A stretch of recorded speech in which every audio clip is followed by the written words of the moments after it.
place go boom.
let's go boom.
Welcome, ladies and gentlemen, to the PMCL Southeast Asia. My name is Contra. Here with me is Sir Cloud as you bring you in to the Sunday run of the PUBG Mobile action.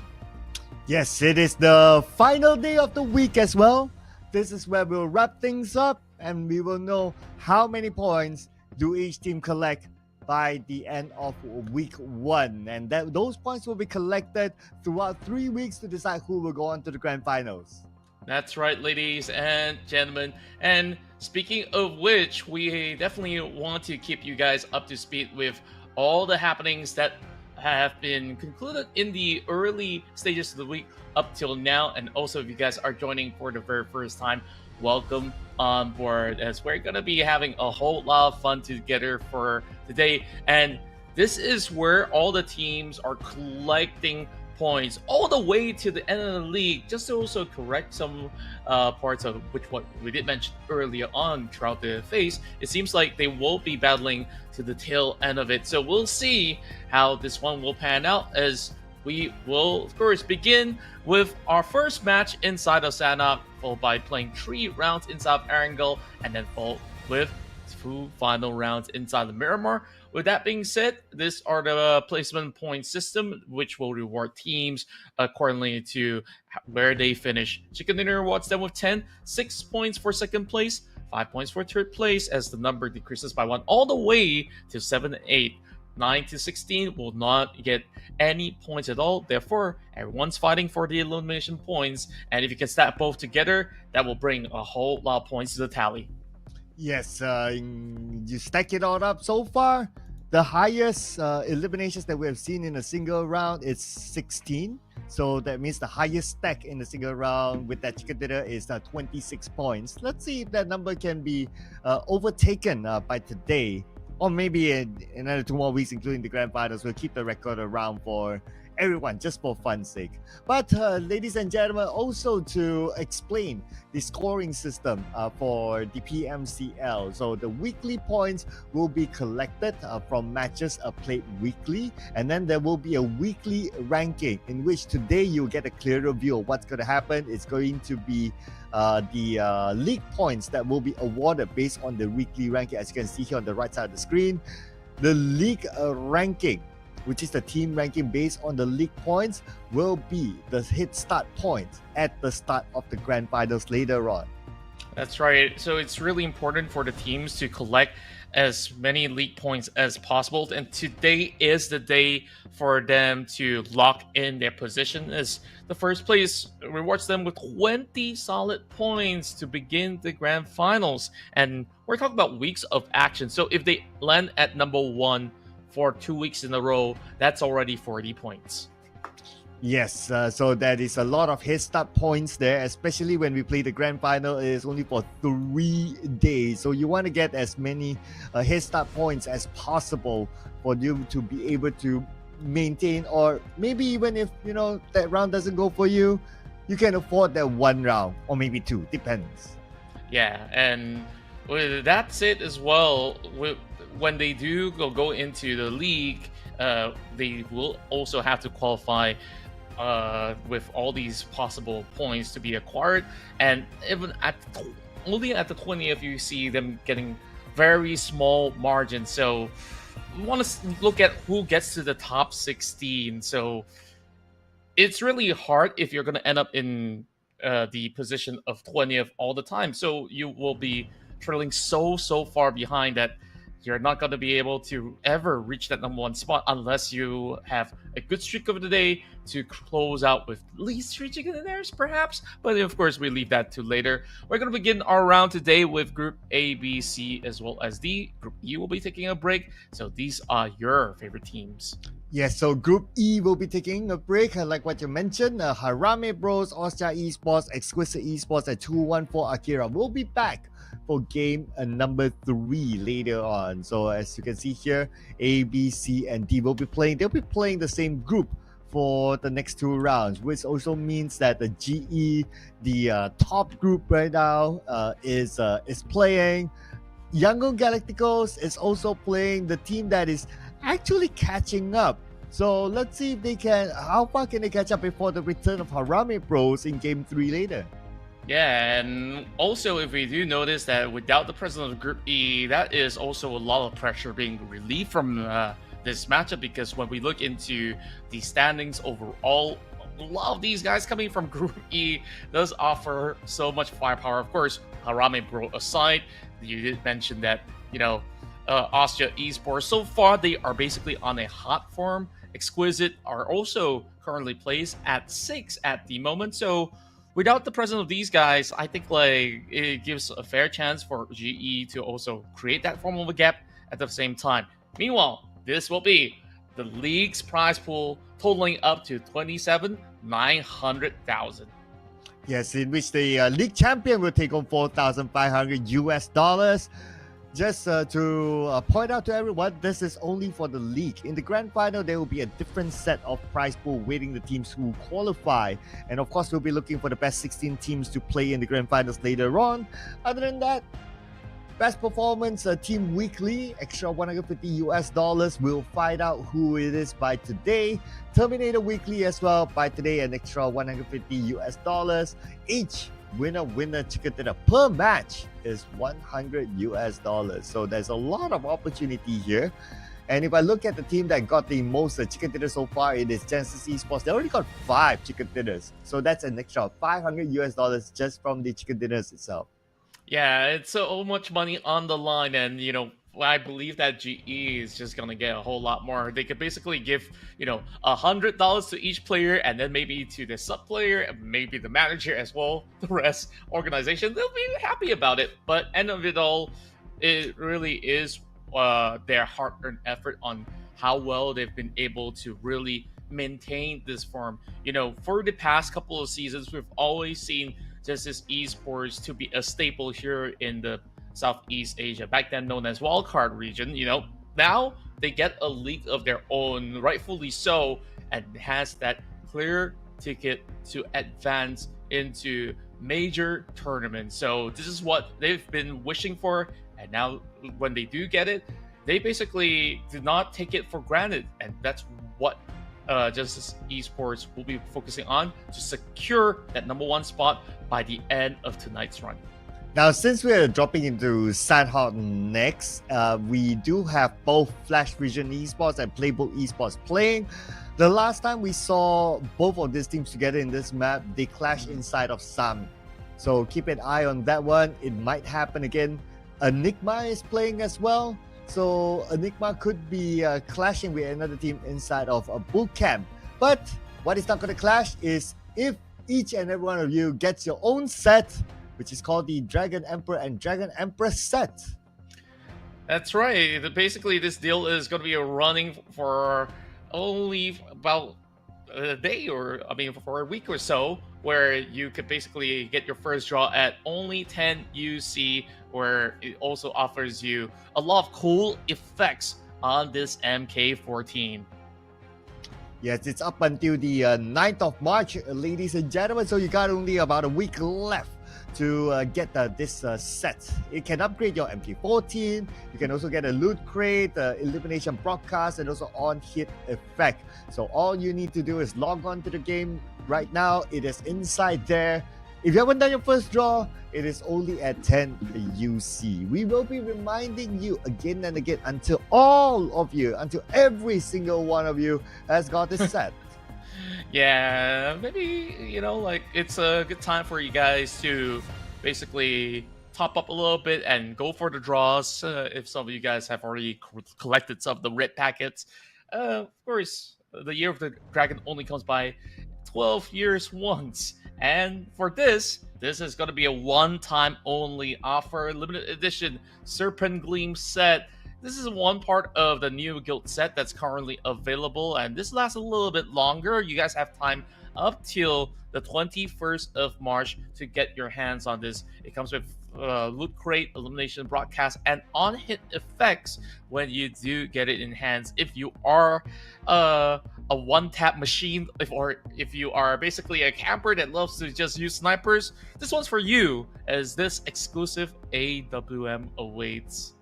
And this is your opportunity to show your glamorous moment with this set. Again, it is until the 21st of March only. After that, we don't know whether it's going to come back. But what we do know is that we're going to jump onto Sanhok again after this. So I will keep my eye onto Bootcamp, Sami, and maybe even Kao, because we saw an early clash in Kao as well yesterday. Yeah, I think like it is very, very possible that these three areas that you did mention will actually have clashes. These three spots, for some reason, always sees a lot of action. Let's start with what you mentioned over onto Sami at the bottom of the map, right? For PBE, if they move into the same area, they'll be happy. I mean, they are always up for that early engagement, and their win ratio has been a lot higher compared to many other teams in these early stage 1 fights. I think they definitely fancy their chances. As for Evie, I think like maybe the best decision is to maybe loot elsewhere, because around the corners of Camp Charlie, it's also being opened up. So plenty of space to play out if they really want to. Meanwhile, Cal, I think they just really have to settle the scores, right? Whoever gets to win out that trade will still have to of course, consider whether if they want to do so next week. Yeah, the thing about FV is that regardless of map, whenever they have an early clash, they haven't won any of their fights. So I guess that's a good enough signal to say that, hey, you know what? You might as well just leave that area for someone else. Because if you kind of think about it, like in Sanhok, besides only Sami, there's a good amount of other areas that is still open, and I'm sure the teams will do their homework. You can drop into area somewhere down south that they have played around that area before, just on the outskirts of Sami, not really challenging inside of Sami. So those are the few options that they can look for. And I think if they don't go there, I think they can also consider to look at like the right side of the map, the area where Kampong or Lakawi is at. I believe that is a area that is also pretty open. Of course, this depends on the grouping that they'll be playing. Yeah, and without some of all these teams like Harami, bro, even a lot of all these central locations are also being opened up. It really depends on what type of approach they really want to go for. Now, in terms of the trend of the movements of the stages, it tends to move towards the northern side for most of these games, but of course it is varying from game to game. Maybe we might actually get something a little bit different. So controlling the center is definitely going to be very, very important in order to not only move around in terms of rotation, but really to block off all the other teams that are playing from the outskirts. So if the teams that are playing in these groups are hoping to do exactly just that, they may actually walk away with some really huge advantages.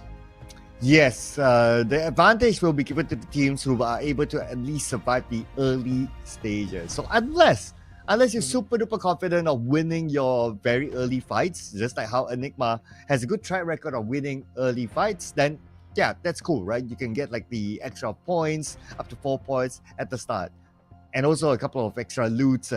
Yeah, but if you have a track record of not really winning any fights, just stay away from it. Yeah, and I think that's the best approach that they can basically go for until the opportunity arises for them to basically commit into a proper team fight from mid to close range if they really want to. And when it comes down to Sanhok, of course, it's been very fast paced on how teams are going in for those execution. So we'll definitely see with this group on board. Harami Bros is not going to be in play, but for most part, I think like the squads coming in from the Philippines so far has been really getting a lot of the games inside of Sanhok. Yes, so speaking about the games, some teams also just want to remind, right? Maybe some of the plans might be looking at, what my team's points far? Can they catch up? Okay, some of the teams, they have games in hand, right? So today we'll even up all the numbers, that's for sure. But if you see your team like, why they're quite lacking in terms of games played and all that, don't worry, today we'll even up the amount of games. So the fact that we are going to play the first two groups, the first two games with the same group, after that it should be all even up based on logical mathematical calculation. Yeah, and maybe just one match missing out for those teams to just take one map of a break, and then everything will definitely be evened out, like you said, Cloud. Now, here we go into the final Sanhok match of the week. or should I say now, with the weekend here. It's going to be a beautiful Sunday here as we take a look at the Paradise. And now, of course, 16 team awaits to land their hands on the first chicken dinner in PMCL League Sunday. Well, dropping to Sami is going to take quite a bit. Let's see if Flash Vision and also Playbook Esports do still go there. Or are they going to change their drop spot? So got to keep an eye on that. Bootcamp is very close by with the flight path. Enigma is definitely going to go there. They've been very strong inside the bootcamp. Just got to keep an eye on, and if any team were to challenge them. I'm just looking over at bootcamp. I don't see any other team overlapping it, so they should be okay, including Cow as well. No challengers for STE. Oh, I think we're actually seeing TTQ to challenge inside of bootcamp. So this will be a little bit of segregation between Enigma, as they are basically taking the warehouse territories as compared to the central training grounds where there's plenty more loots to offer. So hope that the rest of Enigma will be able to at least cope up with the zone pressure. I mean, the area of coverage coming into bootcamp. And you look at the circle as well. It extends all the way towards the northeast part of the map. GE, they are right smack dab in the middle of Paradise and still having Master Ichi extending a little bit towards the bootcamp. Okay, besides that, looking over at other areas, I don't think there'll be an early clash anywhere else. Maybe at most on the outskirts of Ruins, there's a Zero there, just right beside Demios. That is a small potential there, but I don't think there will be a big one. I'll be interested to see what happens in bootcamp between TTQ and Enigma. Yeah, and that itself will take a while as they are still looting up. But FV, I like this change of decision. They move into Mongnai and they immediately get their first advantage, right? So what they really have to do is to really look for a spot which they could basically hold out, and things should be good for them. Even if they choose to play passively to get into the final few stages, this is entirely doable. With this adaptation, they avoided the clash with the side of PBE and just get pretty much a good head start, to say the least. And for Flash Vision, a small change here. Papa J is not playing. Instead, Shakir is back in the lineup. So I wonder if they'll retain it for the rest of the day. But so far, this is it. I don't think we saw Shakir yesterday. Papa J was playing in his absence instead. Another change that I noticed as well with the Myth Clan, Davan is back in the lineup. So he wasn't playing yesterday. I guess he was taking a break. So let's see if he'll play the entire day today as well. Yeah, and maybe he's going to join in for a little bit. You know, sometimes Sunday's a family day of sorts, and maybe around the other time there is going to be changes. So for most part, certain teams, they would rather basically stick to the same core lineup of players. Yangon Galacticos now taking a little bit of that control over the hill side. Eras might have actually seen a little bit of movement coming in from Yangon Galacticos. So this is a little bit of a unfamiliar territory of the whereabouts of YG, because this is the first time FV is dropping right here. So they are basically being very, very cautious, which is the right thing to do. Oh, okay. FV being sneaky around Yangon Galacticos. Looks like they're kind of interested in trying to lock them out, try to steal away early eliminations. But speaking about early eliminations, APG, what are the players knocked? Not out yet, but looks like it's going to be the bridge fight here as Adeboy just right in front of ZZ, cooking up the snake. See ZZ, it's going to be a short pause, but he got scammed by his opponent. Towards the right side. What a good read coming in from God7 as well. Amura was back up from the edges, and we'll just completely shut out APG very, very swiftly.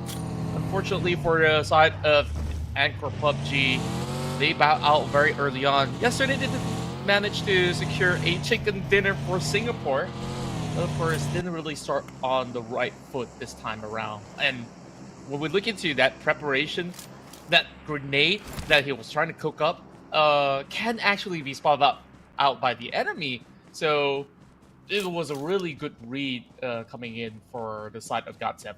Yeah, I guess it would have been a better decision to just switch over to regular weapons in that sort of fight. But it's okay. I guess it's also partly lesson learned because we still have a couple more weeks to go for them to really catch up the points to be in the grand finals. Back onto Flash Vision. Skirmish with Yangon Galacticos. They got one out of Say Cloud, but now Loki will take revenge against Mr. Tay. Mr. Tay have very little space to work with as well. Meanwhile, the flanks here, great work from Arab. He's been having this spot for the longest of time, hiding behind the rocks, and will be able to catch one, trading it very well against YG. Now that YG loses 2, are they really going to commit to this battle? FB looking for the first early win here against them, as Romeo Boy also getting tagged up. Strong firepower display from the side of Arab. That's what we want to see. Oh, and MFG is joining the fray, coming up from the high ground, looking for opportunities. YG and FV, both of them below MFG. And they're going to be able to scout out the entire open fields here. So YG is kind of stuck, especially with Loki being so far apart from his other teammates. And here comes MFG crashing right in. The John just basically finding out Michi while we still have Eras backing them up. FB now 1v1. Eras goes in, but it's going to be the DB as that will shut him down. Oh, who has the faster fingers there? Romeo Boy spots one up, but we're back onto Ari with about 10% of health. Knocked down easily from behind. Unknown will be the one to finish him off. Looks like MFG coming in as a third party, ranked in already 2 elimination points. And FV, they managed to still secure 3 despite all of it. And it's unfortunate, right? MFG, they just come in with the invade. Very great decision making coming from the side of MFG to be able to capitalize on this 2-way battle and make it 3 for a crowd. So Loki as well as himself, they're just basically battling to survive. I think that the rest of MFG will still suspect there's going to be players around these quarters. But who knows? Like, one of them can make it out alive because the rest of the members of MFG, they're still hunting out. But the question is whether or not they want to really go on the aggression, as they still have the circles advantage. GE as well as STE, easy rotation moving into the outskirts of Monmai. Over on the south side, we have Fearless Esports as well as PBE joining in. Wow, I noticed that iEsports taking the water route. So gotta be careful. If they land onto Mongnai, there are at least 2 teams there waiting. Now for Yangon Galacticos, we got Romeo Boy alone here. It's other team with Loki's on the other side. So technically right now it's 1v3. Shakir eliminated. That is it for Flash Vision Esports. Despite bowing out, I think FV, this is one of the best fights so far, securing 3 points before going off early. And that will be Romeo Boy's exit as well, with them having a little bit of that pressure. Loki is the only one surviving for the side of Yangon Galacticos at the moment. I do tend to notice that iEsports really do prefer going through the waters, but now they don't really have a boat with them. I think that it might have been shattered by the side of God7, as you can see that he's just trying to position over onto these areas. But instead, he's going to be looking out to secure another point against STE. Biner already taken out very early. The rest of God7 today looking to be pretty aggressive in the early game, as they've already secured 5 points on the block. Yeah, losing 1, but got 5, not too bad. From Holy Lanju knockdown, taken out of the game. That is kind of bad news for him. Skadi will be the one to secure that point. And that's what you said about God7. They are making their move now. They're going towards STE. STE. Just taking really good control, trying to negate teams from cutting across. You hear some sounds being made by the side of God7 as they are moving along with their vehicle. It's just going to let them bypass. There's going to be a catch against Gapekel. Damage being done. but he doesn't really have enough bullets to really do more out of that situation. The rest of GOT7 just being notified of the existence of another team just by the edge of the circle. So for now, just playing for that stage 3 as it slowly closes out. While Liquid's gonna find one over the southern end, trying to cut anybody passing by Lakawi, and TTQ just continues to pressure up ahead the members of Houston KE. Zero's hiding from the back. He manages to get Liquid once again. 1-for-1. Eye for an eye. The damage from the zone will not be too overwhelming at the timing, so they will commit to this. Whoa. And oh, Gus! He gets 2. Can he actually get 3 by the corner wall with a DPS in hand? He's got the final shot. He shuts them down completely. Wow. He actually did it alone. Technically, he was alone. Yes. Because his other teammates are like way behind him, and he did it alone. So all 3 points his, and of course given to his team. But man, that was a swift move there by Gus. A beautiful display coming in from Gus as we see him with incredible footwork, and also all of that concluded in less than 5 seconds. That definitely goes into the highlight for sure later on, but there is going to be an update as the circle will be pulled towards the area of Camp Bravo and Bond. Bond's going to see a little bit of a commotion as we see the top now being rained with grenades, dealing with Myth Clan over on top enemy kill. Esports drowned out over a water. Will be eliminated very early on. Grenade now being cooked. Tossed towards the side of the Bond, not really connecting though. We're going to see whether or not can the quarter pull through and push up ahead. One onto the right. It's Round in critical position. Whoa, Baby Harry from afar. Knock down Joseph. Takes out Shroud. That is a long-range kill. What a shot coming from him. And just like that, Fearless Esports is basically take advantage of the situation, and of course the quarter will thank them for that, of course, despite them losing the opportunity to gain points, but the sector has been cleared out. Myth Clan now has to back away. The members are depleted. Only one more remaining. Baby Harry's coming in for more as he finds Chris. Thankfully, he's alert enough to just take that cover behind that rock. What a view coming in from Baby Harry's. Man, that position by Baby Harry's is just insane.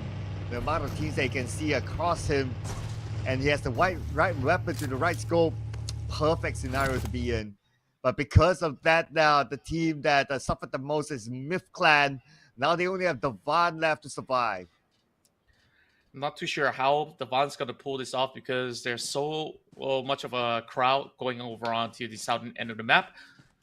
But we'll give them time to, of course, prove to us that they could be able to squeeze into the late stages. Or otherwise, GOT7 having a clear area from the side of Bravo. Nothing within range of their sight for the time being, but they've already have the strongest of starts possible.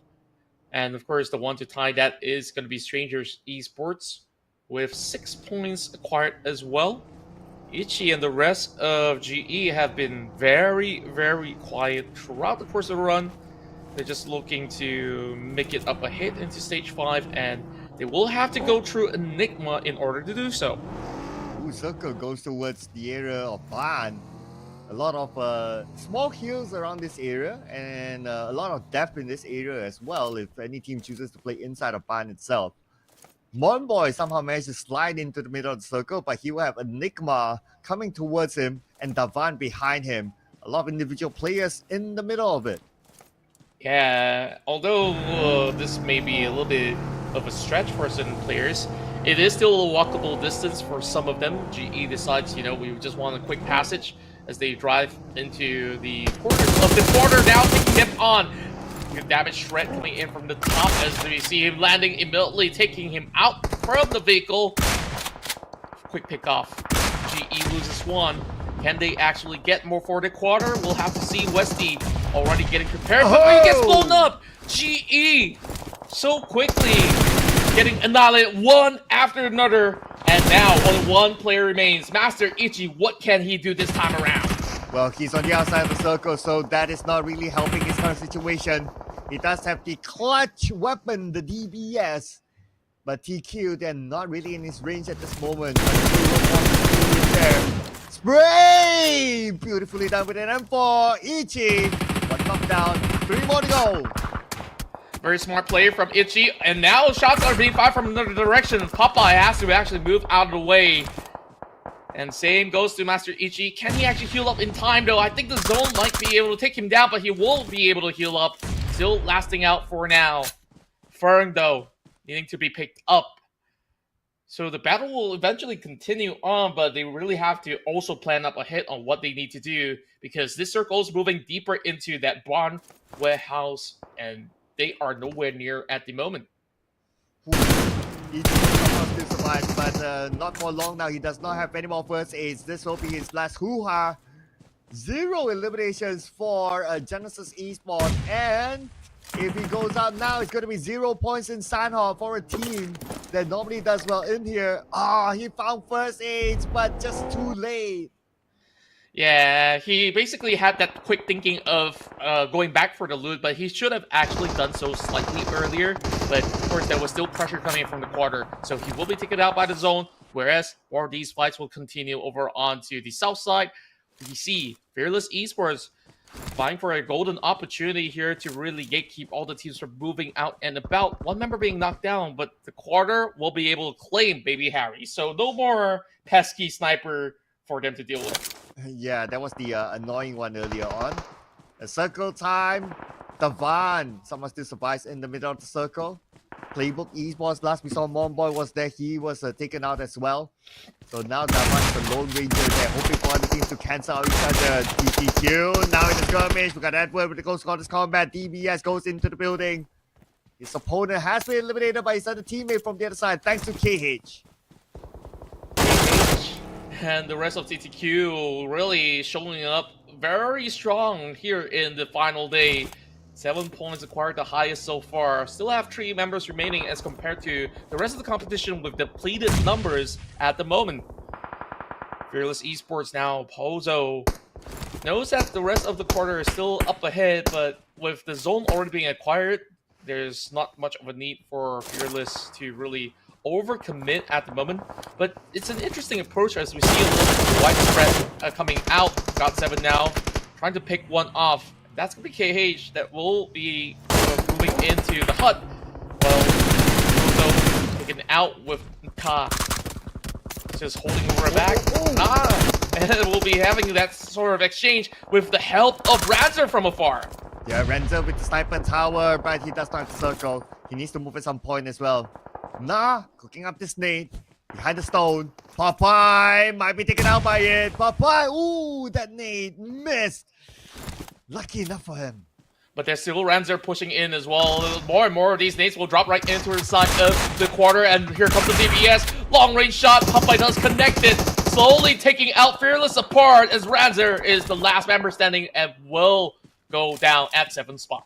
A nice switcheroo between the top and Popeye, helping out each other to win this fight. And they'll be able to save Chris as well. Circle moved. The barn is still in it now. Elimination points as well as play some points. Managed to get 1. That's going to be his first point in this round and his debut after taking a break yesterday. Yeah, and with him really coming up really solidly, surviving till the tail end here, and now having a chance at the chicken dinner as well. Let's see where or not can we get our first ever solo dinner for the side of Myth Clan. But when we look at the stack of numbers of elimination points, a lot of high numbers have been acquired from the members of TTQ, TQ, as well as STE. 9 points for STE. These guys are really onto something to kick off their Sunday run, as every team right here are basically desperate to put maximum points to get into the finals with those bonuses. Got Gus now taken out. So now TTQ only has 2 players left. The team with the most eliminations now is STE, and they're coming in from the northern side, unchallenged by other teams. The top Esports on member TTQ looking for Edward. Edward! Check it out, that is it for TTQ. Edward, by the zone. And Myth Clan can only do so much. Edward having a little bit of a rough place to work with. Whereas the rest of STE as well as the quarter will be taking very separate spaces. A little bit more defensive of a setup coming in from the quarter as they are already inside of the warehouse compounds. STE chooses to play on the far end of the outskirts instead.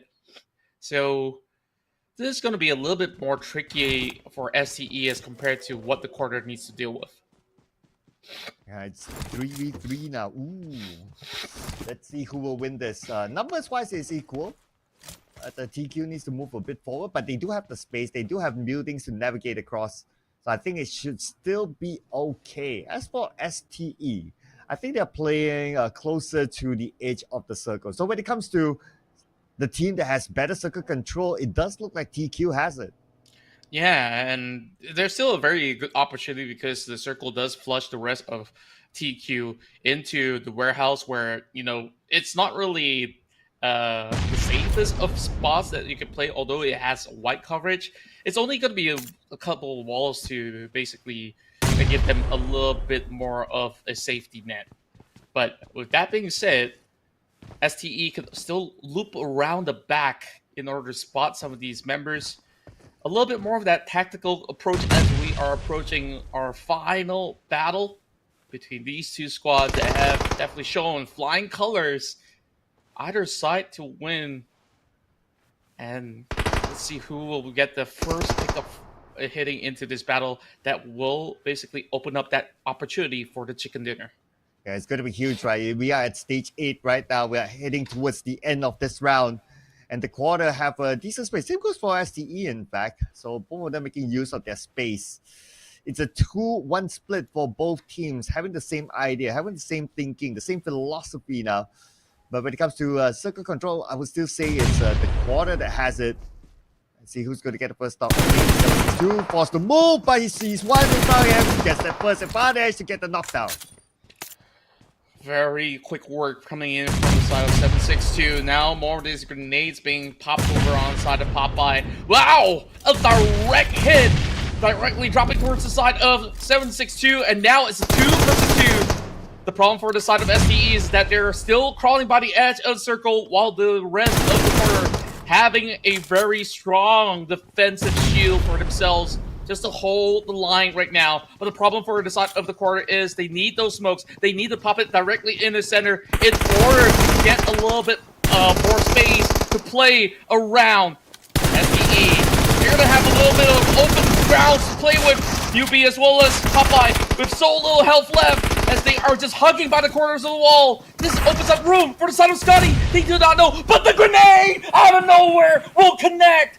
What a way to kick off our round 1 here with the quarter taking the first win. And the quarter getting a chicken dinner in the last game yesterday. Today, opening up their campaign with the chicken dinner. Technically, it's a back-to-back chicken dinner for the quarter. Nicely done for Chris from the top and Popeye, not the Sailor Man, to bring home this chicken dinner representing the Cambodian region. Man, give this guy a spinach with that chicken and maybe he might turn it into something stronger than the Popeye Sailor Man. But, wow, I didn't really expect to see so many teams to be so explosive in this map. When we look into the score charts, like, there's at least about 4 to 5 teams that have scored above 6 points. So, this is one of the high work rate round coming in from the majority of these squads that were playing over onto the northeastern part of the map. Yes, a lot of action, I must say, from the start. Although there wasn't that boot camp fight. So, yeah, I guess it was kind of like a truce, right? Like, by now, Enigma, they have shown that they're really strong inside the boot camp. So even if another team drops there and then they see, oh, Enigma is still there, okay, they'll just let it go. So maybe that fight did not happen. So the more of the fights happened towards after the starting looting phase. And when it started, it just went all the way to the end. Yeah, and Well, this battle inside of Bond was a little bit more challenging because, like you said, there's multiple hills that they will have to take control, and the ones that will be able to get more of the control of this round, they will be able to negate all these teams from entering. We see the quarter basically having that rotation coming in from the south side, heading into Bond, and they were basically assisted with Phil's Esports chiming in as well. But eventually, when they do fight, you see that the quarter is very, very decisive on how they've been able to basically get multiple members to focus their targets down. And we started off with this highlights here with GOT7 getting that full flush against Erangel for PUBG, and the three-way battle in Mongnai was absolutely interesting to watch. Yeah, GOT7, a good gatekeeping by them, not gonna lie. So it was a bridge fight that brought the demise of APG very early on. Unfortunately, the two teams from the Singaporean region became the first two teams to be eliminated. But this move from Gus, yeah, this is the one that made the highlight that truly impressed me in this round. To me, this is the play of the round from Gus, from TTQ. How he actually managed 3 players in 3 different distances, long range and 2 close quarters. That was brilliant. Yeah, and he make it look so easy as well. And then we had the final few moments where we thought, okay, with all these sort of exchange, it may actually favor Scotty when he actually steps into the standard, because we see he was basically rushing across, but grenades were already being placed directly into that corner of the tree. With great hindsight coming in from the side of the quarter, they've been able to seal the deal by the end of it all. And it is the top that will turn out to be the MVP of the match. Yeah, coming out as the top of everyone else in this round with 4 eliminations and 609 total damage. Brings in 2 assists as well for his team and 3 knockouts for his team as well. So complete all-rounder here contribution by the top himself. And just to note as well for TQ, the quarter, this is their 3rd chicken dinner in this tournament. Their first chicken dinner came in day 1 in game number 2, and the second one came yesterday in the final game, and now this is the 3rd chicken dinner. Yeah, and they are definitely on a very strong ride of momentum, and they have not really slacked off at all from the pace that they were putting up since yesterday. So with a solid start of 12 points, they definitely will be placed so much better now, chasing for perhaps a top 5 finish on the board. Yes, it will be interesting to see how much this shifts, right? Because Genesis Esports, they didn't get any points. Harame Bros are not playing this round, so they're looking at the performance of Genesis Esports in game number 1 and telling themselves, hey, you know what? When we come back later in game number 3, we stand a good chance to try to overtake them in the last day. Yeah, and very good opportunities out there for them to do so right now with these back-to-back games to be played with the same group. So we're going to be moving into Erangel next, so we'll see if this will be a double chicken dinner or should I say back-to-back for the side of the quarter, as we see huge improvement from the team heading to the tail end of this weekend. Yes, and here we go, the stats from the previous round. Plenty of throwables used, I must say. If it's more than 100 inside of Sanhok, I would kind of rate this as kind of a lot. So 3 airdrops inside of Sanhok, also considerably a lot for such a small map with very little space. And we did see that it's like almost every corner like there's somebody. Even from the long range, from the sniper tower, somebody's overlooking. So the fact that 3 airdrops could still be looted, that is pretty nice. Yeah, and I'm impressed by the amount of headshot as well. And perhaps some of it is coming from Baby Harry's that contribute to those numbers. Now take a look at this. 12 eliminations from the side of STE as well as the quarter, but of course Chicken Dinner will 1 TQ with maximum points of 22. And then you have 9 eliminations from TTQ, 6 coming in from the side of GOT7, 5 for the side of MFG. You see, this round is all about those fights. So we love to see it. And for some of the teams that were taken out very early on, it's going to be APG that goes on with nothing, but it's definitely huge improvements coming from FVE. They managed to shut down 3 while they were 3 elimination points, followed by STKE to do exactly the same with 4 points. Meanwhile, the biggest shock into this round is that this is GE's opportunity to extend their lead, but they didn't get anything out of it as they were completely zoned out.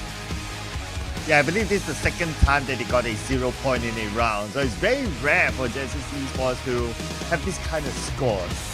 Plus, inside of Sanhok, it's a map that they have shown that they'll be able to do well, but still, I guess it is what it is at the end of the day. But that also means that it gives us a little bit more excitement as viewers to see whether Genesis Esports can retain their #1 spot by the end of today.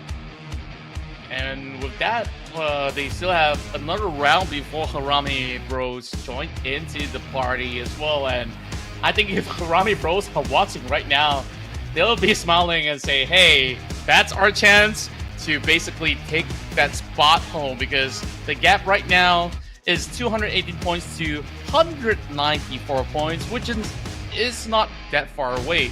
All it takes is maybe a couple of good games from Harame Bro and a few slip-ups coming in from GE for them to be tied overall. Well, looks like we're going to show the overalls later, ladies and gentlemen. So we're going to give our admin some extra time to tabulate the scores just to be really, really sure on what the scores are. Because I know all of you fans out there anticipating to see your favorite team. Where will they end by the end of the day? And what are your chances with the remaining 5 games more to go? Yeah, I think that the opportunities are endless heading into the 5 final chicken dinners of the Sunday run. So we'll definitely have to see how the teams will be able to cope with that last minute hurdle of a pressure. So with that being said, I guess that when we do come back later on, we'll bring you some spies and fury action as we unleash the heat here in the PMCL Southeast Asia. And when we come back from the break, ladies and gentlemen, it's going to be in Erangel. We're going to play 3 Erangels back to back, but the next Erangel is going to be with the same group as what we saw earlier on inside of Sanhok. There's going to be A, B, C, and D. So the grouping will not change, but the map will.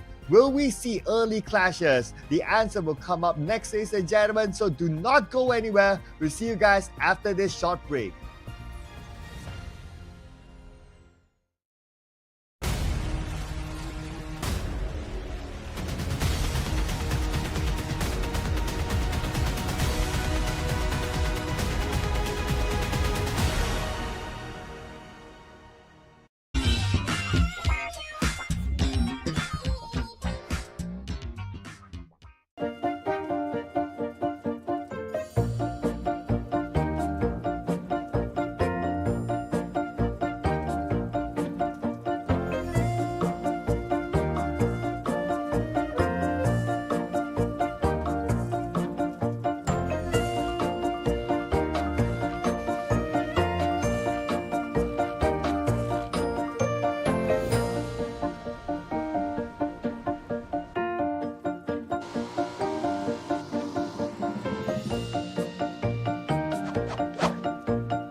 Let's go boom.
let's go boom.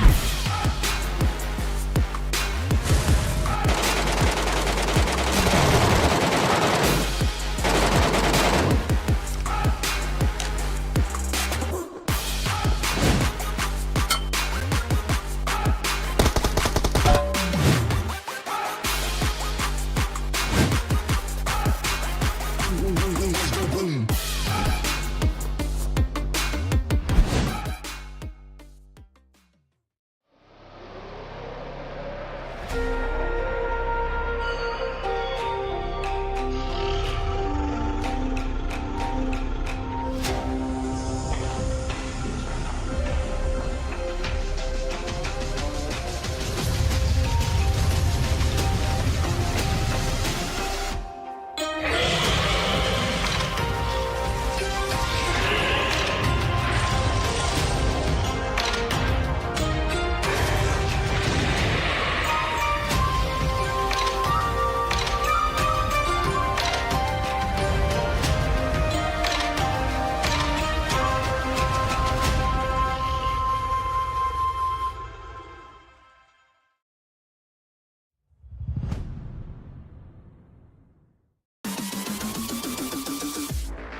Welcome back, ladies and gentlemen, to the PUBG Mobile Challengers League Southeast Asia. My name is Contra, and this is Sir Cloud, as we'll be moving into our Erangel matches. That was a thrilling run inside of Sanhok with the quarter taking that chicken dinner, and we'll see who else will be rewarded with another big victory here in round 2.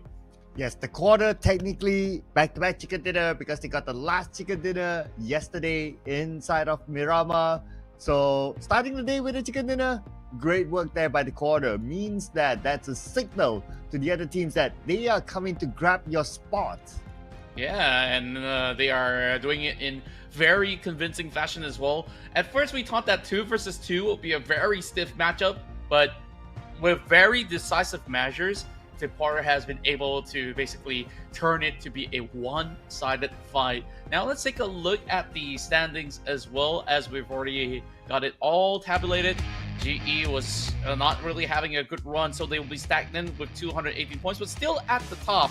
The Miami Bros will still be missing out this match. We'll see them later on. Meanwhile, Yangon Galacticos firmly plans themselves further into the board with 163 points, whereas PvE as well as TQ will make up the top 5. The quarter now with that win into the top 5. This is definitely going to be them feeling their happiest, as they have been really working so hard through the week, and now are looking at a very strong chance to close off the weekend here with a top 5 finisher of those bonus points. And because a lot of points were pulled out by Genesis Esports and Harame Bros up top, So in the middle, you can see the points, they are pretty tight here. The quarter, STE, both having the same amount of points, and everyone else is just around. So one game could change a lot, especially for the middle pack.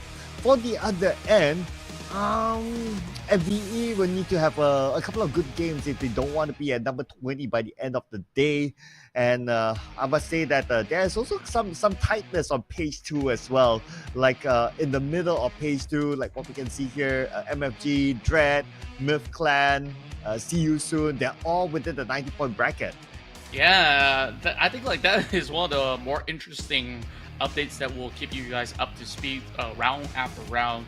So from number 8 to 10th as well, or should I say 7 to 10, we'll also see some interchanges coming in between. But for the current record, I would say that the teams definitely are looking to be at a hot form for most part, and we'll definitely have to check out by the halfway mark. Will they still be able to really hold on firmly when we do get into Miramar? Because so far what we see in the tournament, Miramar is kind of like that momentum breaker. The quarter has finally found their formula, but can they basically pull through in the Desert Dunes? That's still a long way till we actually get there. Yeah, and of course, if you want to talk about the Desert Dunes, Genesis Esports, they have not scored one inside of Miramar. But that'll be for later, like what you mentioned. Again, the groups, in case you just joined us, it is the same as in the Sanhok match. We are in A, B, C, and D. So Group E is still on the break for this round. Harame Bros, Ostia Esports, Exquisite Esports, and 214 Akira, they'll be making their debut back again after this round. Yeah, and we'll later see if they could basically come in with a huge wave of a challenge and maybe just nullify all these efforts coming in from these 2 rounds to be played by the teams, where of course certain teams may have had those games that were not concluded in the earlier weeks. Now with all these matches to be equalized by the end of the day, it definitely will be interesting to eventually note with the presence of Group E. Yes, so Group E, especially for Harame Bros, they will be, I'm sure they'll be itching to come back into action, because after looking at the Sanhok match where GE has 0 points, Harame Bros, they're again telling themselves that, you know what, if GE slips this up again, Harame Bros, they stand a good chance. Very, very good chance overall. Now, as we are having the players pretty much going for their preparations, we'll definitely be keeping an eye out on these early battles again. So far, I think like there was a lot of all these early rotations. FV, they were looking to basically win out their first battle until they were invaded by the side of MFG much later on, or while they were up against the side of Yangon Galacticos.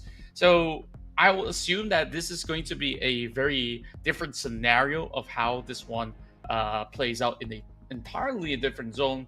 But even for those that did play smoothly in the early game, we have what I really want to point out is that GE, they have played very stably in the early game as of most part, but that late game movements definitely get them caught up. So hopefully they'll be able to do a lot better. But of course, this will be the brand new collaboration that we have with Line Friends, and this offer is absolutely limited, and it is only running up till tonight, 12 a.m. sharp.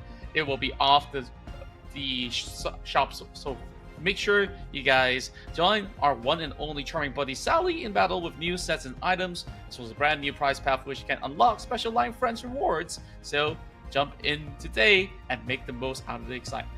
And of course, the ending time depends on, well, which time zone that you are currently in and currently watching at. So without waiting too much, if you log in right now and it's still there, make the most out of it, all right, before it ends, because today is the last day in general for everyone. Have this prize path, do the quest, do the missions, and unlock special Line Friends rewards, and permanently keep those rewards for yourself. And you can flex them in the future, telling them that, hey, you know what, I was there.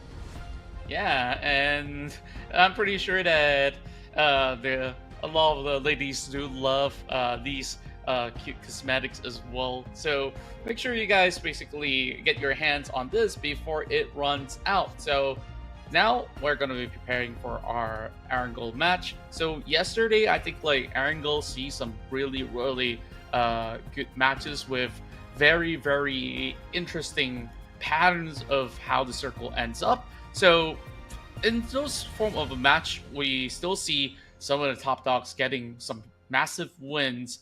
Today, I guess that other teams who are somewhere towards the second picture would really contest much stronger to really put those points back because over on the top side, it doesn't feel like GE need more of those points. They slipped up 1 or 2 rounds so far, but they're still having a little bit more wiggle room before Harame Bro closes in.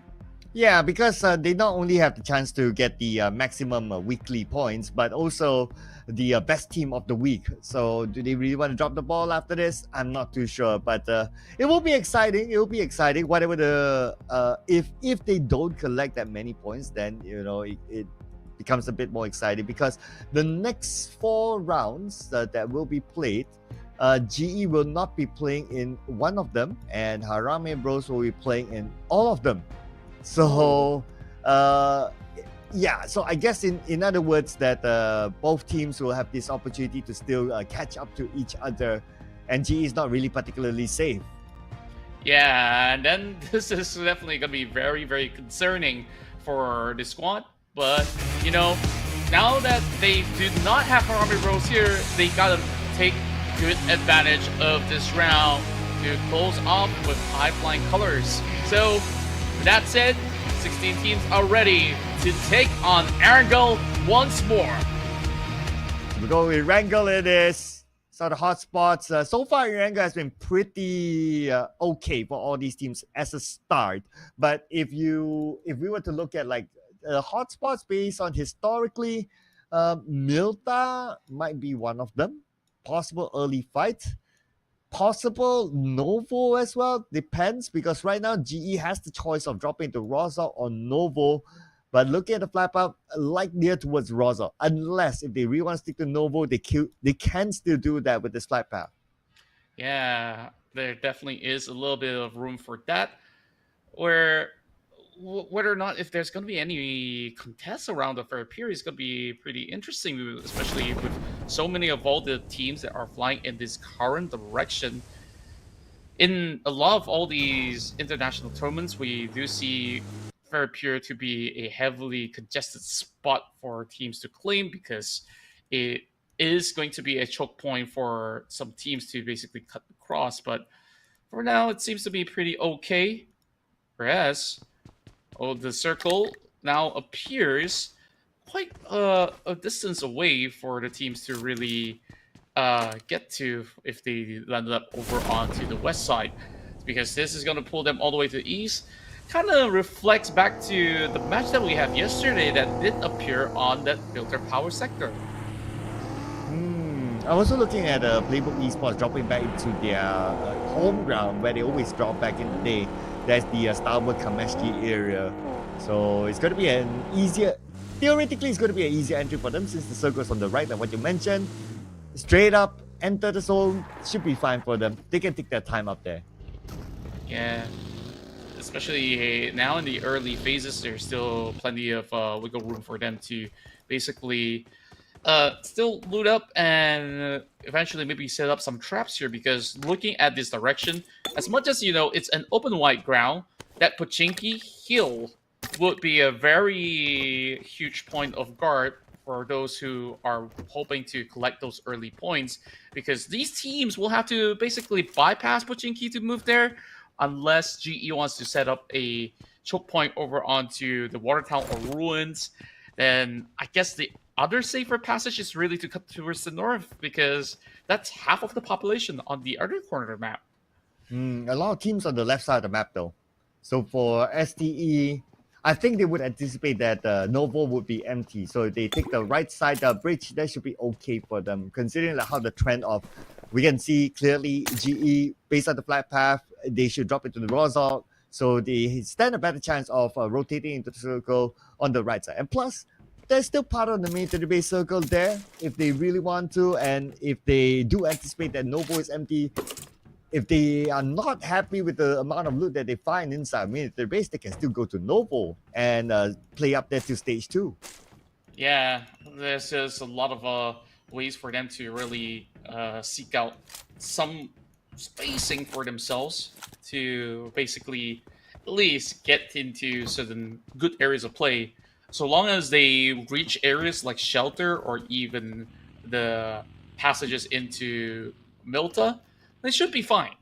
But for now, I think like certain teams can even hold back for a little bit longer and play for that late game instead to maybe tank out stage 1, and then when the coast is clear, that's where they will move into the rest of the areas. And so as what we expected, it's going to be a calm start. And that has been happening quite historically with the Erangel map. I guess that's what happens when you play that many maps and teams really have enough data, they adapt to each other, and everyone has a good start. Especially for teams like FV, who don't normally do well if they are contested at the start. At least this time, they should have an okay start and hopefully have an okay entire round. Yeah, and I think like okay itself is not going to cut it, but at least it gets you somewhere. And for most part, these teams, with their studies of how they've been able to basically readjust the game, have really given us higher quality match per round. Like, especially when you talk about a Singaporean team, like APG is one fine example. Sure, that last round of Sanhok doesn't really tell you too much. Even FV on the past round gotten that 3-pointers in that fight, which is better than, coming close to a fight and not really getting any points at all when you basically end that round. So, really huge improvements across the board. Teams making the rotation. I'll be a little bit more worried for the teams actually on the main peninsula, but on the left side. Because we saw earlier on like how many teams are there. There are like a whole bunch of them. And based on each individual timing, of course, when they rotate, I do have a gut feel that we might see fights happen when they rotate. That's number one. Number two, for teams who rotate quickly, they might play the gatekeeping role because today is the final day to collect as many points as possible to finish as high as possible, because you want to end the week with the most league points to collect those weekly points. Yeah, that's what I do expect as well. Like, that is the efficient way to collect points if they are in the right position to do so. So if they are really opting to go forward with that plan, they will need to find that early position right now. And time is definitely of the essence, as much as it's still very, very early. We'll definitely have to see how they basically cook this one up.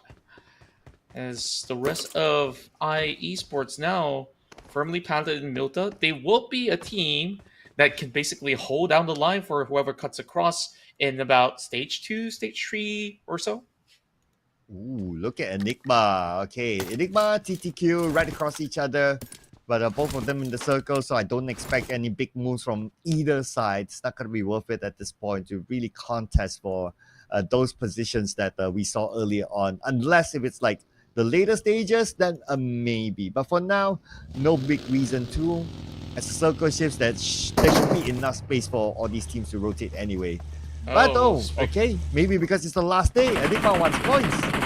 Yes, they do. They are always the early game kings of the battle, but now pressure is on their side of PTQ. 1-for-1 trade between them as well as Liquid, but Enigma, they do have batters and bruises across, so they have to be very, very careful with their approach. Now, with a little bit of a movement cutting into close, KH does strike another member down.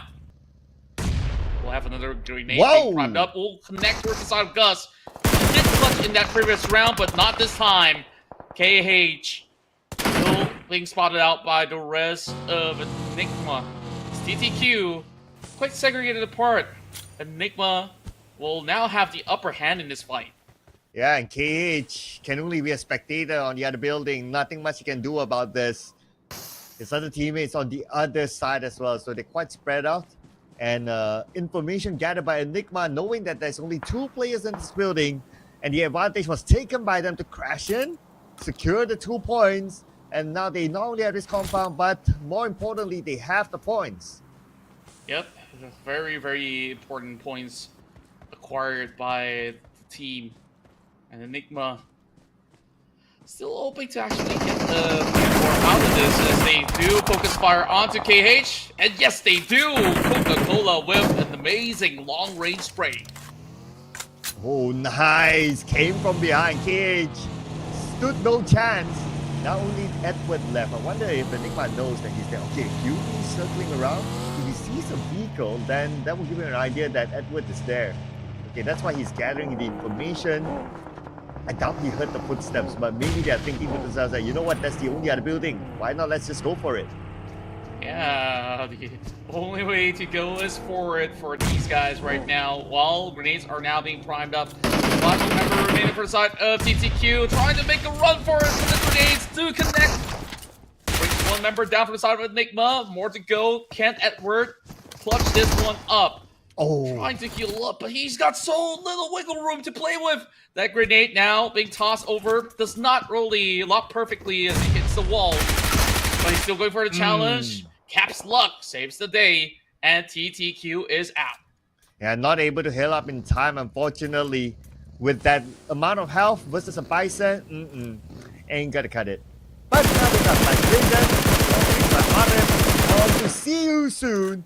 He wants to see them in the next round instead. Trying to take out some members of CU from this range.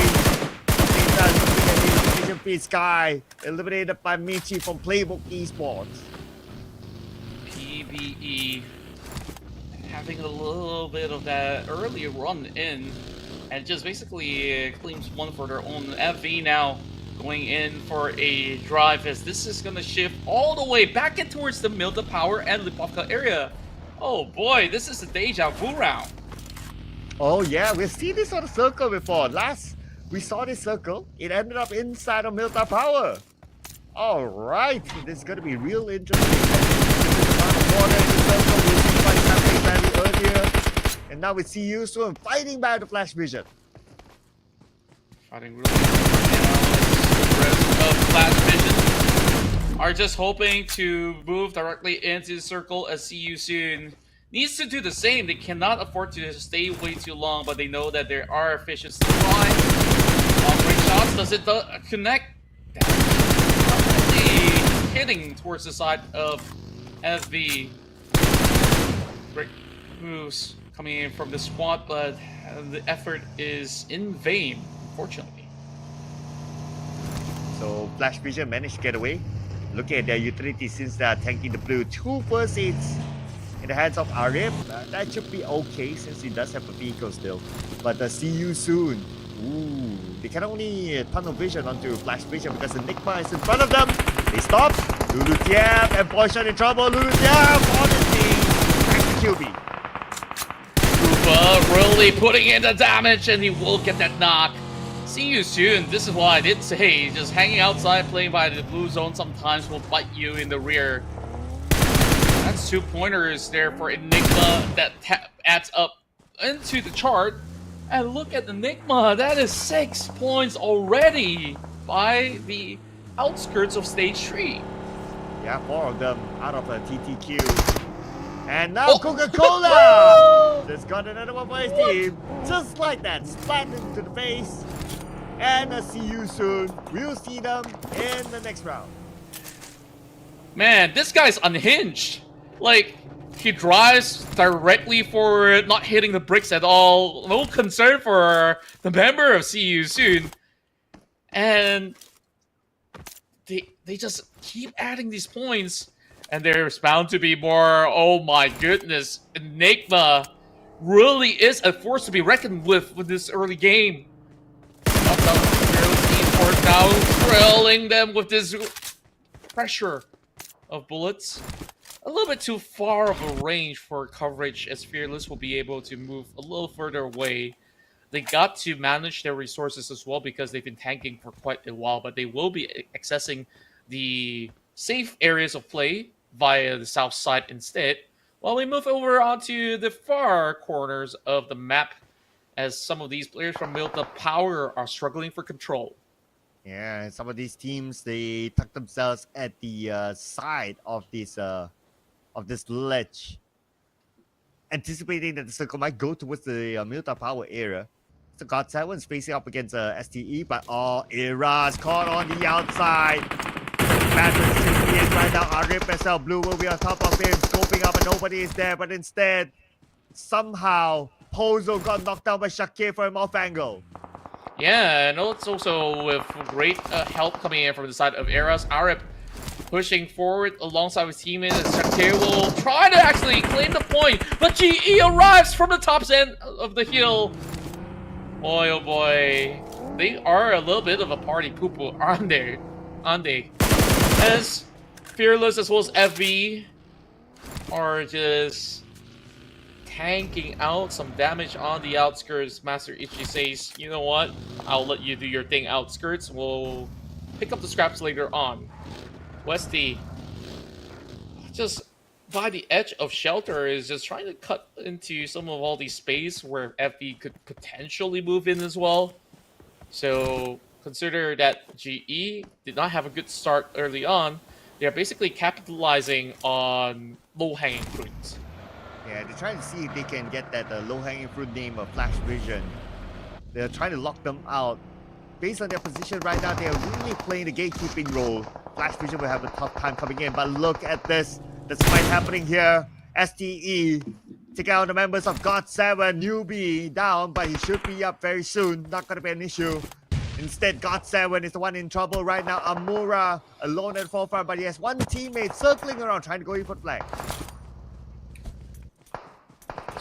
The rest of God7 tries to position better. They will basically negate the presence of STE, absolutely zoning them off. This is kind of like a repeat of some of the battles that happened inside of Sanhok with these couple of squads going at it again. STE was so close to the chicken dinner, and now, as much as they were in a really nice spot, the zone alters their destiny unless they could basically put a twist of fate heading into this rough slope that they will have to bypass. Oh, the incoming STE. They try to get more. Amura tries to get away. Amura using the slope to his advantage, but I guess he's stuck below there. Where's he gonna go from there with the buggy? Oh, goes straight into the water to try to save himself. And now it looks like he's gonna stay here for a bit. Maybe he's gonna heal up inside the water, not too sure. Because the moment he shows himself up, STE will be waiting. So it's either he gives himself up or prays that STE goes away. I think with the pressure coming on, they will be able to at least give him a little bit more wiggle room, but there is even more fights happening by the shorelines. APG putting up a little bit more damage against the members inside of Dread Esports while STE chimes in. This is just helter-skelter from the majority of all these players out there. But the rest of STE will go in with a long-range shot to eliminate Dread Esports. Long range newbie shot from the other side. Got to be careful there. And now inside. Super duper low. 10% of health that heals up. Should be able to do so. He has his blown up vehicle as a barricade. Now tries to save his teammate. Master Rick's on the other side. Master is crawling towards him. As long as he uses this ledge, he should be fine. There is pressure coming from the side of Playbook Esports as well. So this is definitely going to be hard for some of all these members of APG to try to hold on to the ledge while the rest of PBE very well secure into the zone as they are cutting in from the prison sector. A lot of flat grounds for them to work with, as this rock will give Cool a little bit of a bird's eye vision upon the members of side of APG, whereas over onto the corners of Yangon Galacticos, they will have to deal with Fearless Esports as well as Esports as they play through the Lumberjack Hills. It's harder for them to really make any form of advancements, especially now. Circle now closes in to the hillside, so the teams by the ledges, they're going to have a little bit of struggle cutting in. Yeah, anyone who needs to hike up at this point is going to be having a hard time. Census Esports with Playbook Esports next to each other. STE loses 7-6-2. And we got GE here. If they can eliminate Playbook Esports, it will be good for them because this is one of their closest rivals to the top. Ichi with an 8 can land it just right across. It will be perfect to get both of them. State launch away, gets one. One more active. Michi now aware of the danger in front of him. Pops it right over us out of Michi, and he still gets it with the DBS. So crisp, so clean, as GE is starting to stack those points up. Having an efficient run over for Westy to still get a great vision across the fields of play. All these teams who need to cut across the hill will have to deal with GE. Enigma eliminated. Now GE is still circling around though, but I don't think they're putting too much focus on the Playbook Esports. They just want to hold on to their ground. If Playbook Esports happen to be there, then that's kind of like a bonus for them. We got Monboy here in the circle, uses a medkit. His teammate is still on the outside, coming towards him. So it looks like they're going to get away from GE, not the team that they want to face with 2 players. GE is really holding down the line right there. Whereas Esports will have Sizak dropping a huge grenade. As the rest of Yangon Galacticos trying to stay alive with only one member to pick everybody up, being in the center of the tension. The Myth Clan wants to be part of the process. The grenade does connect towards the side of Sizak. Not sure if he has the time to actually do anything at all, but Naughty Boy now goes on the 1 versus 1 against him. Oh, good shots being fired up. 1 HP left on the side of Naughty Boy. And for the longest of time that they've been trying to fight back, Yangon Galactica still defeated in the hands of Esports. Well, a Stranger Esports is out as well at number 10. Now from the Clan from the lower ground, they have Flash Vision to deal with. Arip on the high ground. Shroud spots him out.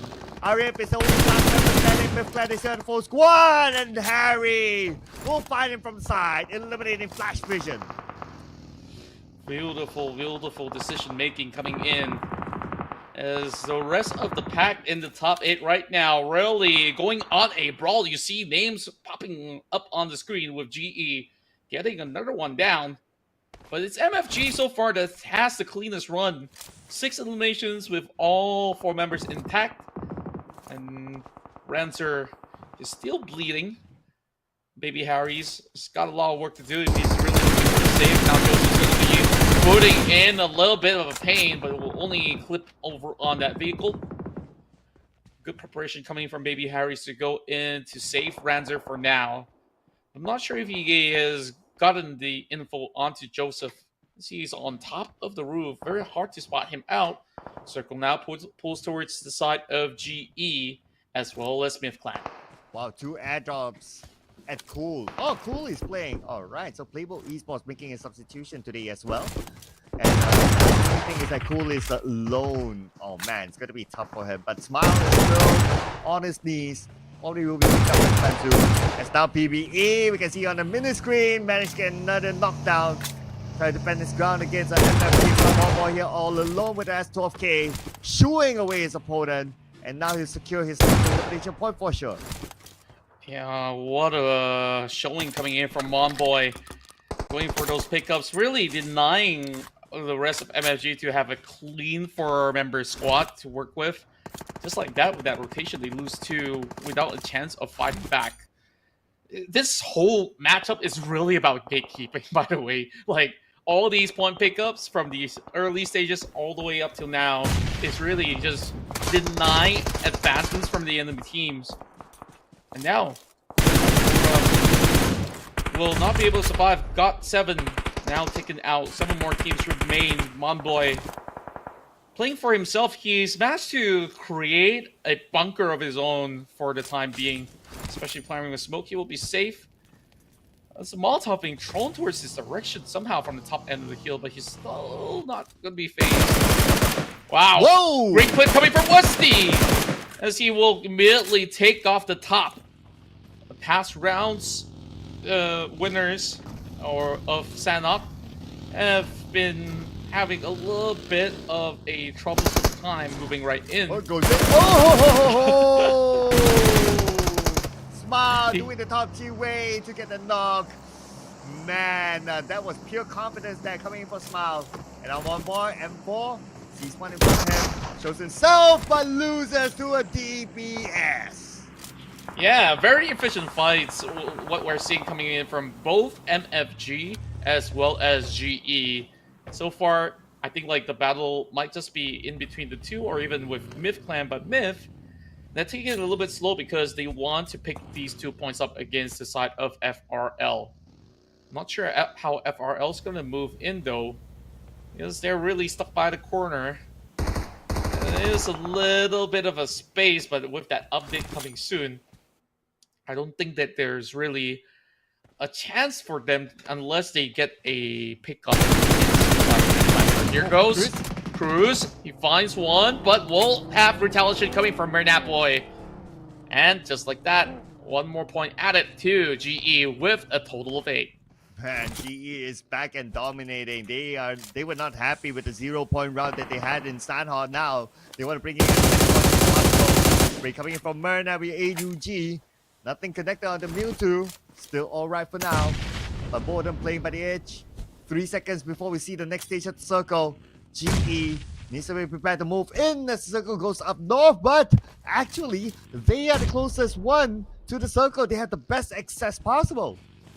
Yeah, so everybody really has to go towards the direction of the side of GE right now.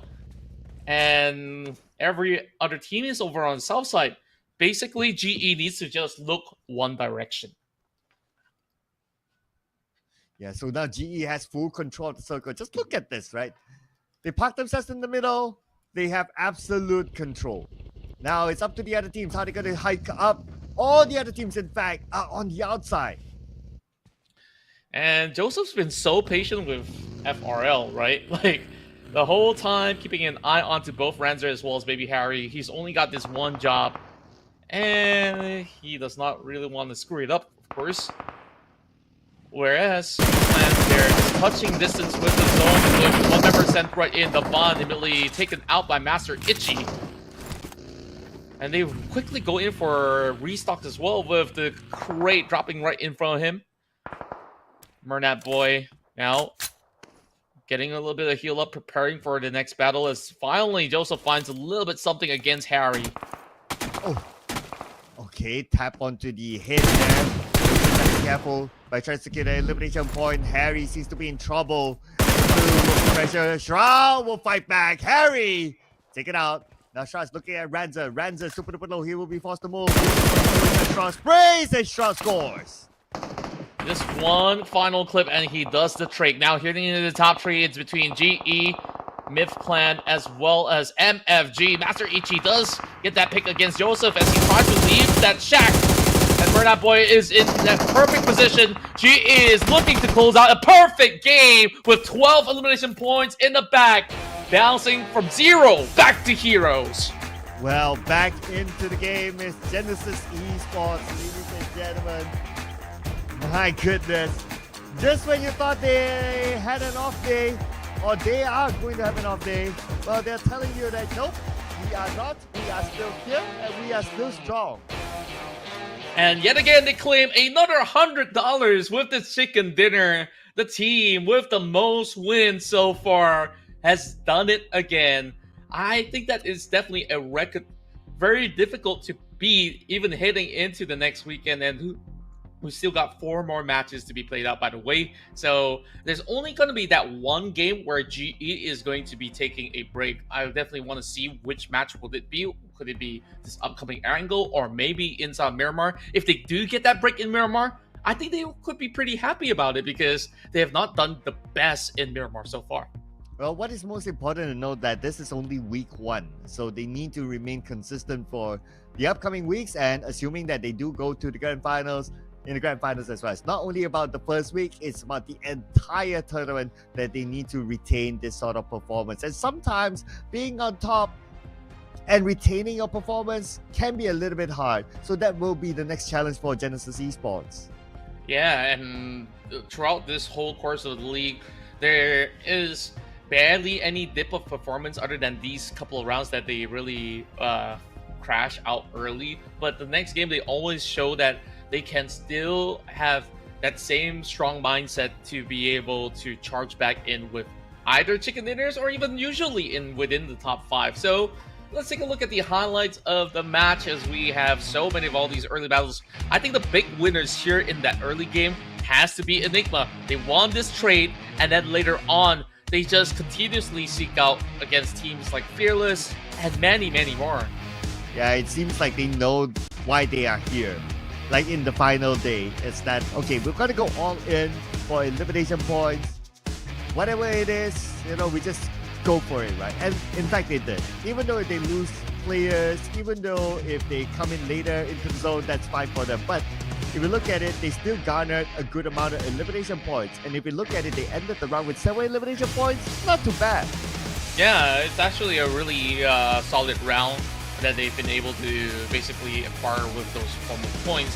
So that should basically put them in like at least the top 6 of this round in particular, just by that form of a result. So we'll definitely move into that later stage where we saw the absolute dominance and basically a very, very clean and crisp type of performance coming from the side of Genesis Esports to secure an MVP title, not only for the whole squad, but actually for individually. It's Master Ichi with those 5 elimination points.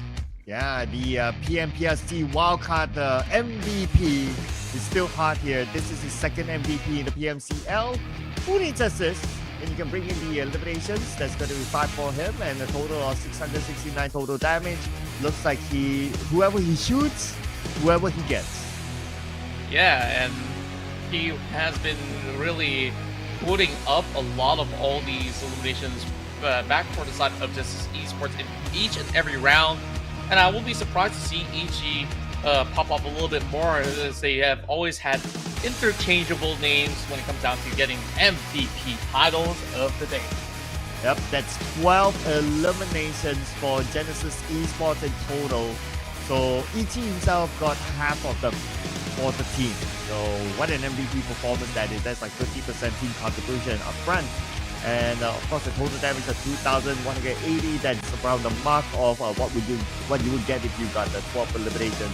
But the only thing is that still no other team or they themselves has broken their own record of 16 eliminations in a single round. That is still the biggest number so far. Yeah, and speaking of numbers here, a lot of all these teams were struggling with the play zone as well. As much as it is a repeat of what we have seen in the past day with a very similar circle moving into the built-up grounds, this time moving over the top side of the hill, a lot of the teams were not able to basically get past that blue zones, which is why we only see 58 eliminations across the board. The rest, pretty standard, I would say, in terms of the numbers that we are getting from here. But there is some huge knockouts coming into this round with 66. Yeah, and we look at the throwables used. It's not the 300 mark, but it's close there, so it's pretty much standard.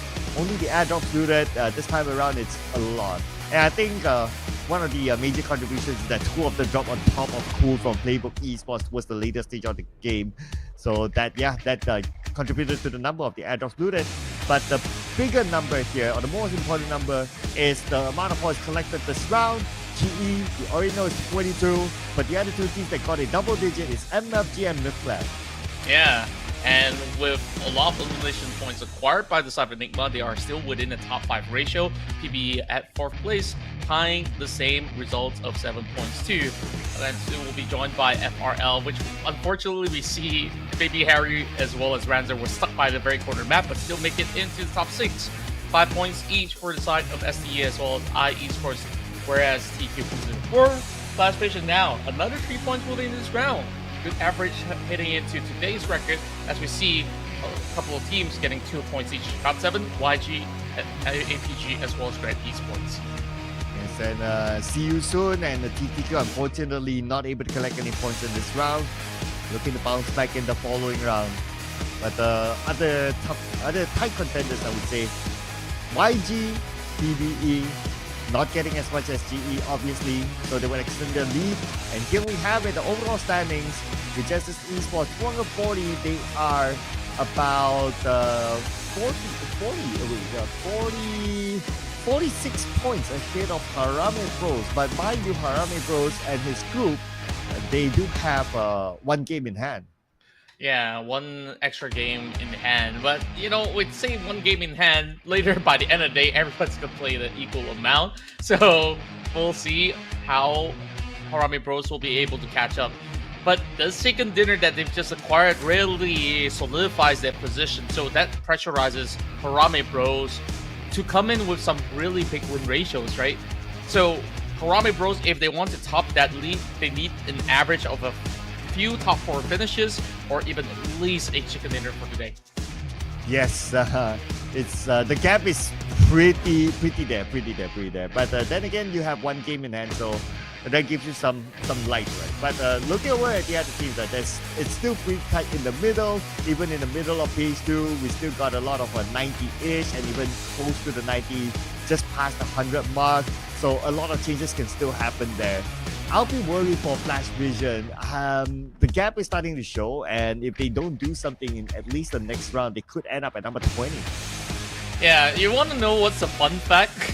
If you only take elimination points for inside of GE and not calculate the ranking points, they will be placed at 7th right now. Wow. Can you imagine how insane these numbers are? Because they basically created such a huge gap that it's almost a no contest if there wasn't Harame Bros on the board. Yeah, and I guess that's what Enigma is trying to do, right? To try to emulate whatever they did with getting as many eliminations as possible, so that they can also put themselves like somewhere up there. But of course, if you look at GE, they also have the placement points as well. 100 placement points there, triple digit for the two stats. Yeah, and we just absolutely love to see it, that this team has really gotten all the formulas down. And when we look at that fight over on the Lumber Hills, it really feels like they are so confident to basically go for that widespread, sending each players to take on certain areas, and then basically have them just work as well as they can. But of course, we take a short break, and when we do come back, we'll bring you another round of Erangel. See you soon.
Welcome back once again to the PMCL Southeast Asia as we are basically getting ourselves ready for another run into Erangel, this time with the inclusion of Group E. It's Sir Cloud with me here. My name's Contra, as we are your storytellers for the entirety of the day. And so far, GE is still the Titans at the top. And now, with Harame Bros' presence, they're hoping to challenge that. Yes, Harame Bros is going to be back next. Same goes with Austria Esports, Exquisite Esports, and 214 Akira. And 214 Akira, they've been having a uprise again ever since their slight slump towards the middle of the week. But so far, so good for them, and they are able to challenge for the top 5. Now, with of course down to very limited amount of games left, 4 games left for Group E. So they have to make the best out of it. And for you guys out there, in case you just joined us, this will be the grouping that we'll be playing in the next round. And here we go. It's going to be Group B, C, D, E that will be on board. And this is definitely going to be a tough round for everybody with a lot of firepower to be offered from each respective squad. Group A now taking a break. So it will be Fearless, Flash Vision, Myth Clan, as well as God of Death 7 that will not be within this matchup. Yes, so Flash Vision will be staying this out. The only Singapore representative is going to be APG that's playing this round, in which they already got their chicken dinner. So I'm still with the narrative, of course, the other narrative of every team to get their own chicken dinner in this campaign. So if we do see a new team getting chicken dinner, I'll be cool with that. Yeah, and so far, we are hoping that CU Soon Tiger KE will be able to find one for themselves. So far, I think like they have their fair share of struggles in the early game as well. A couple of times we did see the team managing a top 5 finish, but now cutting to the end of week 1, they really want to put on a solid performance. So we'll have to see whether if they could basically withstand the heat that has been pretty much blazing throughout the course of the groups. Yeah, if I were to look at the overall charts, some of the teams that have not gotten the chicken dinner, based on ranking, that is, MFG have not gotten a chicken dinner yet. So looking forward to them, and also the other teams who have not gotten it yet. Though we still have a lot more games to go, but yeah, we want to fill that all up so that at least we can okay, we're done. We can put that aside. If not, I worry that some of the teams might end this campaign without a chicken dinner, and that's not cool if your other friends have toys of their own. Yeah, but we've had several seasons back in the past of the PMCL SEA wildcard circuit where even there were so many of all these days that GE did not secure chicken dinners, but it wasn't a problem for them because they have so many elimination points. I think MFG is currently on that same route. Today, we see so many elimination points being gathered by the side of MFG. Let's see if they will actually get one for themselves, but I think that the Filipinos will basically say they'd rather have Harame Bros to give that chase. So with that, of course, we still have our promotion running for the Dragon Emperor set as well as the Empress. So your first roll will only go for 10 UCs, as this will feature the Drag Raid MK14 firearm as well as the full clothing set for you to check out. With the weapon, you can basically have on-hit effects, ablation broadcast, as well as a modified loot crate with those visuals for you guys to check out. So with that, don't miss out, as this will only run until the 9th of March, which is just 1 week before this will be shelved forever, or maybe you might need to wait 12 years for another Year of the Dragon. Yeah, 12 years, or if somehow, somewhere the Zodiac changes in between, which is very, very unlikely, then yeah, 12 years is probably going to be it. So opportunity to upgrade your MK14 with this set. First draw is only at 10 UC. And yes, I know it's a week more to go. You're telling yourself, we still have a week more. We still have 6 more days to go, and yada yada and so on. But you never know if you might forget about it. Just like how you potentially might forget about this one because it's running until the 21st of March. Yeah, you have ample time to get your hands onto the Serpent Gleam set. Once again, first draw is only at 10 UC. This is the brand new guild set which definitely offer really, really awesome effects with the AWM. And of course, you know the drill. Go ahead, make your top up and get your hands on it, as this will be running till the 21st of March. Yes, very limited amount of time. This is the longest of all our promotions, but still, you don't want to forget about it. And then by the time you notice, it's like, oh, it has passed, it has expired, you can no longer get it. So get it right now, at least the first draw, which is only at 10 UC. Use this opportunity to upgrade your AWM. Also comes with a loot crate, elimination broadcast, and also on-hit effect. And the opportunity, of course, to show to you, your friends, and your content, your glamorous moments. That's right. Make sure you make those one-tap clips on all your montages, and of course, show it off on whichever platform you guys do prefer. So, with that said, we are basically bound to get ourselves into our upcoming round here in Erangel, this time with the inclusion of Group E. It's gonna be a lot more tactical in the approaches of all these team fights, because these guys all come with very fury firepower. So this is what I would expect coming in from these squads coming in from Group E. Though Harame Bros, they like to go in for close quarter engagements because they are very efficient in those type of team fights. Yeah, especially with the Federales coming back. And I have a hunch that this guy is either there or close to being the top eliminator of the week. So keep your eye on this amazing player here. With the remaining rounds to go, I'm sure he wants that chance to try to catch that. I'm not sure if the teams actually know like the updated stat of like who's and how many in terms of elimination points, but I guess if we were to like look at it in general, this guy is definitely in the running. Yeah, he's definitely up there. So with so many eliminations coming in from GE as well, it could be either one of them. It could be Smile, could be Master EG, or even other teams coming in from PBE has also been able to really show some strong contests. So maybe we might just actually see a full list of I don't know, maybe a top 5 to really make comparison of some of these stats. Yeah. Well, we'll see what sort of numbers do come up though. I'll be interested to look at what is the actual number by that individual, other than maybe just announcing like, okay, here's the one. That's it. Hopefully we get to see that number. Then we'll be able to kind of benchmark it for next week as well. Because all these, everything in the first week is like the benchmark. The next week will be like a comparison of like, okay, how did these teams fare as compared to the previous week? And we sort of have an idea of like, what are the amount of points that you would need to be in a certain bracket.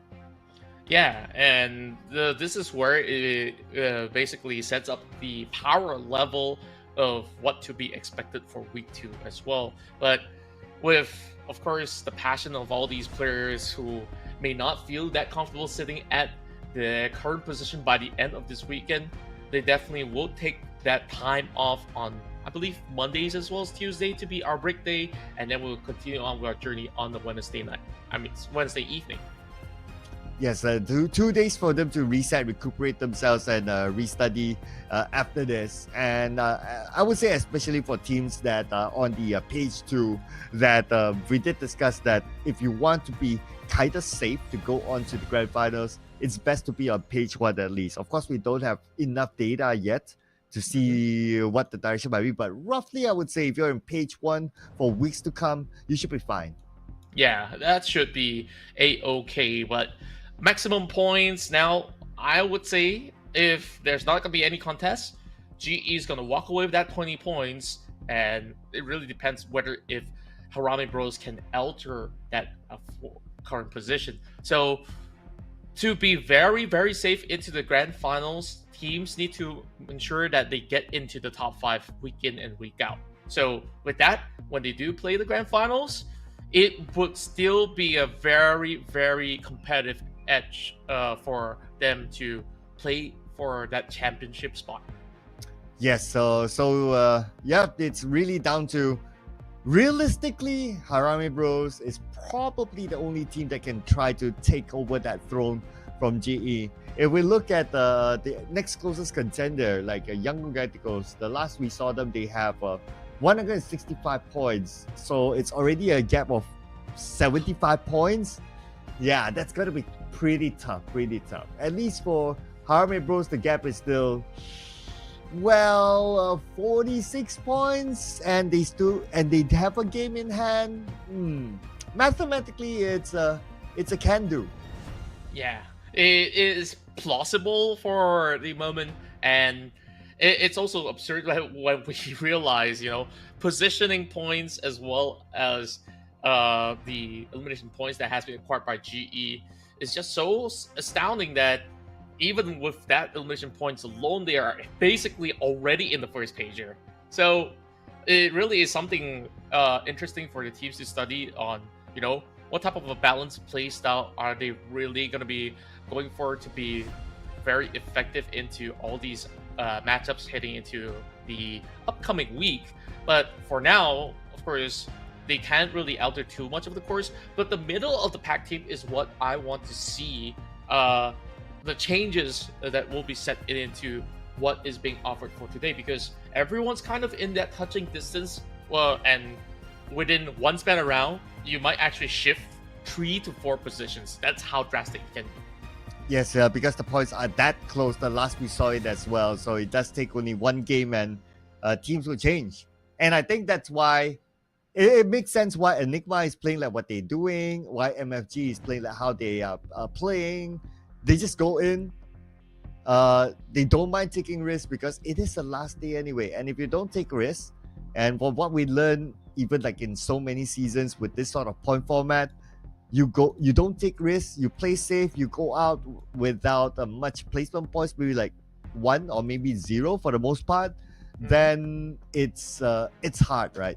So teams rather like, okay, last day we go all out, just like what Enigma did. They got 7 elimination points but 0 placement points. That's a lot better than trying to go for just placement points.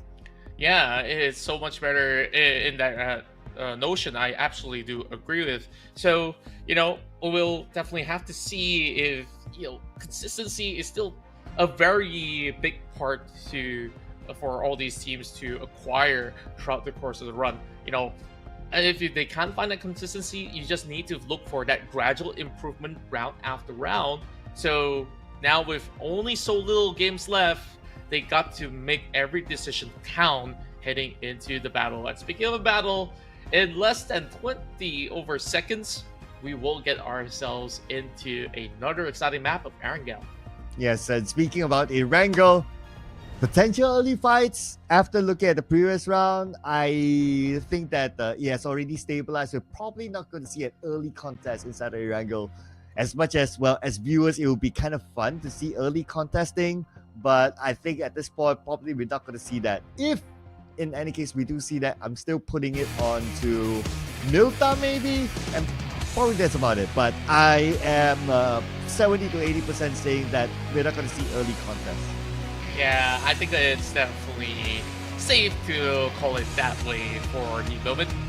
As we will take a quick glance over the battlefields of Erangel, make sure you guys, first, share the love to your favorite teams playing in the tournament, and by showing your support by tapping in the chat, as we will see the flight path beginning over on the south side, heading into Stalber. So this will be an easy access for the side of GE to move into Novo Ripnoe.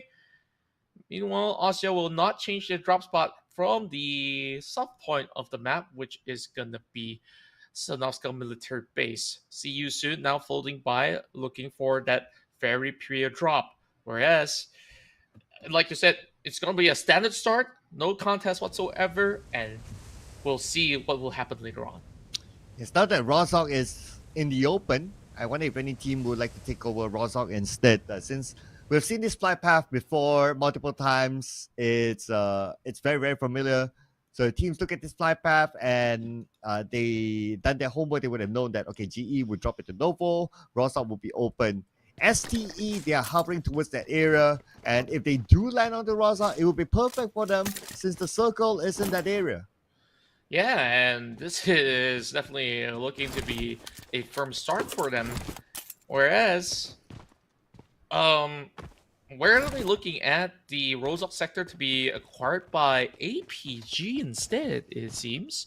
And when we go for the later stages, I think Yangon Galacticos will be planted pretty safely if they will be able to extend into areas like the shooting range or and of course take over Severny eventually if they want to. It's currently being opened up.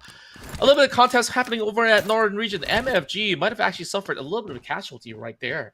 Yeah, already got the first blood, and it does look like it happened around the area of Rozok, or maybe around the area of shooting range. It's around that area. And I can understand, right? You want to get the best position possible somewhere around that river in case the circle shifts up north or it goes down south. You will still be okay to cross over, or at least to be one of the earlier teams to have access to get over to the safer side of the circle.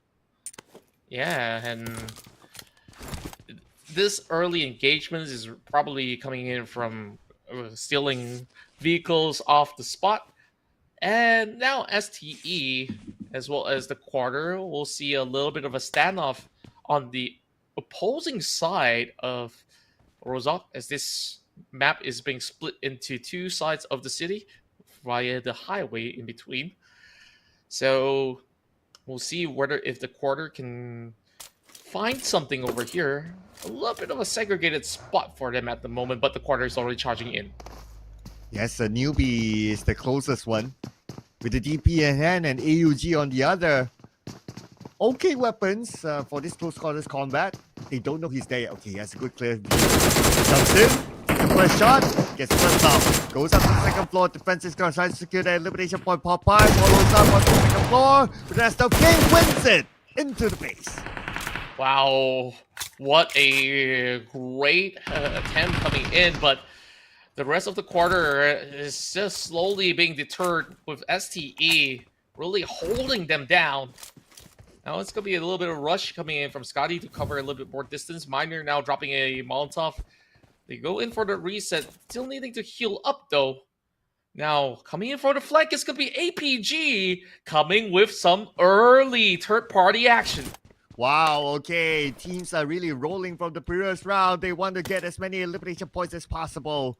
Now APG is jumping to spray. APG can still go up a couple of notches in the overall charts. Popeye gets one nade on. So 6-2 knocked down by SkyMel from afar as the third party AVG comes in. Here we go, crashing the gates, needing to actually take on Miner. SkyMel having a grenade in hand. The exchange is not really looking too good for the quarter, but Attic Boy lands one. Very little health left for the final member of the quarter, but there's still another lurker from the side of STE. They need to basically figure this one out. APG with a solid 3-pointer hit start. Oh man, and now Miner is the one left alone. APG surrounding him still with a full team. Looking for the one last member of STE. Where is Miner going to go now? There's no way he'll be able to save Scotty. So he needs to be prepared to defend his own ground. Micro Uzi and also an M16. Ooh, not the best of weapons if you want to fight a incoming 4-man. Yeah, and also for Scotty, if he bleeds out, I believe that point goes to nobody because that was a knock that was from the squad that was taken out earlier. So they need to actually find him, but they left off. Wow. Lucky Miner. Okay, they did not go in for him. I mean, to be fair, they don't know that he's there, but they didn't really check all the corners or check all the houses, and they just left it. Okay, but I mean, that's good for Miner then. Yeah, I mean, pretty acceptable if you ask me. After all these kerfuffle, I think like APG assumed that the battle was concluded between them as well as the opposing squad of STE. Maybe that's the only reason why they would actually left off so early. Yeah. Yeah, maybe they didn't think that that one person is still there, and maybe that person escaped or whatever, which is absolutely fine, right? I mean, maybe they don't want to, like, I don't know, take that risk. But honestly, in my mind, my process is that you want to lock down Rozok because of how the circle is, because that has access up north in case the circle goes the other way, or if it goes down to the peninsula, obviously you will be there. And in Rosal, you have tons of loot there. Assume that the opposing team has not looted everything yet because they were so busy fighting each other, but some choose to let that go. Yeah, just small little decision making could go a long way, but I guess like if they made the better read, they would really just hang around that Rosal area a little bit longer and just loot the entire city, right? So over here, Rich Cam coming in from the side of Enigma, still looking for that early pickoff. We'll find one member down from the side of Asha, still trying to pick up another one for the block. But wow, the flank angle coming in from afar. Astro X trying to salvage the situation. Wow, okay, a couple members of Austria managed to get across, but they are all not within the circles. And still calling up for help. Cooper is just too far away. Enigma needs to fight before they can save Cooper, and they need to do it back. Fast and furious, it seems, for the side of Enigma as they are fighting all the way back, even despite their member being on the ground. The rest of Enigma circling this whole area of play. Asya have to play from the lower end instead, unfortunately. They might just be able to actually land the grenade as they're going for a little bit of a save. And now inside of Blue Zone will eventually his demise as Astro X has got nowhere to run. Skynet is safe, Chewie together with him, but they are all caught out in the blue. Looks like a U-turn for Esports. No way they can get across this bridge now, considering that Enigma is still there. They lost Koopa, but there are 3 members. Only 1 eliminated. Make that 2 with Astro X. Definitely the point will be given to Enigma. Is it truly worth it? Well, I guess this is where Enigma is just going all out, like what we saw in the previous round. Yeah, Enigma have always been this feisty every single step of the early stages of the game. And I guess it's rightfully so on how they've been able to acquire so many of their own points heading into all these rounds. But we'll just have to see how they're going to cope with that late game, though. I mean, that's usually a little bit of a hiccup that has been displayed by the team, because they do not tend to last that long. So with that solid start, they need to start basically making better late game plays for themselves. So if they can improve that, you see Enigma going much further in this circuit. Oh, look at this. Miramar Bros only has 2 players stage very early. They still have Federales though. With 2, it's going to be hard for them to come up with something big. I hope that you're still with me, Cloud, because I don't tend to hear you out for the time being, as we are going to be having a battle over the top end of the Gatka Mountains. A little bit of a jostle control, as this will be the circle that might just basically end up over on the top side of the mountain. Oh, look at the rotation from TTQ all the way up north back in. But now this Gatka Mountain will be cleared. We got Younger Radicals up here trying to take control of this mountain. Oh, another opponent on the other side. And that is a see you soon. They want some of it. OBE, they want some as well. Mon Boy monitoring the situation. Mon Boy, he's just going to see how he's going to be able to at least garner a little bit more control from the lower end to really join in the party. See you soon. It's got a lot to do against another Burmese squad over on the top side. See you soon. Needs to work with just having a little bit of a chip of HP from inside of YG. Takes out now, getting 1. He's gonna look for a little bit more. Quick shots from the DBS with assistance coming for his teammate as well. That's 2. As he is looking to shut them all completely. It's 3. Can he ace it for himself? And yes, he will. A full ace coming in to shut off. See you soon. Wow. Clean by Yangon Galacticos, but they need to recover quick because Playbook Esports is gonna go up. Gerald leading the charge now, trying to get information with his buggy. Because of the rough terrain, he's not going to be able to see his opponent that easy. Looking away at the circle, looks like he has stage 2, and this area is still in it, so the mountain is still going to be valuable.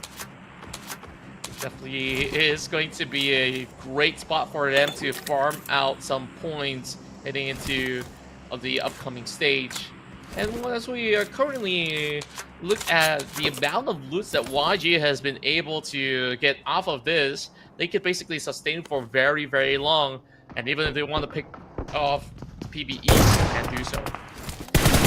Jita, knocked down, eliminated immediately by Nathan. Looking for more, cooking up that day. Towards the left side, there's someone holding you. Taken out immediately by Unknown. 2 more to go. Oh, Nathan could not really hold down the line. It's gonna be Boy! We'll be able to really greet them with a couple of shells to be shot out. Now this is a very, very tough spot for them to really conclude the fight. Super Pickles now trying to get a little something, as Pickles is still dancing all alone, needing to deal with 2. We've seen some clutches much earlier in the week, but can he do it again? He knows that he's going for the save. He's going to take that time to heal up, but he decides not to do so, as the grenade will flush him out. Nate on point indeed.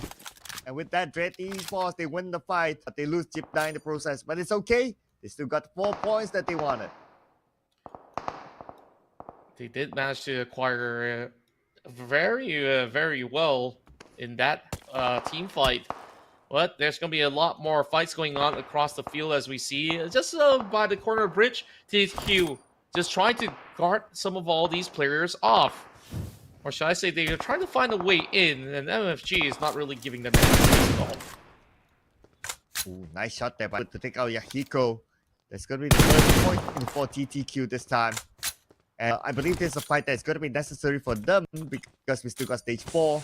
The planning's move. MFG will need to be prepared to defend against TTQ instead. They have to settle this real quick. I mean, the zone's going to be closing right in. And Yatka, well, they're holding down the line, and Anchor PUBG doing some solid display of gatekeeping.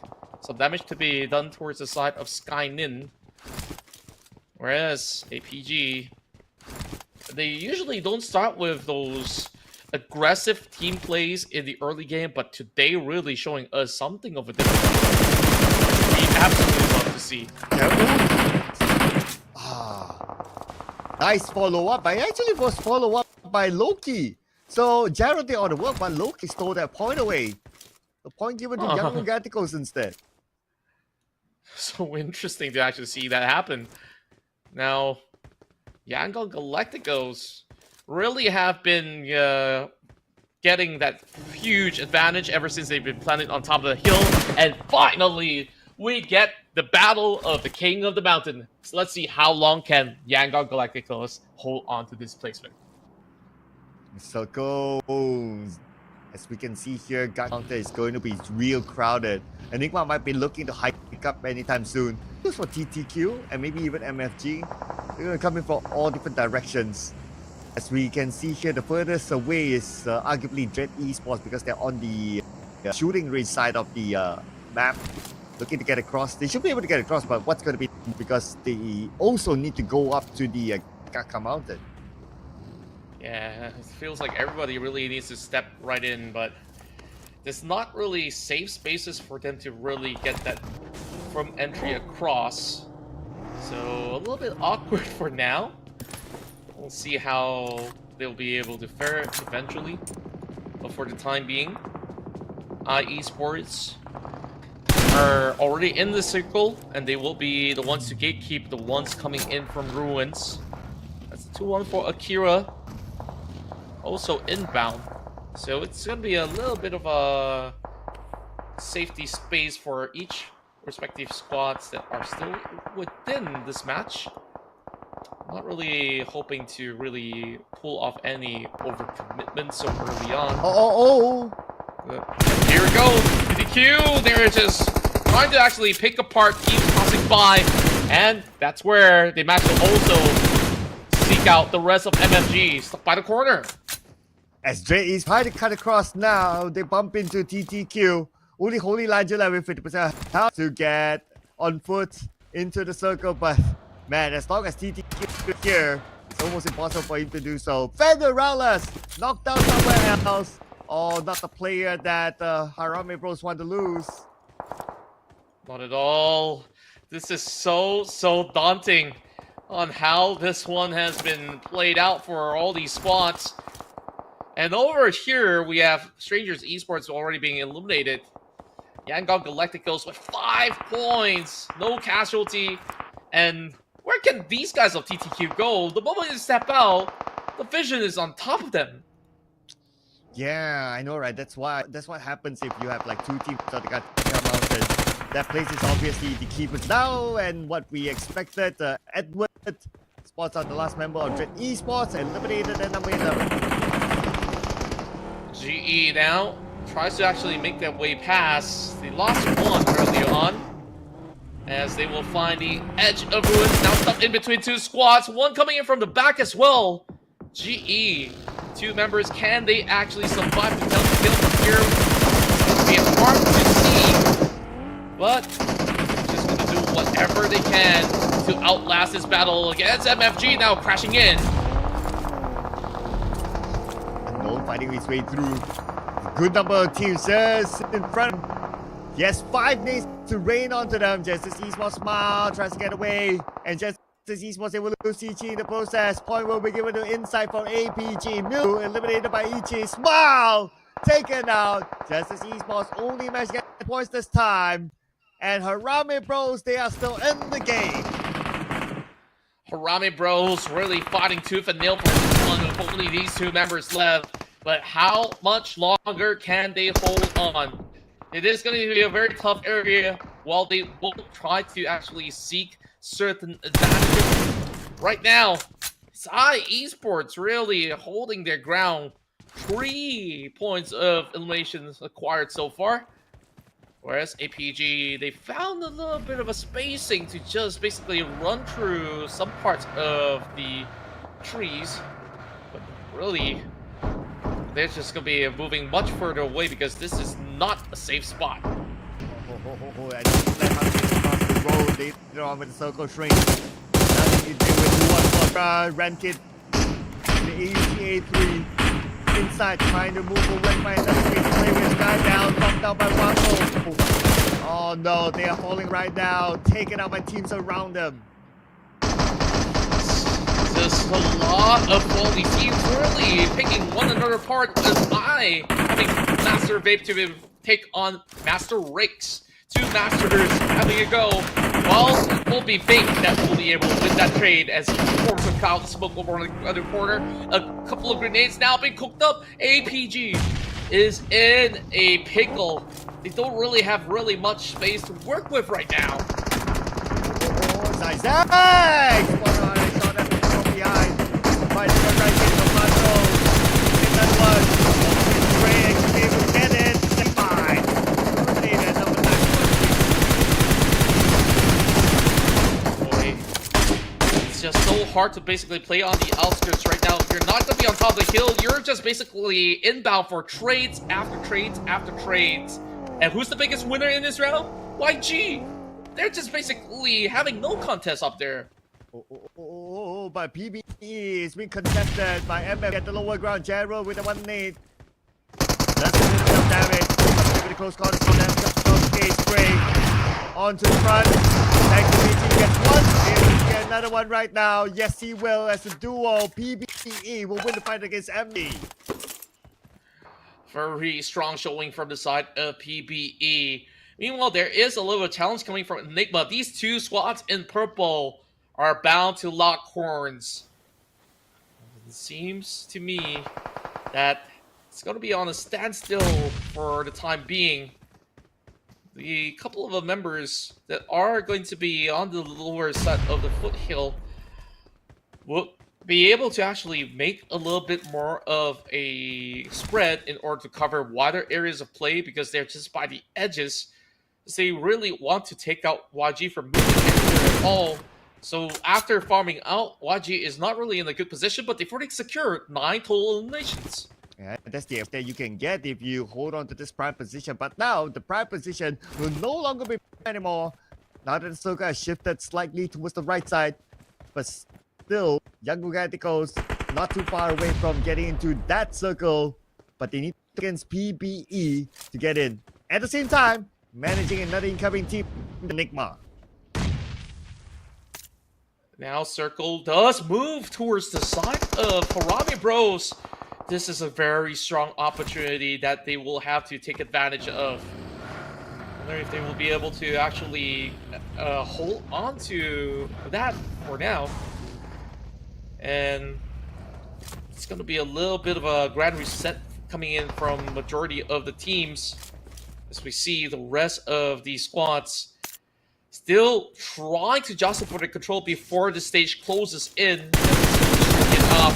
YG now gaining the areas of Enigma, but will have a member taken down. Well, Coca-Cola, and with that, Enigma will try to take advantage of it, sending QB in the front. QB has 4 nades. Can bring them down on the members of Young Galacticos. That might be the next time the nade.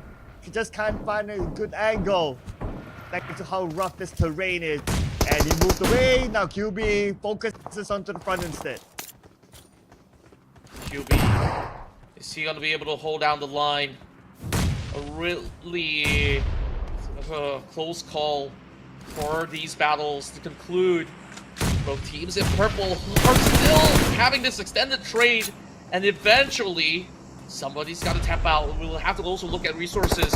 Things are running low from the side of Coca-Cola. They are basically hanging tight. Oh my word. Who's going to be able to actually win this trade? So close to one another. It's just tossing a little bit of smoke, trying to deny any form of vision, as YG are still with a very solid position. Enigma moves too far forward with the buggy. Oh, nice one there. Exposed himself to Younger guy. They're looking for more right now. Charging in front. It's going to be WTZ. And beautiful nation now. They cleared up Enigma. Now they need for Playbook Esports.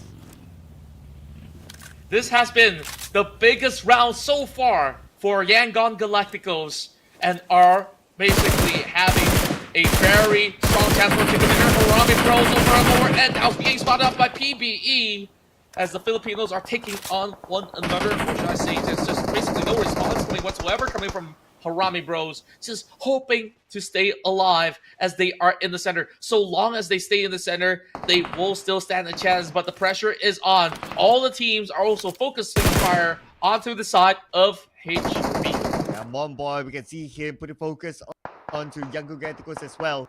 But interesting enough, they send Cloud down to the lower ground in case the circle moves entirely from the Gatka Mountain. But look at the circle, it still favors on the PBE. So Younger Galacticos might be interested to try to take over PBE's position. Yeah, and Galacticos now preparing to advance ahead. There is that form of a crease that the members of PB are basically looking after, but YG decides it's time to climb down. As much as they lose that vantage point, they will still have one member planted up top. Monboy is just going to be holding it down. Oh, I was trying to say Romeo Boy. 2 boys, actually.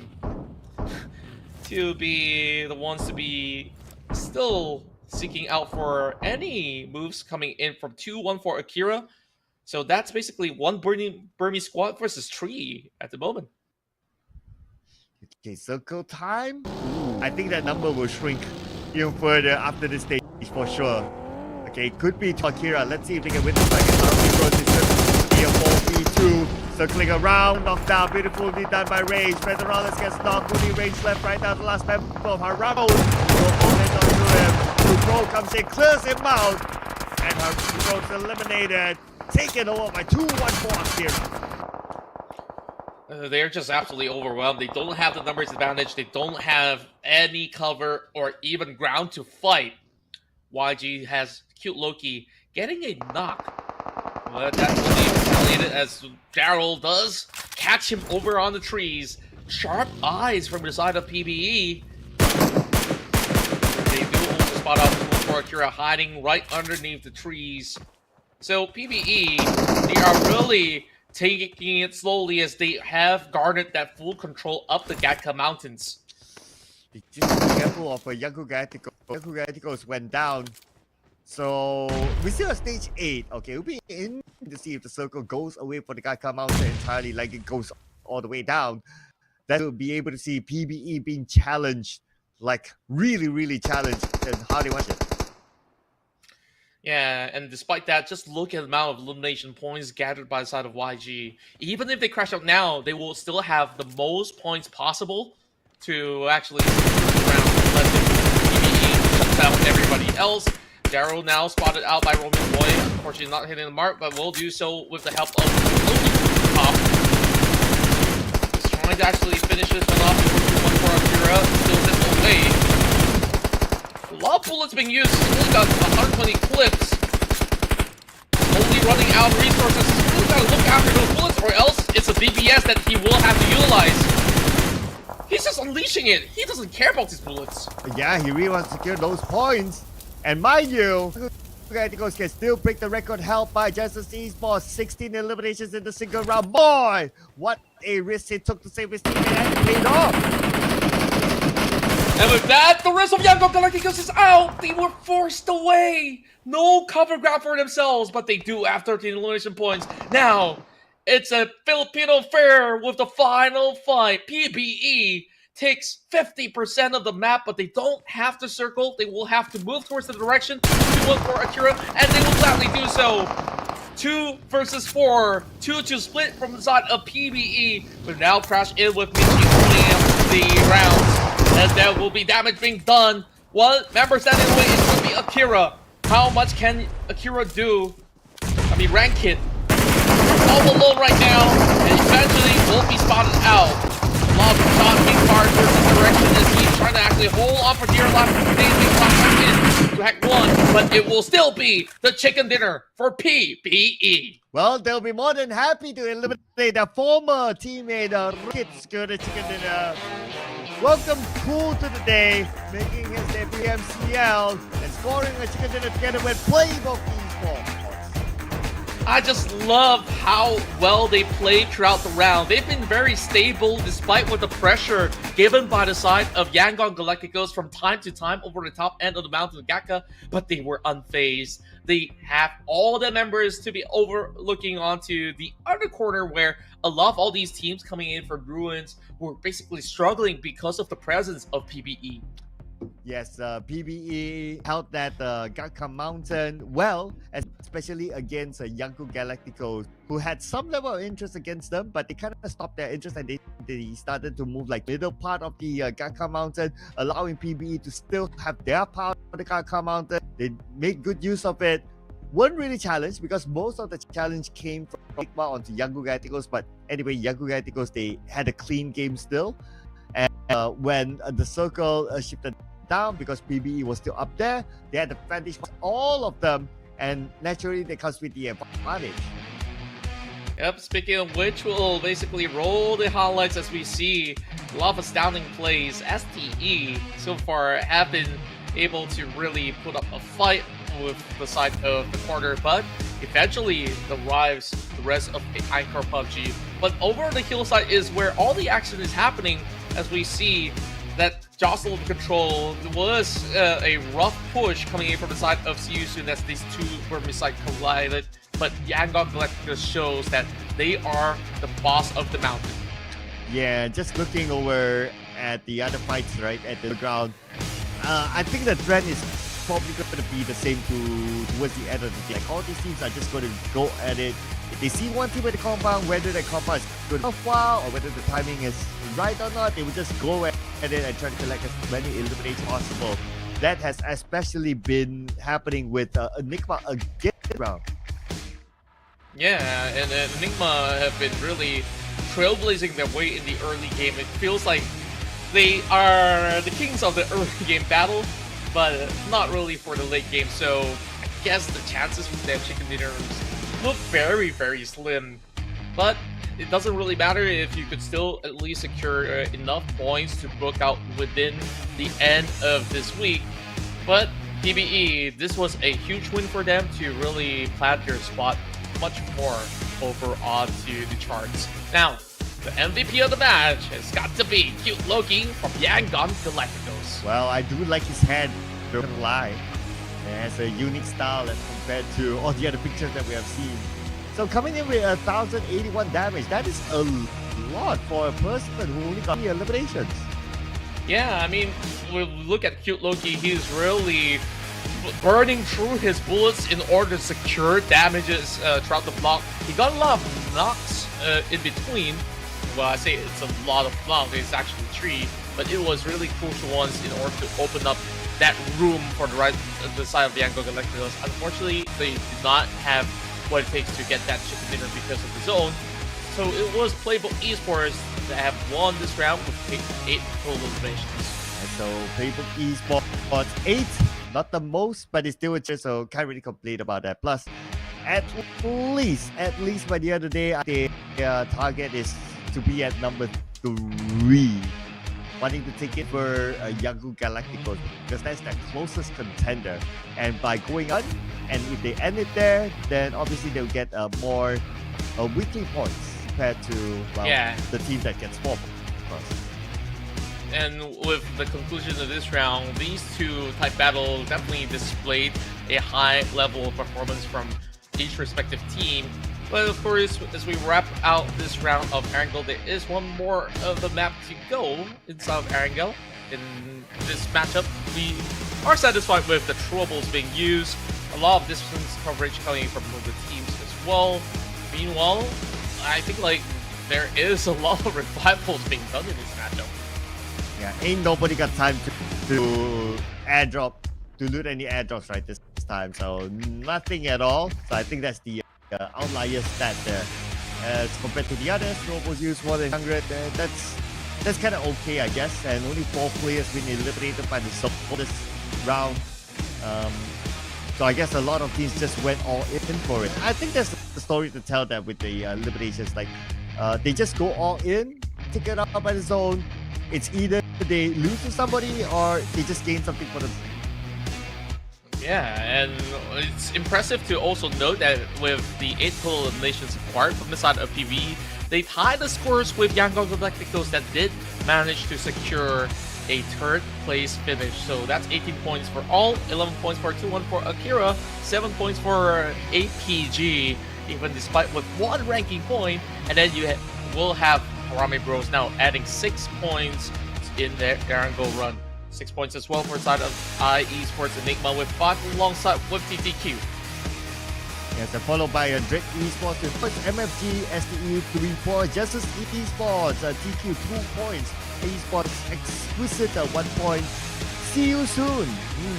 Not first day that they did not manage to bring any point in this. That's right, and that is your match standings, but when it comes down to the overall, we will still see Yangon Galacticos still above PBE, so that rivalry is still on. If there was that chicken dinner for the Yangon Galacticos side, then that will be a further gap created, but it's still within touching distance. STE now at number 5 with only 2 points advantage against the quarter. Meanwhile, 2-1 Akira is at 7th place with 135 points. Enigma now closing into the top 8 with Esports just short of 2 points in order to reach them. TTQ now in the top 10, and that basically pushes teams like Exquisite as well as MFG and NIP down. And if it's true, right, we can see why APG is really up for getting elimination points. They're only 2 behind the GOT7. Despite GOT7 having 1 game in hand, but that's Magic control. As long as they can gather enough points, potentially they could take over 7. And if they can go all out high flyer, maybe even Esports. Yeah, and now Austria Esports is the gatekeeper at 16 as well. So with them playing their first game, definitely there's a lot more points to be acquired all the way to the tail end of Miramar. So I guess they really have to brace themselves because they are the ones to play all the big maps for today. Austria Esports so far did pop off yesterday in their Miramar run, which I was really impressed by. So I do fancy their chances to be standing pretty firm despite them being on that second pager. Yes, and we are running out of games now, ladies and gentlemen, because next we will be back, of course, into Erangel, and that will be the final Erangel for today. We'll be moving on to our second half with 3 more games to go before we lock in everything. So with the games running out, I would expect that even in a bigger map, even in Miramar, like teams will still go all out onto each other, just like what we saw in the Erangel matches. But before we head on to our next Erangel match, as usual, we're going to take a break, and it's going to be an extended one. So we're going to see you guys after this break.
Let's go boom.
Let's go boom.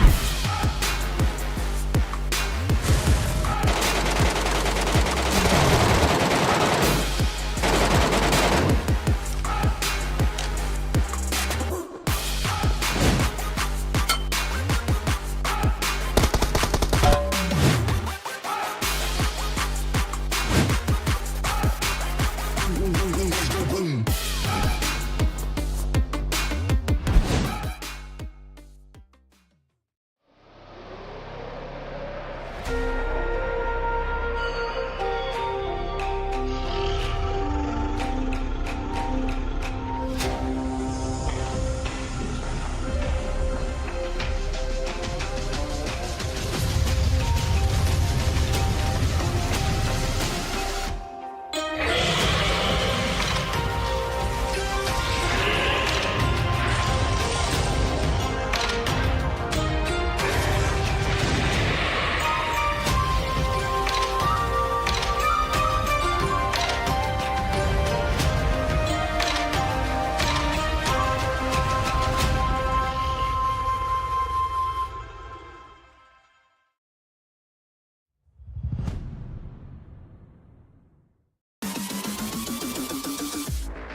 Ladies and gentlemen, welcome back once again to the PMCL Southeast Asia, as we are now at the halfway mark of our final day of the week 1 of the schedule.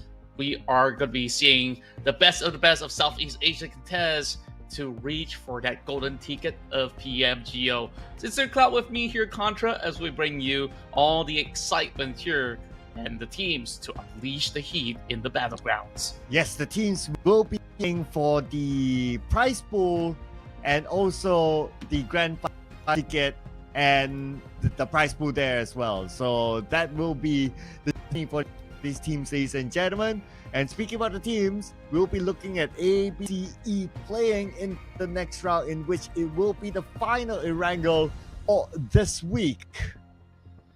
That's right, the final Erangel match, and we can't have it any better in a way that now that Group B will be taking a short break.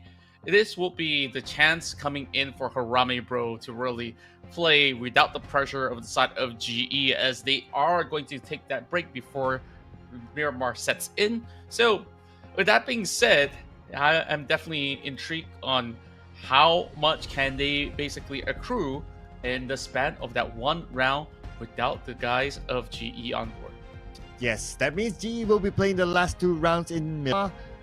Not their favorite map based on the stats, so see how they will affect the overall, because Harame Pros will be playing this round and they have a chance to try to catch up to Justice Esports. But speaking about chances, you have the last day chance to be part of this line collaboration, which will end today. That's right. Make sure you basically buddy up with our charming Sally in battle with new sets and items, as well as the brand new prize path, which can unlock the special Line Friends reward. So you can jump into PUBG Mobile today and make most of the excitement and buddy up for battle. Sally's not going to be sitting all day for you. This is the last day for you to get your hands on this Line Friends collaboration. Yes, do check out the prize path and unlock the special rewards. Thank you to Line Friends. And again, today is going to be the last. We can't say exactly what time because, well, it differs from time zones. So you guys just got to be getting into the game. And there's a little bit more time before we jump in onto our next match. So might as well take that time, log in, check what's happening, check out what's on there, and maybe we can slide in sometime there before we start off the next match. That's right. So we got just about enough time for you guys to check out all the latest offerings, and we are also going to be seeing into how all these teams are going to be moving into this very final map of Erangel for tonight to really set everything well before they dive into Miramar, because certain teams, they are still struggling in Miramar. So this is definitely going to be that comfort spot for everybody out there. Yeah, that will be Miramar. Erangel, the last Erangel match here. Look at how it is today. I do expect to see like teams still going out each other. Though we don't have Enigma this time, right? But I still would expect like other to pretty much follow their footsteps to just, run amok and take chances they could get in this round, especially when it comes to the final Erangel match. Yeah, I think like that is the kind of mindset that these teams have. There's nothing more to lose right now and everything to gain. So we'll just go out there and have a whole lot of fun with what's being offered in these matchups. So with that, I guess that we have a few more seconds on the clock before we actually get there, or should I say minutes, as teams are still getting prepared. I think like throughout this week itself, we're seeing a lot of splendid display of high level performances from across the field. Now that every single region have shown that they are capable to score chicken dinners. Of course, right now GE is the one with the most chicken dinners, but in the form of regional display, I think Filipinos definitely know how to basically take really good control in team fights as well as around the map. So week 2 we'll see whether or not will it be a PH domination or could it be the Burmese side, or who knows, maybe Cambodia will finally regain that rhythm heading into these matchups. You know what sort of the Filipinos to gather this many chicken dinners is because of the fact that they have the most slots of them all. They have 7 slots. Next closest one is Myanmar with 6 slots. So yeah, I guess if you have that number on the battlefield, then naturally your chances of getting chicken dinner will be a bit higher. Yeah, and the form of the control being established, and well, of course, with all the players getting themselves ready into these games, we'll definitely have to see on all these other names that we have had on board, because last match it was a battle between PBE as well as Yangon Galacticos for that chicken dinner, and they are basically so close in touching distance, and there are so many of all these teams in the middle field where we see them really basically overtaking each other round after round after round. So maybe there's going to be a little bit more of a resistance coming in for those teams to not fall too early in these games in order for them to really score those maximum points, especially for those who are currently sitting from 6 all the way to 10th. Yeah, I know, right? It's pretty tight there in the middle. A few key battles that I'll be looking to, other than like obviously the top Parami Bros and the GE, is also just to see the PBE and also Yangon Galacticos battle, who might be the third team to finish at number 3. Yeah, and of course they will be looking forward to get that third position, but for now it is definitely hard to gauge how much can they actually get when it comes down to this final fight, because now with a lot of all these groups now rejoining the battle, I would say that maybe even without GE, a lot of people might just feel a little bit too over optimistic, and that could still be a different set of problems. Yeah, so I mean, with teams just going insane right now in the battlefield, like there can be lots of problems that happen inside, right? Like a domino effect. One team does something different, everyone else will start to do something different, and then it just becomes a whole new mess. So let's see what happens here. Early fights are again now possible, just because of how the teams are currently playing. So we'll be right into the map very, very soon. It could happen anywhere. It's going to be hard to tell now. So just sit back, kick back, enjoy as we head on to our Erangel Week 1. That's right, the last Erangel map as the teams will duke out for the top prizes out there, but most importantly, the pride and glory of their home region to dominate the PMCL Southeast Asia. So far, looking great across the board, and GE will be sitting out this match. There will definitely be a lot of chances for everyone to basically get their hands on a potential big win. Now, let's see what do they really have on board for this flight, as they will take off from Sanovska all the way to Stalber.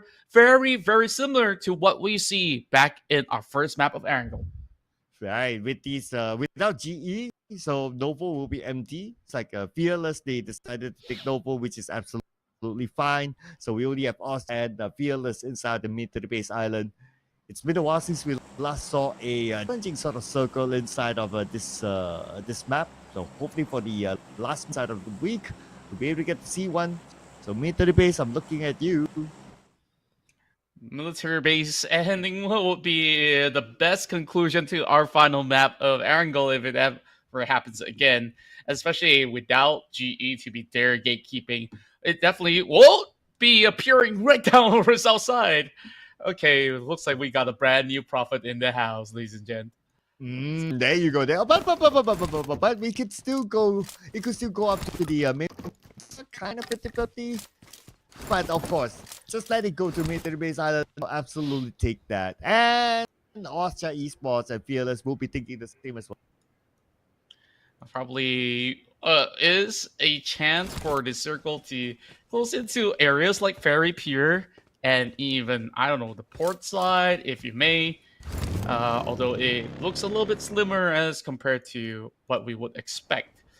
So, tough to tell, but it's really down to all the micro decision making that will basically be for the team to take in order to proceed into this matchup with a little bit more of a room of to actually wiggle with.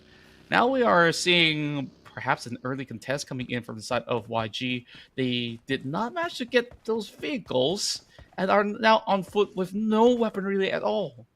YG on foot, MFG in front, and they do have the weapons. Well, YG, they do have decent weapons of their own as well. Really want to take this fight. I don't know, man.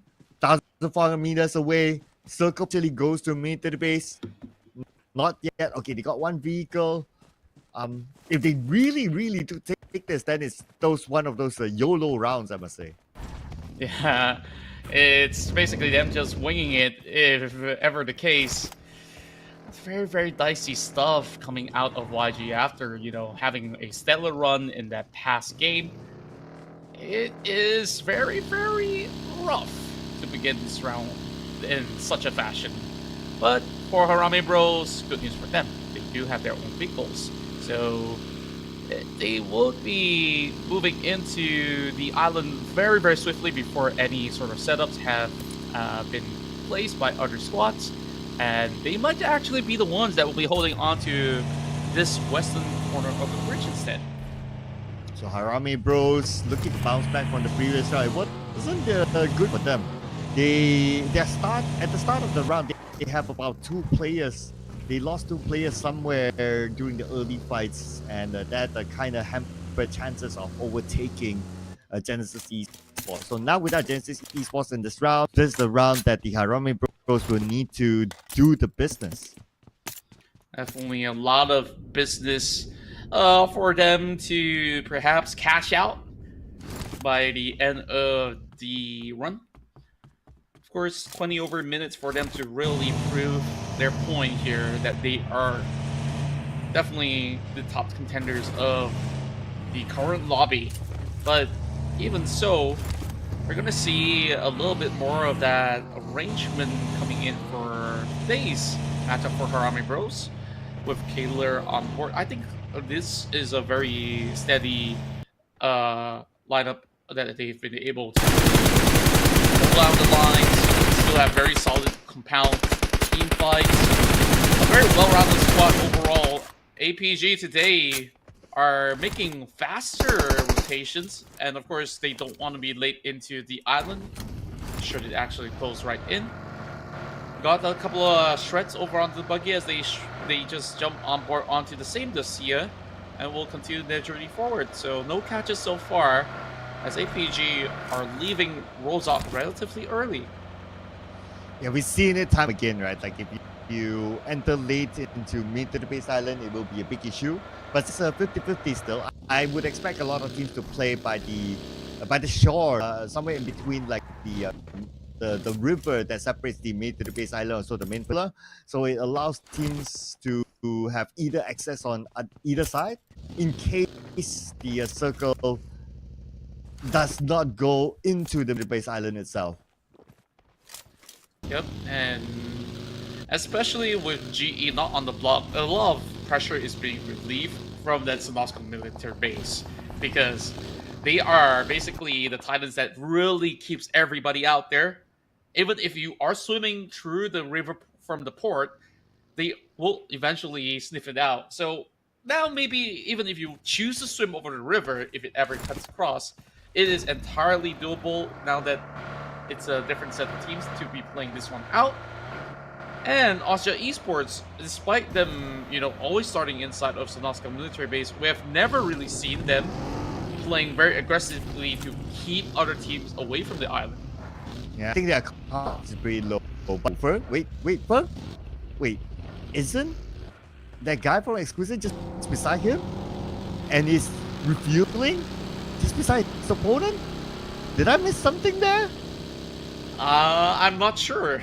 Honestly, it could actually be a pickup, but we'll have to reconfirm if there's gonna be somebody still around him though. But you and the rest is gonna be here for the time being, as there is going to be a long route up ahead. As the rest of PUBG Esports also chasing Yangon Galacticals for that third spot. They won't need a big round with a chicken dinner like they did before. Maybe a double chicken dinner would be giving them a lot of chance to hold on to that third position. Currently seeing a little bit of a movement coming into the shack, as Exquisite Esports is currently down the side over onto the shack. So this is definitely going to be a little bit of a slow burner for these guys out there. Stage 1 is currently closing in as well. So Exquisite Esports, they are not really looking for that battle because it does not really benefit any side of them at all. So a little bit of distance being created from this side of Exquisite. Meanwhile, plenty of vehicles to work with, as Flash Vision is going to be the ones guarding the bridge. Maybe they'll be able to get a lot more, as they might actually fight against their Singaporean brethrens. APG now slowly getting tagged as Insight tries to actually save his vehicle. A circle does reveal to be moving in towards the south side, and I would say that it is still a huge pressure for teams like Yangon Galacticals that have not really made their way past just yet. MMG, as well as some of the members, 214 Akira is still tanking the blue, while Myth is just slowly cutting back into the areas of play. So it doesn't seem like it's going to be too problematic. Asha Esports now taking some of the compounds over to the island, whereas teams that are not in yet will be getting themselves into a little bit of trouble by the bridge. Oh, Liquid knocked down by Ninja. This way will start to get let's see. Nice, a long range shot to Edward. He gives us another one. And we get to get nice up to the hilltop. But it's not on the clear yet. Boy, not in position. You let that one go for now. We'll have such a rough place to go. I mean, TTQ is just driving further and further away from the circle. Like, what on earth is going on? These guys have no regards of their own safety as they are chasing in for coins. I guess they got nothing to lose, but KH trying to actually trade back, but he's going deeper into the shelter? Okay. Alright, this is the YOLO moment here. Lanju went down. Arrow from PBE went down somewhere else. For now, Gus will be knocked down. KH is the only one standing left, and they know that K inside the himself, and that is it for TTQ. Trade Wars. Hopefully they have enough first aids to survive. Very, very questionable plays coming in from TTQ. Like, first of all, you're driving on the opposite direction, and there's basically no chance that they're gonna fight back. Drive right into the safe areas is the only way to go. PBE this time crashes out too early as well. Okay, and that's just for Yangon Galacticos. Looking at the elimination feed that Playbook Esports has been eliminated. Now God7 wants something out of this potato hill. Outside the members of TQ still there. We got Chris here, all alone. 1v4, no first aids. To me, this is a matter of time. Chris somehow still staying alive, but he will be spotted out with a quick glimpse coming in from God7. The quarter eliminated as well. The quarter at least got themselves 3 points for their effort. But now the real challenge is to really get in. For one first aid only for Amura. Not sure how he's going to be getting through safely, but a lot of teams, including Yangon Galacticos, still outskirts. Oh boy, this is going to be a very, very desperate attempt to even get into the safe space. By the end result, I want to see how many players actually gets taken out by the blue. Some parts still in the mainland if they are coming in from the eastern bridge, but it's gonna be Myth only inside the circle for now. Yeah, a lot of them are circling around, especially on the main peninsula. Look at the left bridge. How many players are there? A ton of teams are there, including Flash Vision, and they will be blocked out by Esports. It's absolutely congested. FV just have one way forward, which is to get into the island and then bypass some of the members of Asia Esports. This is the first time we're seeing Asia with an aggressive stance, but they are also not exactly in the circle just yet, so they can't really gatekeep for too long. For MFG, they are going to be moving into inland, and somehow Sky is still hanging tightly here. Not unable to actually capitalize on that situation, but YG slowly getting punished for their late effort into moving in the mouth. Oh, this is an absolute mess right now for all these teams. What's happening? I was expecting a YOLO round, but this is chaos, I must say. Flash Vision loses Mr. Tay on the bridge, as what we expected. APG in the hunt seeks out a member of MFG, and now they do Insight still getting those pickoffs here. That's going to add 3 points on the block for the side of APG. They're just making the best out of the worst right now, because none of these guys have to circle, and they are basically suppressing any advancements at all. Master Rakes trying to actually hold the rest of God7, but everyone's tanking the zone. Damage now being done towards the side of APG, crumbling apart. And Amura does not have any first aid. AS, no first aid as well. Tries to get as much as possible while he's still at it to get loot up something from his opponent. There you go. Finish off the final member of APG. Final member, but the down member of APG. And only has one first aid to use. Moving on to stage 4 soon. God 7 somehow makes it 8 just by playing on the outside. And at least for Amura, he's got 4 packs to heal up. So he just needs to keep himself safe, because he knows that there is still so many of all these players who struggle to actually make ends meet. Here comes Lufa Boy. It's going to be a drive into the waters! Oh, he's still flipping! Lufa, switch weapon! It's just a DBS and it's enough! 3 shots, it's all it takes! But he's still using it. A big crash happening, and he gets the second one! Lufa is on fire! Lufa, 2 back-to-back and looking for more right now. Going towards his teammate. Now, I guess what's the next time is figuring out what to do. Okay, and if he really wants to go in for it, okay, KS is there. Can he sniff out KS? Question. No circle at all this time, Contra. It's either in the water or I don't know what else, man. I don't know either. But if they do dive in the water, look at that go. Some parts are still being covered if they're going to be lurking around, but Myth as well as MFG, they're hoping to actually get something in return out of that. Asia Esports controlling over the south side, and Harami Bros have been able to really sneak past members of the side of Asia. Astro X might just be under fire as well. A few members of the side of Harami Bros are still over on the blue side, so this is not entirely safe. Somehow, nobody passed by the eastern corner of the bridge, as Esports is basically hoping to gain control of that. But it's just so peculiar, right? Majority of all these teams, they are basically battling on that mainland and don't even have that consideration for that bridge. You know, this is time to sing the farewell song. Because I don't think any of these teams are going to be able to survive this. Even if they jump into the water at this point, it's too big. And you obviously can't heal inside the water. I don't know. It's a matter of who can cancel each other, gain those elimination points. That's all. Yeah, absolutely agree. Somehow, damage still being done by the Maso. I don't think he has goggle vision above ground, even so it does not really, help see better.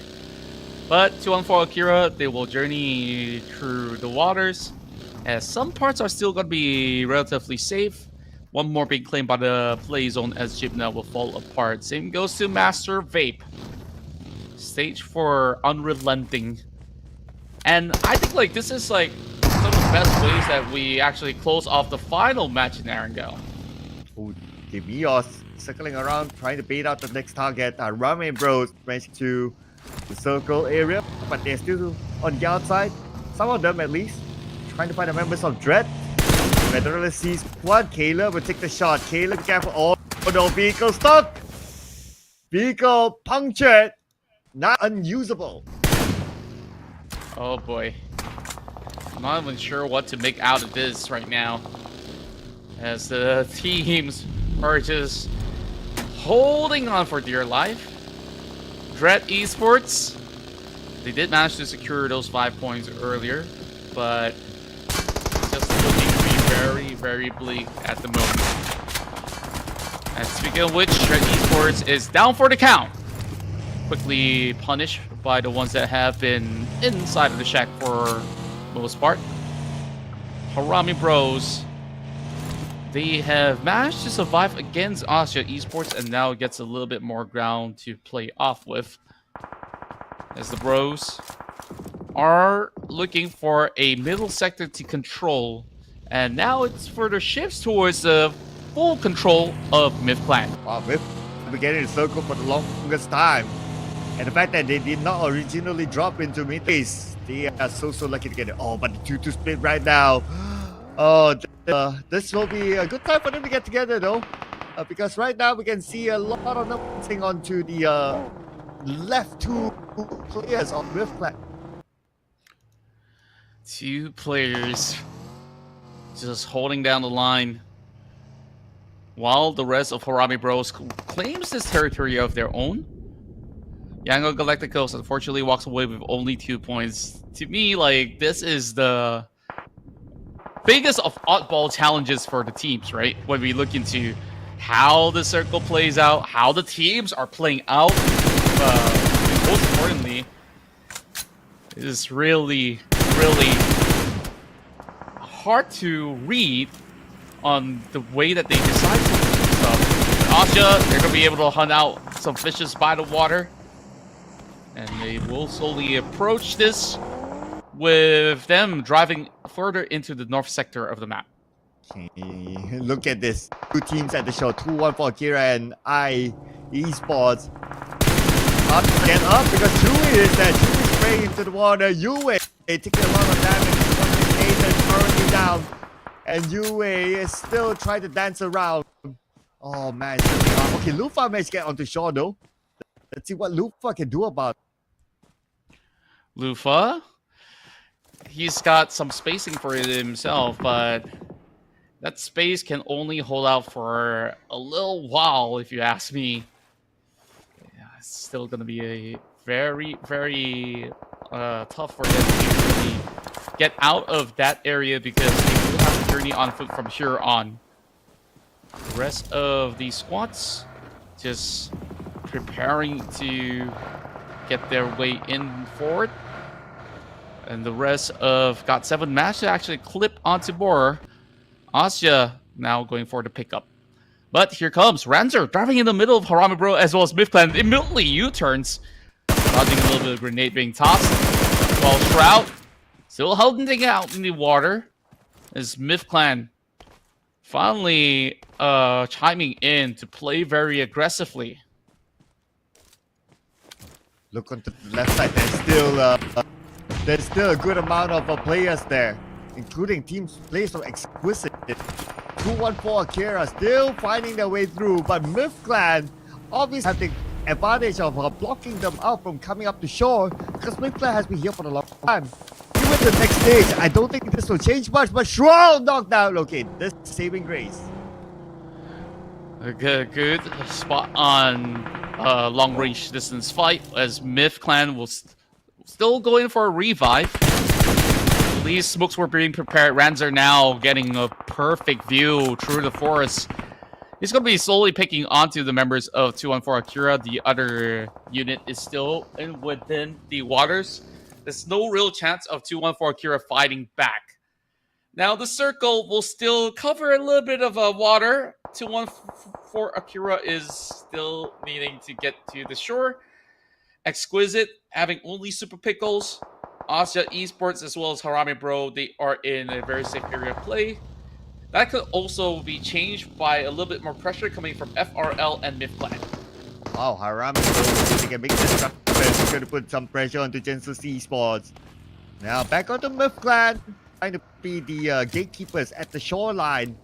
Shroud's still down, but I can be revived. Yep, he's back up. Not going to be an issue. All they need to do right now is to gate the beach, and they should be fine. Oh, Davan goes in.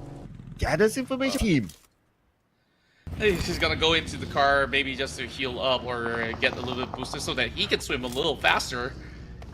But the moment that you hop on the road, oh, I think the bot's got one.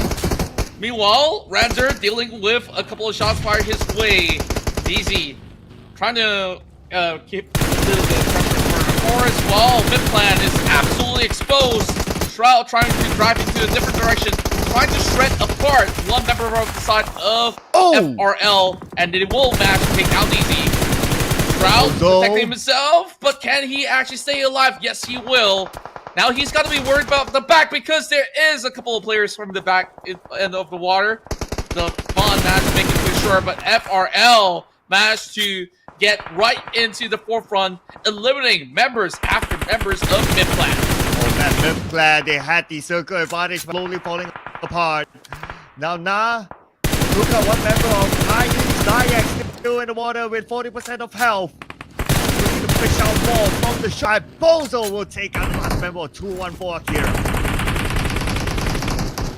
FRL really showing a very impressive firepower rate coming in from all four of their members, and now gathering some of the highest points possible for teams that are remaining. Though that record is being topped by GOT7 to the left, taken out very early on. Now manage the resources, 133 bullets left for the side of Na. Exquisite is just hanging by the phone.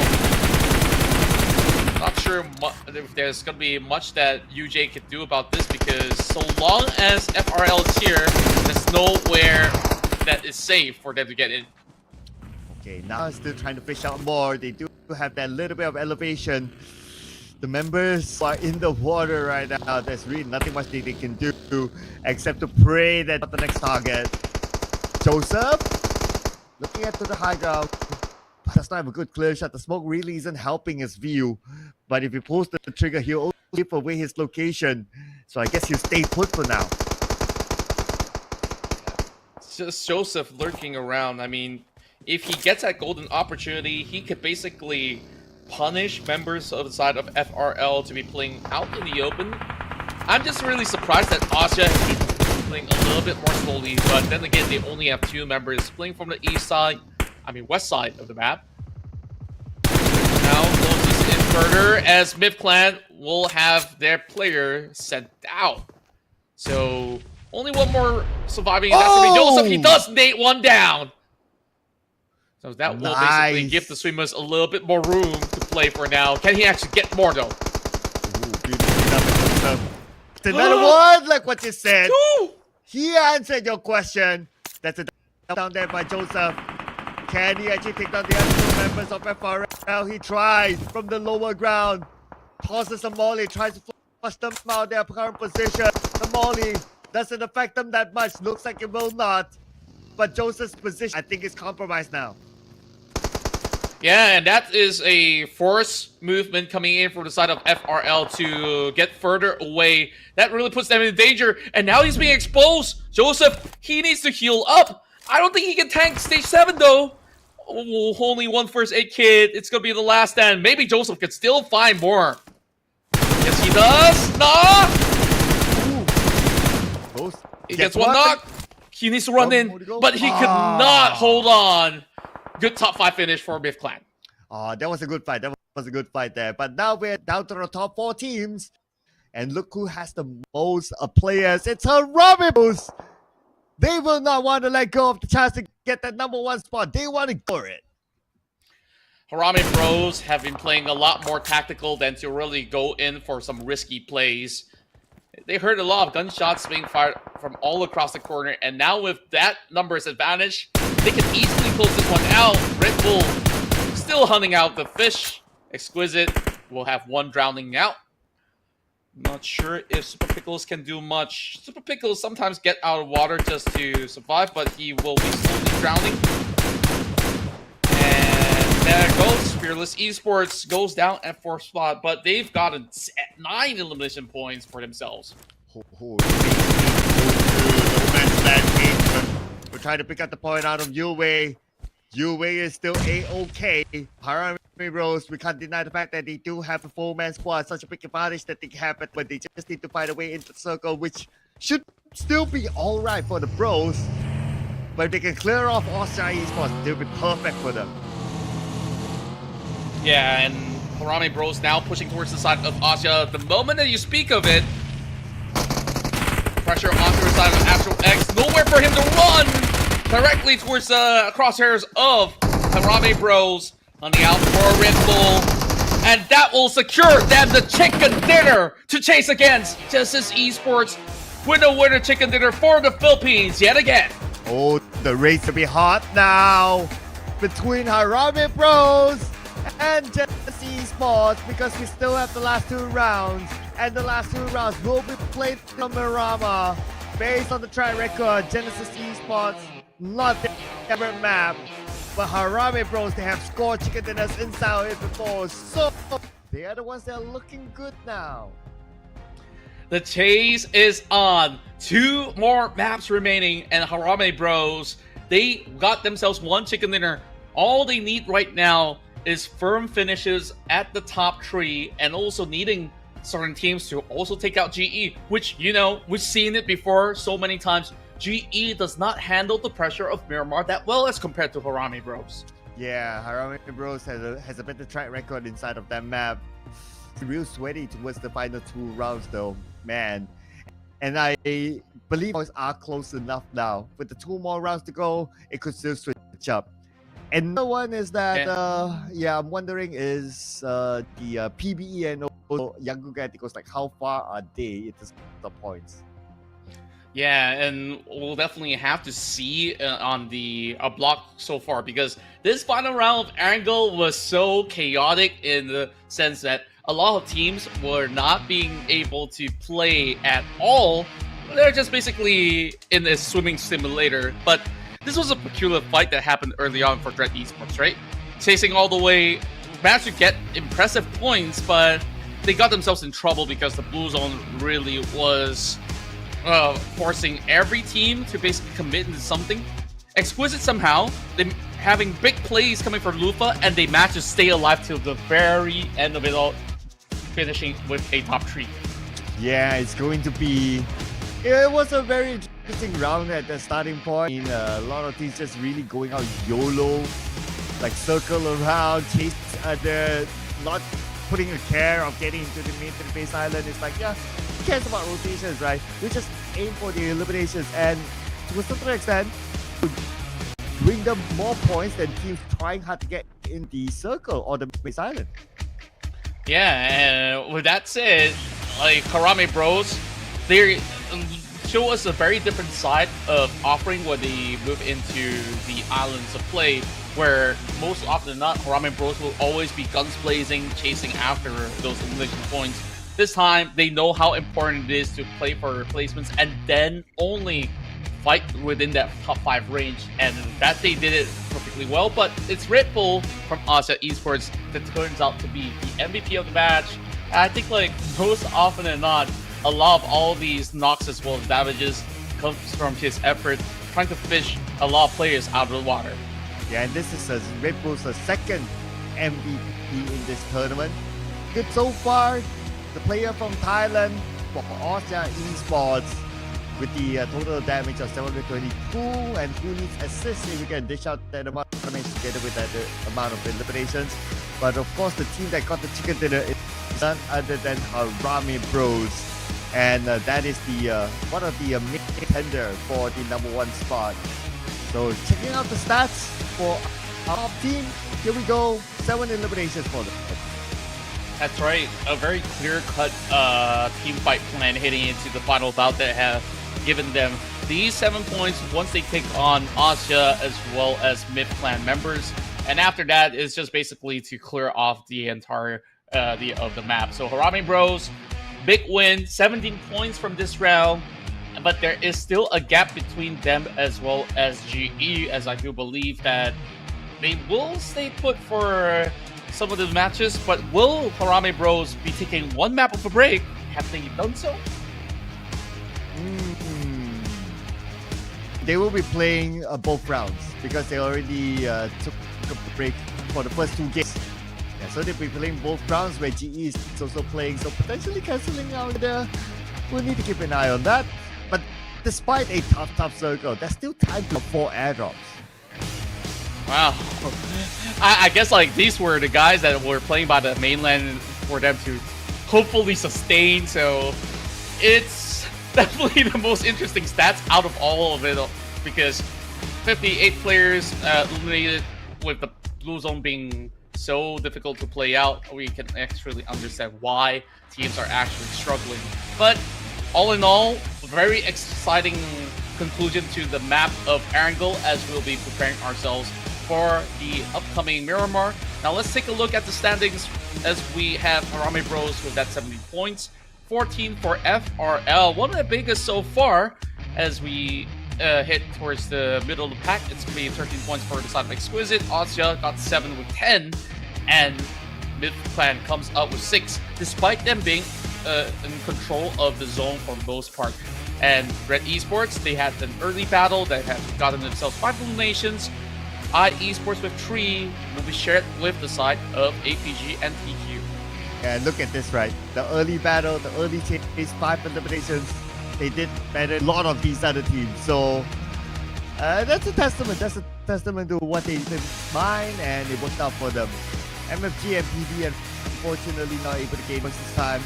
And with Young Gadico gaining the 2 points, they will still be on top of PB. So the pressure right now is on Harame Bros to not fall out in the early game for 2 games in a row. I think it is very doable still. Although the gap now is quite wide, GE have not yielded much results other than, you know, some occurrence of them maybe moving into a top 4.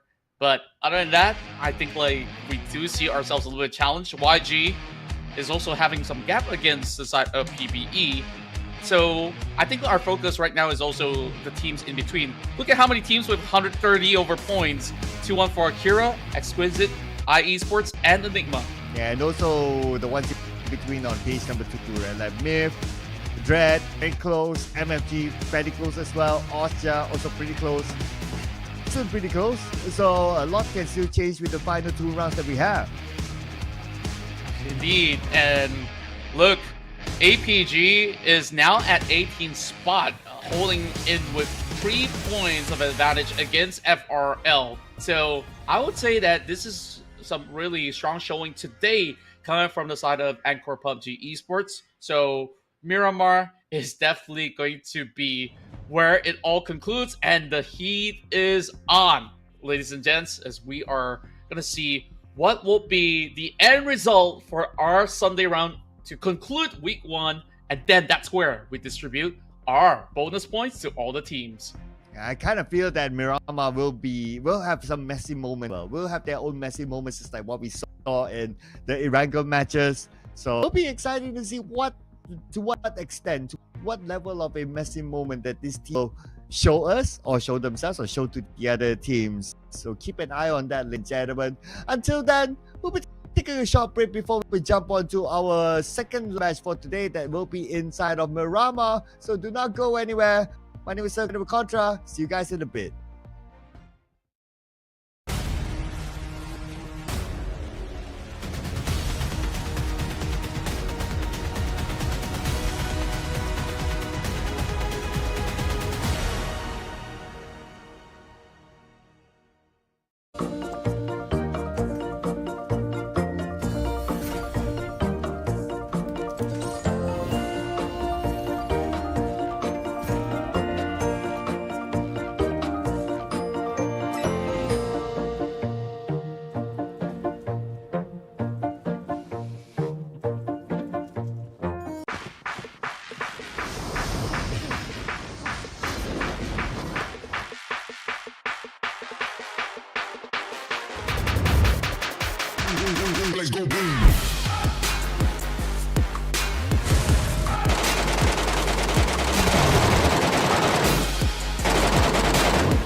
go boom.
Ladies and gentlemen, welcome back once again to the PMCL Southeast Asia. Here with me is Sir Cloud. As my name is Contra, we bring you to our final two games of the night to conclude the whole week one of the PMCL. So it's definitely going to be interesting to see who will emerge as the champions of week one. Yeah, the race to the top is on now, ladies and gentlemen. After Harami Bros secured that chicken dinner last two games, based on the track record, Harami Bros, they like Miramar a little bit better than GE. Yeah, and we'll definitely have to see how far can they actually make, excuse me about that, make a deep run heading into the final two match. And excuse me about this once more, they need to ensure that they do not get taken down early, or else all that hopes and dreams will be crushed within this round itself if Harame Bros gets taken out before top 5. Yeah, and here it is. The groups that will be played: A, B, D, and E. So C, Dread Esports, the quarter MFG Esports, and IE Esports will be on the signs for this round. But we have all the heavy hitters here: Young Gaticos, Playboy Esports. We do have Justice Esports, Harame Bros that will be playing. So this round will be very, very interesting. Indeed, it will be, as we are going to be seeing how well will they be able to cope with that pressure. Whereas, certain teams, they may feel like maybe it's not so much of a pressure anymore since it's we don't seem to have too much of a change in placement even we play the final 2 rounds. No, this is the perfect time for them to basically try everything they can in order to see what really works and what actually doesn't work heading into these matches. Yes, it's going to be. I think it's going to be quite messy, just like how we saw the Erangel matches. Like teams go on the opposite way, away from the circle, just to get elimination points. And and to a certain extent, I wouldn't say desperation, but that's also, if you can't think about it, that's a switch of a strategy, and it kind of worked out for some of the teams. Like just banking elimination points brings them to page 1 as compared to some of the teams who desperately try to get into the. Yeah, and it somehow works so well for teams like Dread and even other squads that you don't always see them play aggressively. They're really starting to deal as much as they can in those rounds. Miramar is going to be a little bit harder to do because there's so many terrains that they have to traverse through. So it is going to be a little bit more challenging unless, they just basically go on the mic on the lobby and say, "Hey guys, everybody, Pochinki right now." So that, of course, I'm not expecting it to happen, but who knows? Some of these can basically play for picks, and what you can basically pick up for yourself is the Dragon, Emperor, and Empress set that is currently available in the PUBG Mobile stores. Your first draw will only be at 10 UC, as this offering is only up till the 9th of March, which only gives you guys 1 week to claim this one for yourselves. So what you can get is the Drag Rain MK14 as a weapon, and also the beautiful cosmetic set for either the Empress or the Emperor. And also have a loot crate edition, elimination broadcast, and also the on-kit effect that comes exclusively with this set. So do not miss out the opportunity. Again, it is only until the 9th of March. The first draw is only 10 UC. So if you have not done your first draw, at least it is time to get into the game while we wait for the next match to do your first draw.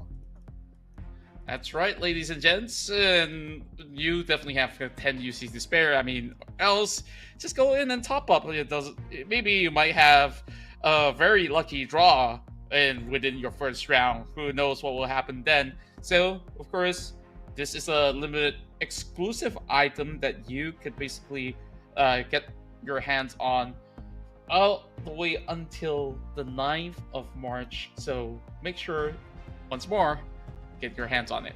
I thought we're gonna remind you more and more times again until every single one of you have gotten this. So make sure, if you don't want us to remind you, all of you have to get it. All right, all of you have to at least do your first draw, if not get the MK14 skin, because it will be limited unless one contract might take another 12 years before we see one. Yep, and of course, the festive season of Chinese New Year may be passing by, but hey, maybe that skin brings you a lot more great fortunes up ahead. But we'll see who will be the fortunate ones to outlast everybody else inside of Miramar, because we've seen a lot of switch of hands. There's not much of a back-to-back winner when it comes down to the final 2 rounds of Miramar. Yes. Miramar final 2 rounds. Okay, I just wanted to recap on who won the Miramar yesterday, right? So one of it is TQ. TQ won the last Miramar, yes, which is the quarter. And before that, it was AP, yes, Singapore scoring their first Miramar chicken dinner. It's first chicken dinner, in fact. It was done inside of Miramar. So it was two teams that don't normally get chicken dinner. Well, again, I'll also be hoping that we'll be seeing like new names getting dinner, especially for teams who have not gotten one for themselves. And at least whatever happens at the end of this tournament, they would have their own poster with the chicken dinner they can take and post on social media. Yeah, we'll see whether if you soon will be able to do that as well. So, with that being said, I guess the players need to be mentally prepared for this. I know it's been a really long week of a run. Some of them may have actually felt, some fatigue. Some may even say, it's a lazy Sunday, but I really have to pull through the final few hurdles. I mean, I think they should go in with the mindset that, hey, we get to play this elite exclusively with all these great teams across Southeast Asia. We don't always get this chance again, so of course they need to make the best out of it. Yeah, I mean, they are in the competition for a reason, right? There's no excuse to say that just because it's a Sunday, you want to let go of your motivation or anything. Nah, you still have to go for it. And that's part of being the competition. And it's going to run for about a month. This is only week 1. We still have week 2 and week 3 with the same map being repeated. We're going to start on restart again. Of course, tomorrow we're going to take and the day after as well. We're going to restart the tournament on Wednesday up until Sunday. We're going to rinse and repeat on the 3rd week. And when it comes to the grand finals, that will only play for 3 days in the next week after the league ends. Yeah, there is so many of all these matches that they will really get to readjust some of all these style of play as well. So I hope, next week we see some drastic improvements coming in from the squads within the span of 2 days break. Yes, so let's see here. I do expect to see some changes in the 2 days break. There will be some to revise their strategies, especially drop spots, because as we know, the earlier rounds, teams just kind of, to a certain extent, YOLO it, so they didn't know what they're getting themselves into. So they will revise, and we saw the changes throughout the entire week, right? So next week, I think we'll see teams avoiding early fights better as to what we have seen earlier this week. Yeah, and I guess now that they are moving into the final few rounds already, they just really have to play their hearts out and really have all these form of nerves and everything else that's currently on their mind that's sort of giving them a mental block to be put to rest, because there isn't really too much more out of what they've already seen heading into this final 2 rounds. So with that being said, we are already getting everybody on board to the flight, as we will be taking on our first Miramar, a penultimate round here to close off week 1. And of course, it starts here and later on ending it in Miramar again. So it will definitely be the sharpest of performance to be taking home the final 2 chicken dinners of the night. Here we go. Miramar it is. As we begin our flight path, I wonder where it will come from. We haven't seen a tough Miramar circle just yet. We have a nice flight path, but the circle, we'll keep an eye on that. Yeah, right now the flight path really gives them so much room to actually play for. So they are spoiled for choice. We've seen Chumacera a lot where there is going to be a lot of fights happening around those quarters, but I guess certain teams, they are also keen to play it a little bit more safely. Whereas for majority of the players that like to go on the south side, I think there's a lot more open regions of play. Places like Impala will also be within reach, which we have not really seen too much out of. So it's really going to be pretty interesting, as we are going to be having the members of CU soon to be moving into Chumacera. I'm not really seeing any form of challenge. Are we getting a challenge? Ooh, God7's actually moving right there as well. We might see that fight happening. And this flight path as well as the circle is really showing us that the fights will go all the way towards the southern end. As we take a glimpse at how the teams will fare this time, it is going to be a daunting task for them to really get any form of strong advancements, as we are seeing a little bit more of a jostle of control, as the shots are already being fired off inside of Chumacera. A lot of all these teams are also battling by the corners of Hacienda de Patron. I believe that is to be Enigma taking on the members of APG. Meanwhile, of course, APG is just trying to see if they could basically trade right back. And they will basically get themselves the first blood of the match. A massive improvement in the early game, while the rest of FRL, they are going to be here just driving around with those monster trucks. I absolutely do love to see, this vehicle, ever since it's added, being fully utilized by the players on board. And now, FRL, they've had a really good run in those previous runs inside Erangel. Let's see what they could be able to do when they get themselves into the later stages of this matchup. Of course, now with the final 2 games to be played out, Austria Esports have got big games in hand that they've been able to really display are mastering this Miramar. Well, SYS, they close in and they will shut one member down from the side of GOT7 and just basically clear up a little bit more room for themselves inside the city. See you soon. May not have actually won every one of these battles, but this is definitely something that gives them a little bit more of that confidence that is what we love to see from this optimistic squad. The rest of GOT7 now having, of course, certain uncertainties as to how they're going to be playing this one out. APG now launching an attack against Enigma. This Enigma is trying to actually push them apart with a full squad sent their way. Master Rake's trying to actually survive with a shred of HP bar. It's going to be really daunting of a task. And now, of course, the full fight begins between them and Enigma. Oh, APG dancing around still with the full. This fight needs to end because we know that Enigma, back in the last few games, when they see one target, they're not going to let them go at all. That goes up to the rooftop. This will give it the vantage point against Enigma. You probably saw Caps on the other end going for it with the AK. And now with Insight pushing through, this is definitely going to be an advantage in terms of getting the vision set across.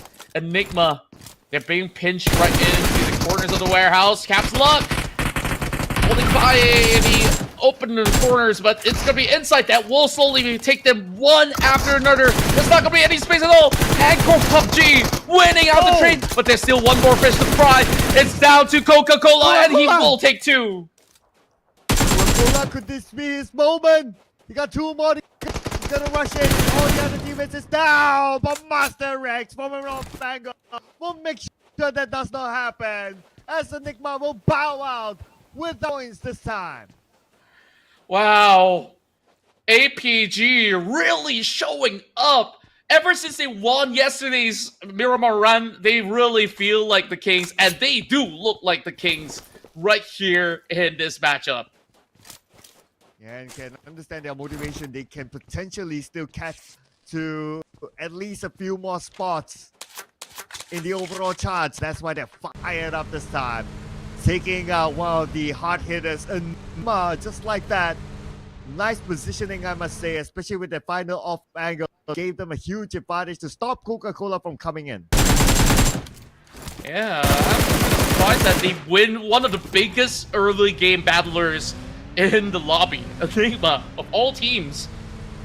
Coca-Cola really gave them some pressure, even though with the last stand, The first great work, they managed to recuperate. Now with the first zone already shrinking in, we're seeing some tussle between some players of YG as well as GOT7. Yangon Galacticos trying to zone them off completely from the seal.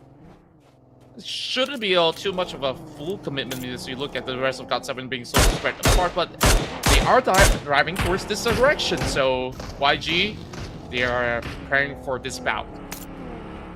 And YG now has the high ground advantage, but they don't seem to be content with where they are. I think maybe just maybe YG, they want to go in for the hunt, or maybe not. They just repositioning vehicles. So this is already a pretty okay for them to stay here, especially with the circle down south. So I would say that would be better, or it would make the most sense for them to just stay there and hold on. Yeah, it could potentially be a really good play by doing so. As Myth Clan are just making sure that they swarm around the area, and I'm not so sure if this is going to be any form of commitment coming in from the side of See You Soon. They do have vehicles to rotate away should they need to move off the Von. Goes ahead, back into the wheels as they try to look for something else. Now, this circle that goes into the very south side is pretty rare, so maybe there's a chance that it can still end up lost field. Well, of course, it's really hard to tell for the meantime, but I'm liking what I'm seeing so far with a lot of initiatives in the early game over on the southern bordered map, while TTQ is already tanking out the blue. And the problem is he does not have any first aid kit. Oh, look at the circle. Wow. Circle is getting tougher and tougher. Goes up to where the high grounds are at, around the area of Minas the Valley. And this is going to be a tough spot for teams to play. One of the areas I would say is the high grounds just on the southern side of Chumasera. If any team would go there and they happen to get the circle, it would be big advantage for them. Oh, definitely. I mean, just looking at how this whole area pans out, Chumasera with those hill to play off from could really give a lot of incentives. But for now, it's also not so telling because it could also go into Valdemar, some parts of it, or even at certain corners of the map. So we'll keep an eye closely to what really goes on. But the fight is really working in favor of the side of Exquisite as they will go ahead to just shred about members of the side of Flash Vision. And Flash Vision has 2 players left, but not in sight, so not too sure where they are. However, Exquisite unfortunately lost one. Okay, we got Shakir and Mr. Tay here. It's Pico. Mr. Tay has 2 first aids, but I'll be worried on the fact that they are both in one smoked up vehicle. This is the risk that they're taking. Yeah, very, very huge risk until they find themselves another car to work with. Well, Anchor PUBG, they started on a high note and still having all 4 players sustaining are now getting shot at as well. Oh boy, somebody's got to help Shakir right there because he... Well, what am I saying? It's actually Sky, not Shakir. Well, there is a vehicle that they will be able to utilize even though it's being smoked up. But 2-1 for Akira is no pushover team. They will basically stay put until they actually get some eliminations. Okay, 2-1 for Akira, locking them out though. And this is going to be real hard. I noticed that they do have another buggy, which is also in the same situation. And they do take that, man, it's both of them similar level of risk. Let's see what they're going to do. The good news is that 2-1 here, they seem to be moving away. So they're going to let that go for now, but there's still a chance that they might bump into it again. Yeah, I think that they are definitely racing towards the possible direction where APG is going to be moving in. Because they are not in a good state right now. They have no mats whatsoever to outlast the blue zone. They will eventually close in. And here comes Rankin! Trying to actually trail it, but slightly off of his angle. There you go. Flash Vision becomes the next team to be eliminated. For APG, Skymel, depending on bandages, no burns. It's going to be a tough run for him. As a Rankid has 4 first aids, he should be fine. He should be able to last to the fact that, to the point that he is able to get into the circle. Yeah, and 2-1 for Akira. Doing a really good duty to just zone players off at the very least, and now we'll be driving into the south side direction while APG is still up and running. Got themselves a little compound to fend off against the rest of TTQ, and now it's going to be 5 points that will be added up. Looking for the full squad, and maybe, just maybe, they can make it a total of 8 points as much as they desire, but Insight is already being taken down. Oh, look at this. E is overlooking these two teams. They might want to go for it as a third party. They're entering the situation at this moment. KH will be trying to find his next target. Oh, nade after nade after nade onto him. Gotta be careful. As SkyMail still on his knee. Bit from a different angle here. Trying to find his target. Not able to land the shot. KH. No feeling utilities now. KH from lower ground. Getting with the fight. No! He lost last stick of help. We almost got it, but too bad. He ran out at the time. Yeah, it was just so unlucky at that moment, but here we still have TTQ's Liquid just hugging by the edge. The Blue Zone's hitting already. APG tries to pull through. Itchy finds Insight. And this is just not a good look. But APG, they're not going to go down without a fight. Insight taken out. So a lot of their firepower is being taken off their hands. Really down to Adik Boy. Can he actually go for it? It's not looking to actually go for the push. Liquid now playing for the heal, and he is just going to be hugging on the corner. He's just preparing with this weapon. Oh, he looks the wrong direction. Oh, they looked the other way. Liquid took advantage of it. Oh no, that was a disaster. Oh boy, it could have gone really well for them, and look who's here, PPE! Well, I guess none of these guys managed to survive to tell the tale, but PPE, they are firmly in control over the south side of the map. It's not too much of a pressure for them to actually get much more out of this current area of play. But we'll definitely have to keep an eye closely on how they maneuver through this corner of the map, dealing with the side of Asya. Okay, Tuition now. He's on the lower ground. He needs to hike up a bit. A circle went across the road, and that is where Red Bull is at. That means now the team that's actually locked out is PBE. Asya Esports, they have a full squad. PBE, they also have it, but they do not have the terrain advantage to play with. Yeah, it definitely looks a little bit rougher in that case. As PBE is now opening a little bit more of that spacing for themselves to eventually chime right in. Very daunting task for them to actually get more advantages, as PBE does have one being shut down. Yui will eliminate them.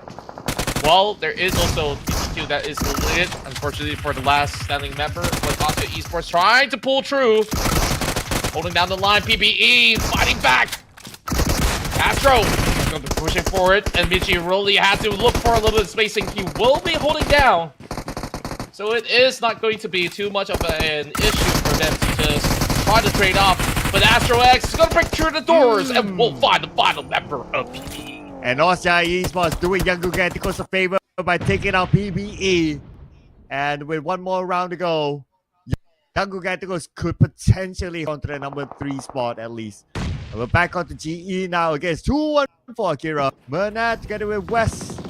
They will both hold hands to revive each other. This should be okay. But for 2-1 for Akira, they're opening up right now. They want to find a different angle. We're going on an off angle to try to take on the members of GE. A little bit of a tussle that will eventually come to a closure there over on those side of the kills.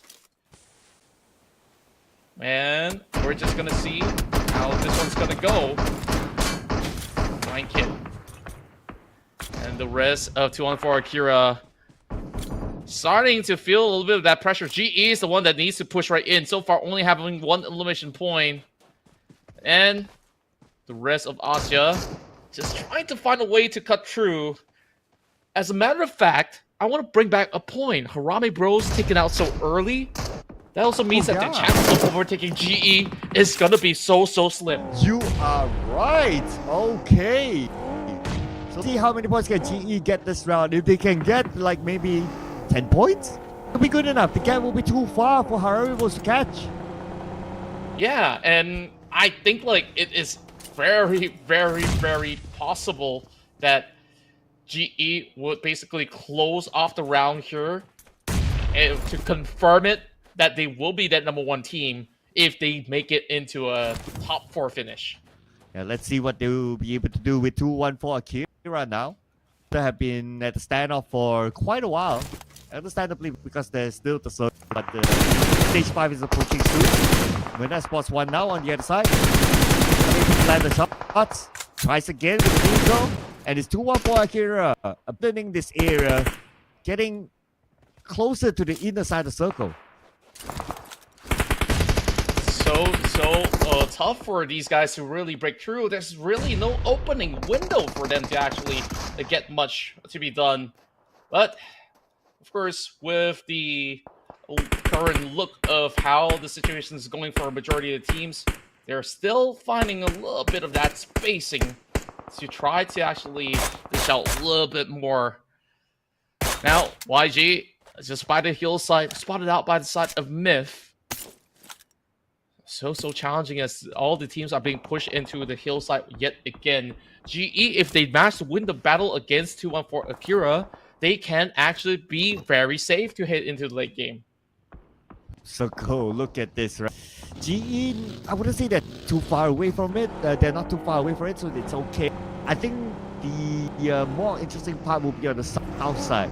Myth is there, and you got FRL, who both need to get into the circle, and then you got the YG, who has that high ground, who can potentially overlook them.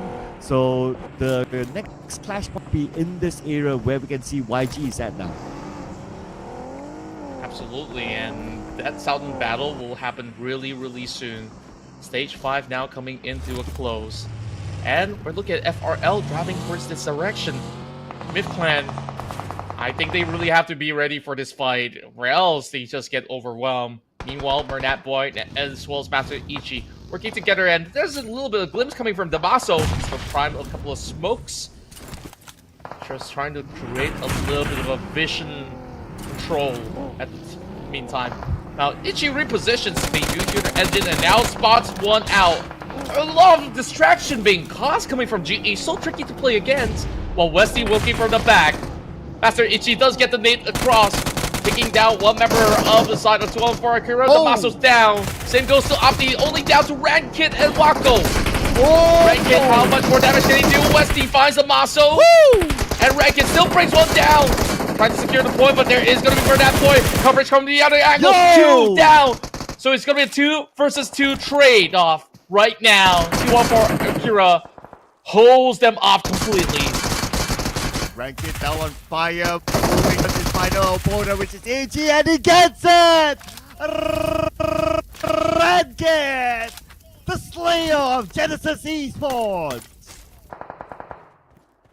What did we just watch? Another Titan bowing out. 2-1 for Akira can actually chase against Yangon Galacticos, but now with a little bit of that deficit because they do not have that manpower to fight off. But it's going to be YG now. Close by against FRL. I don't think there's much that can be offered from the side of Pozo so long as Romeo Boy holds the line. Ah, man. 20 seconds before the zone comes in as well. He's in a tough predicament. Yep, cue music here. Okay, before that, he's not able to get Romeo Boy, so no points from eliminations, only place on point. That's about it. Stage 5, and we have 6 teams left. That is how insane this round is. And I guess that's just what happens if like you're towards the end and it's just like, okay, we got nothing else to lose, let's just go for it. Yeah, and I love it when teams actually do that. Well, there's still a flock crowd heading over the south side. SYS could potentially challenge YG. Well, STE Minor, I think they're just gonna sit back and relax, right? They are in the center, everything's looking pretty cool, they don't really have to move. While Myth Clan driving towards TZ and YG, they are far apart from one another. Oh, it's gonna be real messy now. Myth Clan, how are they gonna get up? DCB shot at from multiple angles. Ooh, on the other side, Young Galacticos. They want to retain their number 3 spot, so they want to collect as many points as possible. Right now, doing so far so good. Full squad eliminations. Shots now sprayed by the side of Yangon Galacticos towards the side of Myth Clan. It's gonna be Zero that finds Shroud instead. Here comes Loki now, popping a perfect grenade. He's got to find another one. DZ, he's got so little health left. This is gonna bounce off. Not gonna connect. Might as well just take a gun to this fight. I mean, this angle, there's no way that he's gonna be hitting correctly. Well, does got that DBS, but it's a 3 versus 1 situation, and he's gonna be facing off against. YG makes a quick look of that, and now refocus towards the side of SYS. And SayCloud says, no problem. I mean, look at that. 1 player dealing with 4. 2 members down from the side of CU soon. SayCloud really holding them down, but the bot is hoping to also steal some points away. Yeah, he's hoping for the other two to just clash with each other, and he comes in a little bit later. So look at this stuff, staying as put as possible. Young Galacticos has the highest point against all these that we can see here on screen. And looks like they will have the upper hand. They're off by taking out Davan, who was spotted out, unfortunately. Number 6, 1 elimination point, and Galacticos now focused on the CU soon. DBS shots connecting. SayCloud, he brings 2 with him. And just like that, see you soon. They will not see the light of day anymore. 10 points for YG. Ooh, clean by Young Galacticos. 10 already. No doubt they will be able to hold on to the number. Just want to find out like how much is the gap. We'll for later. And now we look over at Minor. Tries to take incoming member. A 2-1-4 Akira.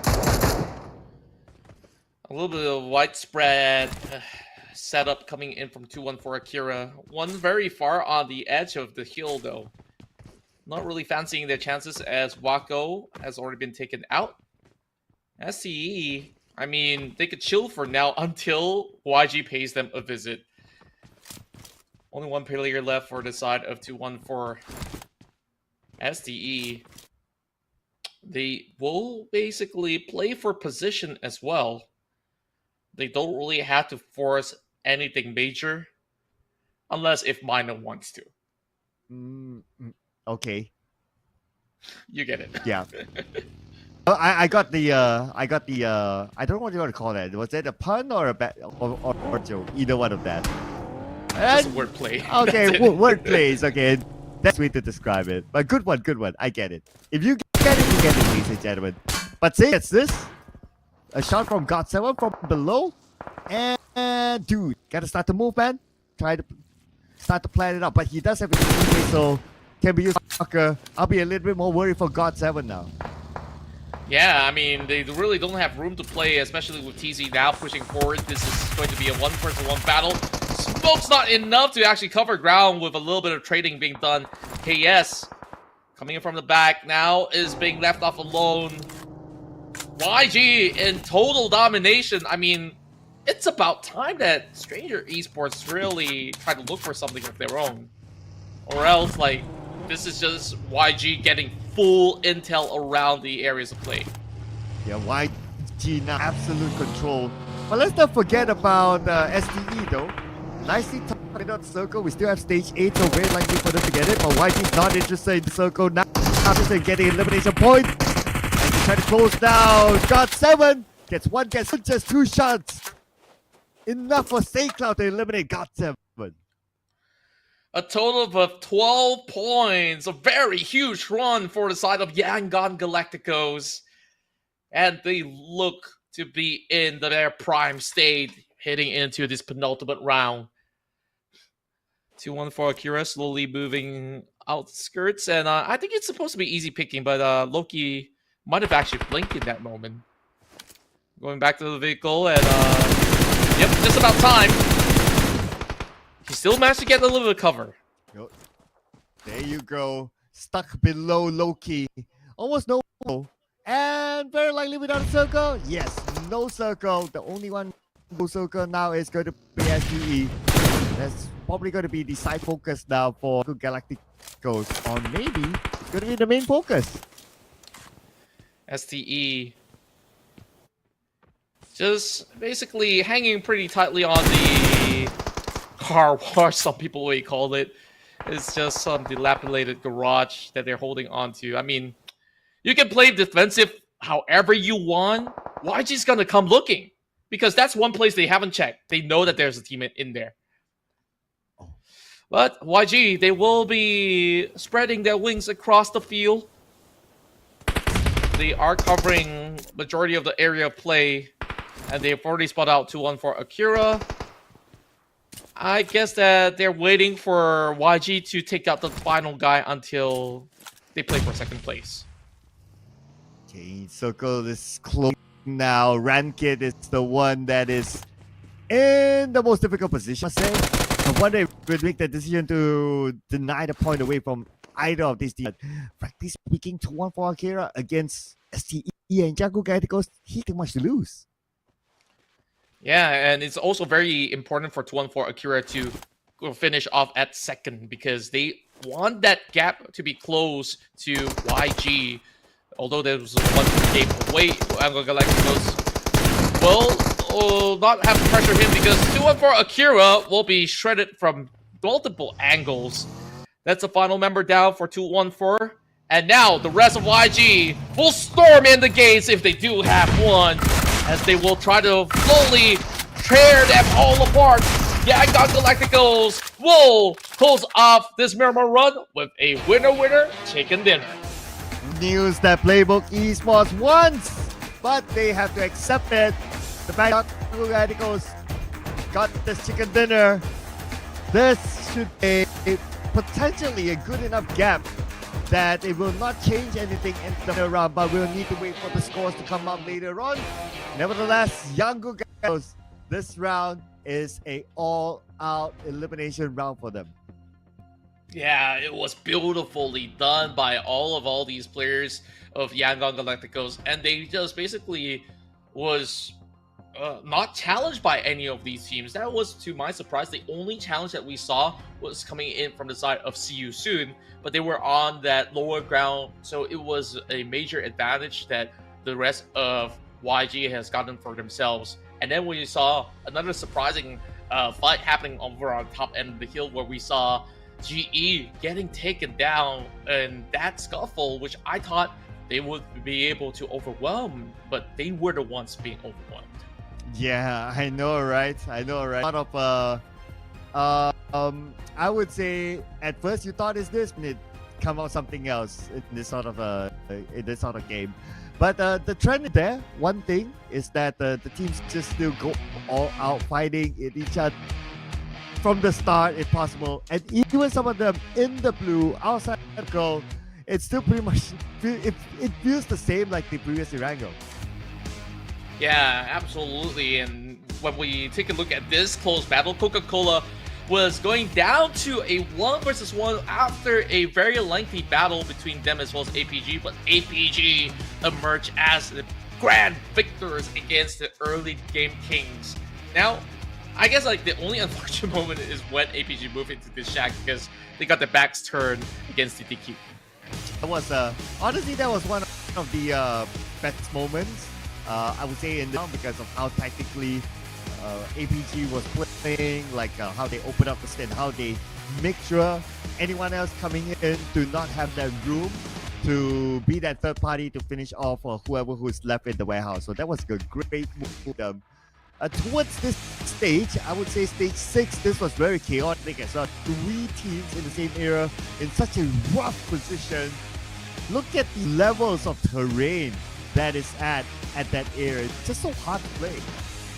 Yeah, it's so hard, but Yangon Galacticos make it look like a walk in the park, right? Like, this is their Grand Canyon to conquer, and yes, they did, with a total of 14 elimination points to be secured. Yangon Galacticos 14. That's going to be 24 points this round. Oh man, I don't think they'll be able to challenge Harame Bro. I think the points are just too far to be at number 2. But for number 3, yep, they will be very strongly there, considering that the Playbook Esports eliminated early, perhaps 1 or 2 leaders now. Yeah, I'm liking the fact that we are finally getting some firm answers as to who's going to be in the top. But now, I guess our focus will be in the middle of the bracket, heading into the very final match. We still got one more map remaining, ladies and gentlemen, as far as your favorite teams will appear one more time before we take the Monday and Tuesdays for the rest. And for now, I really want to take a look at the leaderboards to really see what are the major shifts that happen throughout the span of the game. Yeah, can't wait to see that later on. But before that, we gotta award the MVP to WTZ, coming from Galacticos with 5 eliminations, 841 damage. Nice all-rounder. Dogs with assists. And he's now the MVP this time. Yeah, and a lot of all these opening picks coming out of MFG have been able to really put them with some really huge points to be acquired. As much as MFG did not get that chicken dinner, they have taken control of that southern zone very, very well. So when we look at the stats this time, also a lot of players taken out by the blue zone. Once again, I think what needs to be improved heading the next week is that teams should stop taking too long to get in. I think that is one thing to note for. So other than that, I think this is also one of the rounds of Miramar with the lowest trophos being used so far. Oh yeah, 205. You're right. Normally it's close to 300, so that's quite an outlier there that we can see. But when it comes to like teams taking too long in the circle, fighting on the outside and all that, I think that can only be resolved when the points go back to 0 next week. Yeah, when it goes back to 0, I think like players will really feel like they really do get a head start and refresh whatever mindset that they had back in week 1. So with that, we'll bring you the charts for our match standings. First, you're going to see YG to be all the way up there. 24 points, very big round. Now they are safely planted into the top 3. Meanwhile, SEA comes in with 11 points, with 214 Akira challenging with 10 as well. See you soon, KE with 9, and we got APG with 7 being accumulated throughout their efforts fighting on the outskirts. Yeah, and I'm looking at the GE getting 4 points and it goes 1. Gotta look at the overall later. I think the Gundam was in the late 20s. So if that's the case, then for Harame Bros Gadget, they have to score really, really big while GE goes out early or maybe without points. Then there might be a small chance. But I don't know, man. I think it's I think it get very unlikely. But we'll get a confirmation right now that the scores will be shown to us. Overall standings. Now, there's not going to be changes from the first as well as second place, but YG also does stand a chance to overtake Harame Bros. That's how big this win was for Yangon Galacticos. I think like today has been a really good day for YG. And remember that one round in Erangel, they also did not gather some massive points.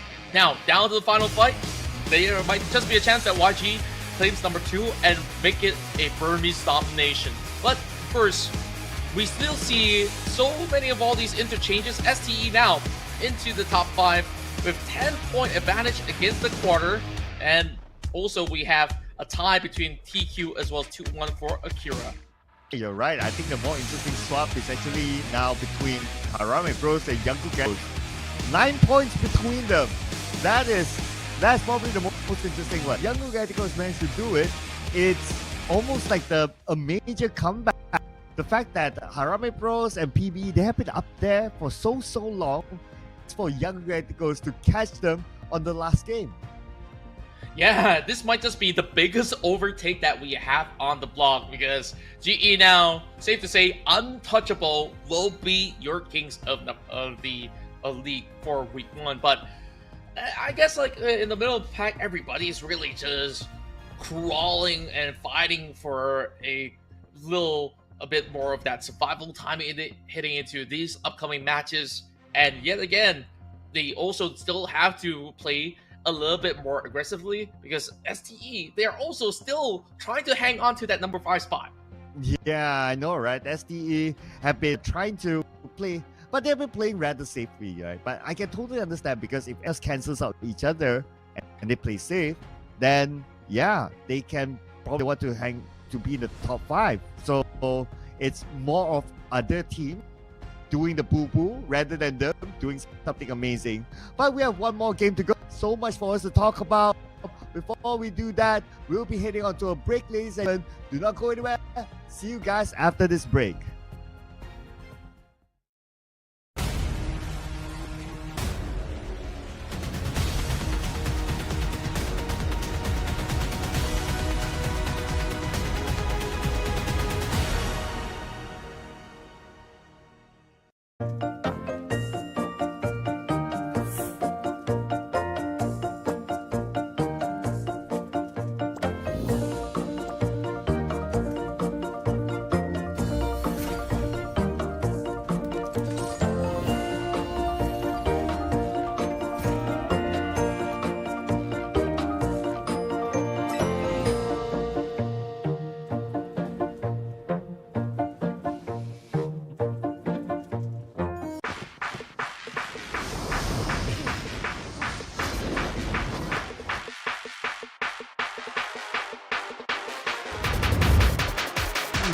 Let's go boom.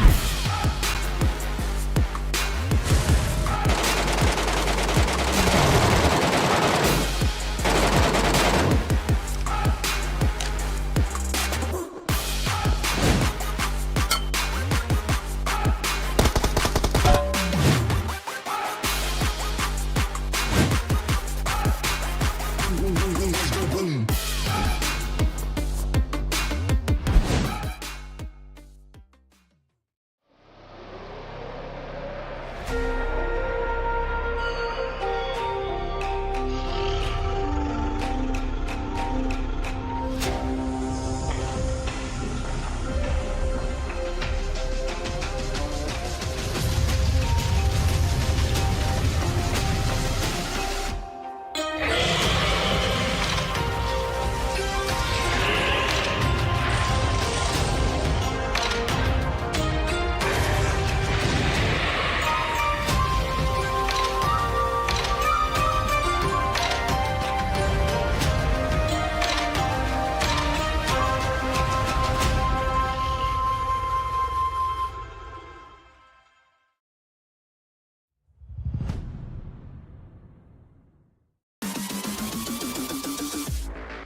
legs go boom.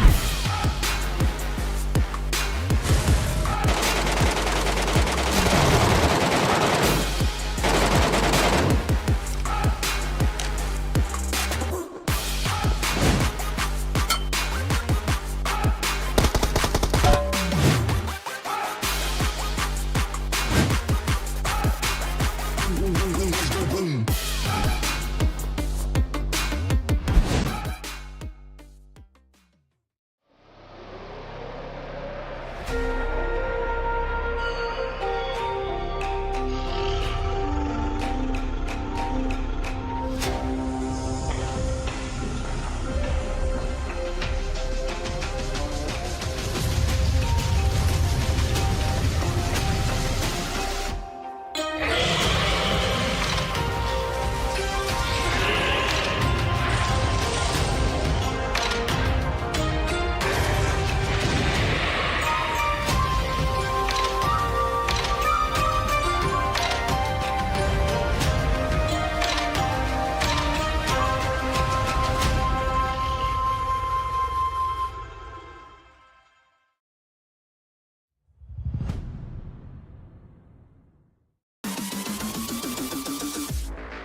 Here we go, ladies and gentlemen. The final game of the night and the final game of week 1 of the PMCL Southeast Asia, as it will all draw to a close. And we will find out which teams will bring home the most amount of bonus points to carry on to the grand finals. So, of course, with that being said, for the last time of the weekend, we welcome you on board. It's Circle and Contra for us to cover all the deeds that you need to know of the match. Yes, and the narrative seems to have shifted.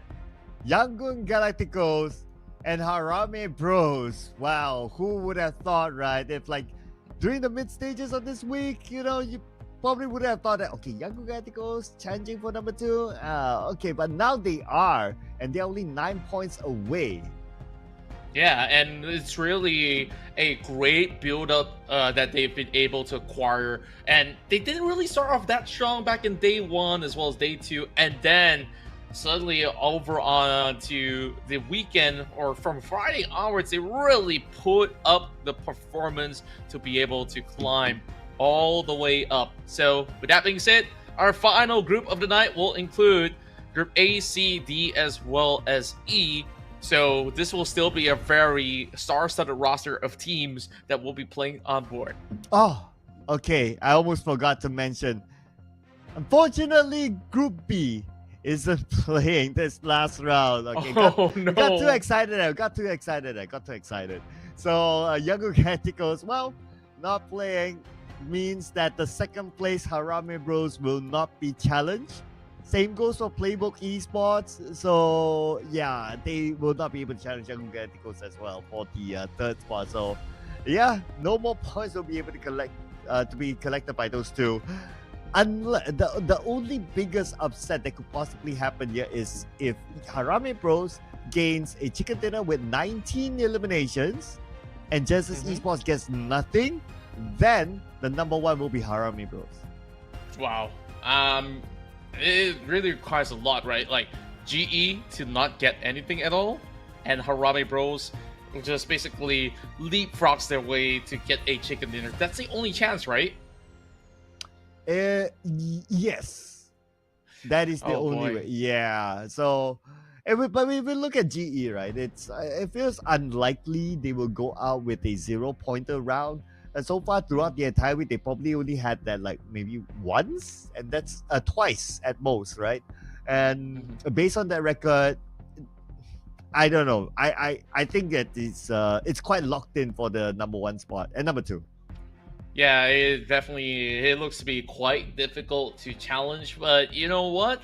If you're not all into challenges and you just feel maybe a little bit lonely, you want to complement. Tell you what, you could basically hang out and buddy up for battle with line friends. Tonight is also the final night that you will be able to join our one and only buddy, charming buddy Sally, in a battle with a new set items for grabs, as you can also check out the brand new prize path, which can unlock special line friends rewards. So jump into PUBG Mobile from today and make most of all the excitement you could get.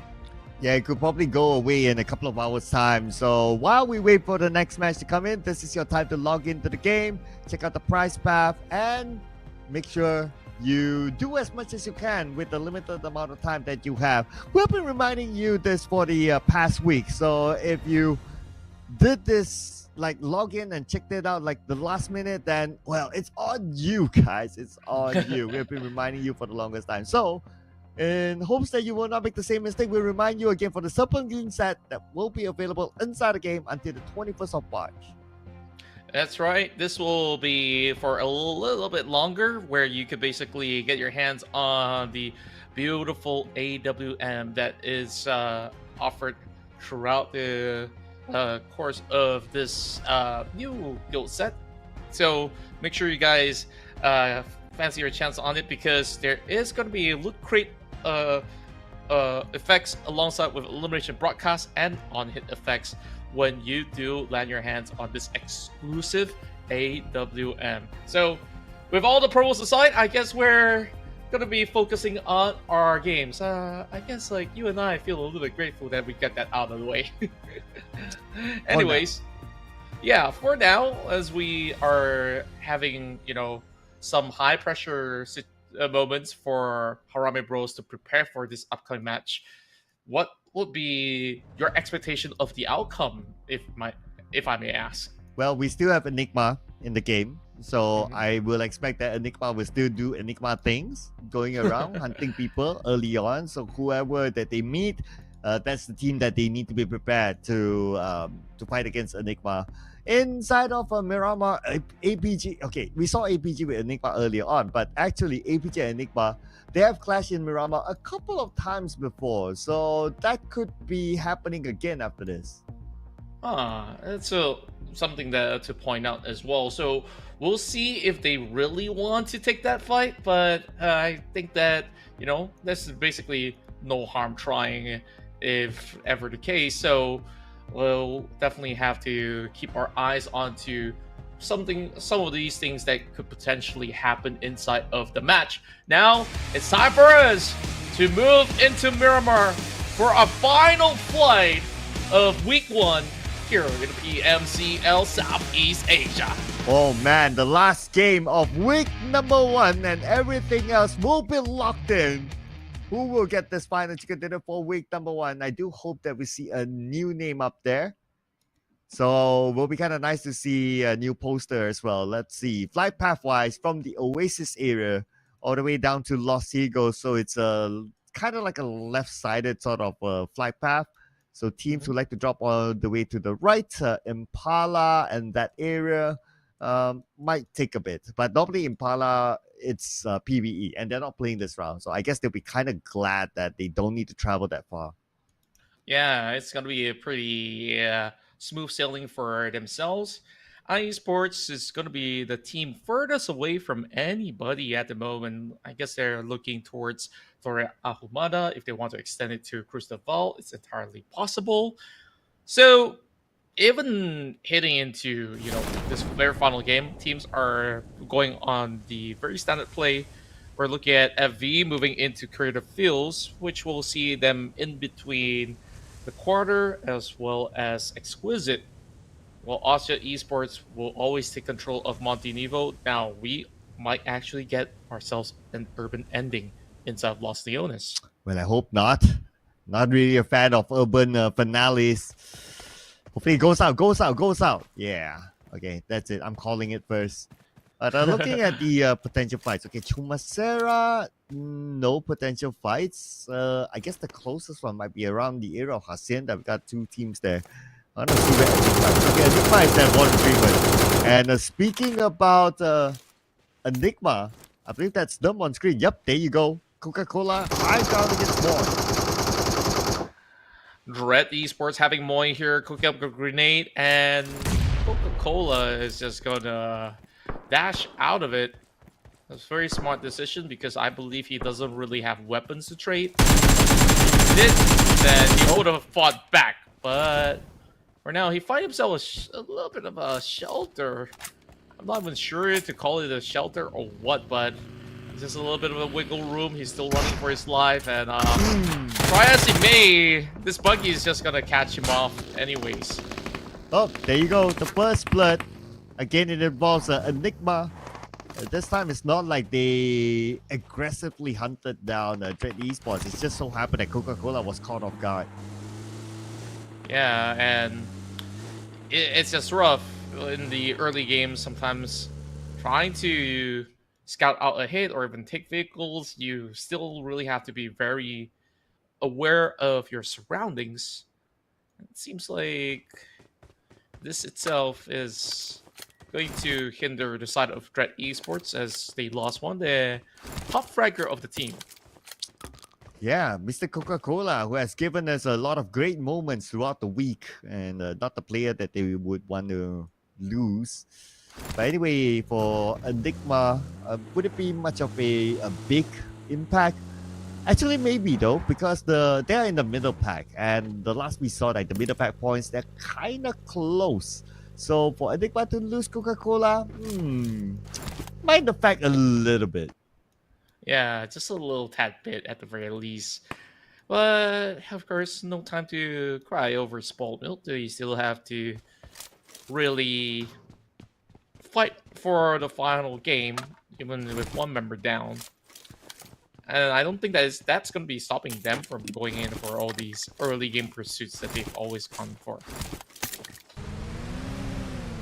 Well, the teams now making the rotation. And I think to a certain extent, like some teams might be thinking to themselves that, oh, they're glad that at least Coca-Cola is out. So Enigma, handicapped right now, they might not go as aggressive as before, like hunting down teams, namely like the other teams will be going like, oh, okay, sigh of relief, 3 players, they might take a chill pill this time.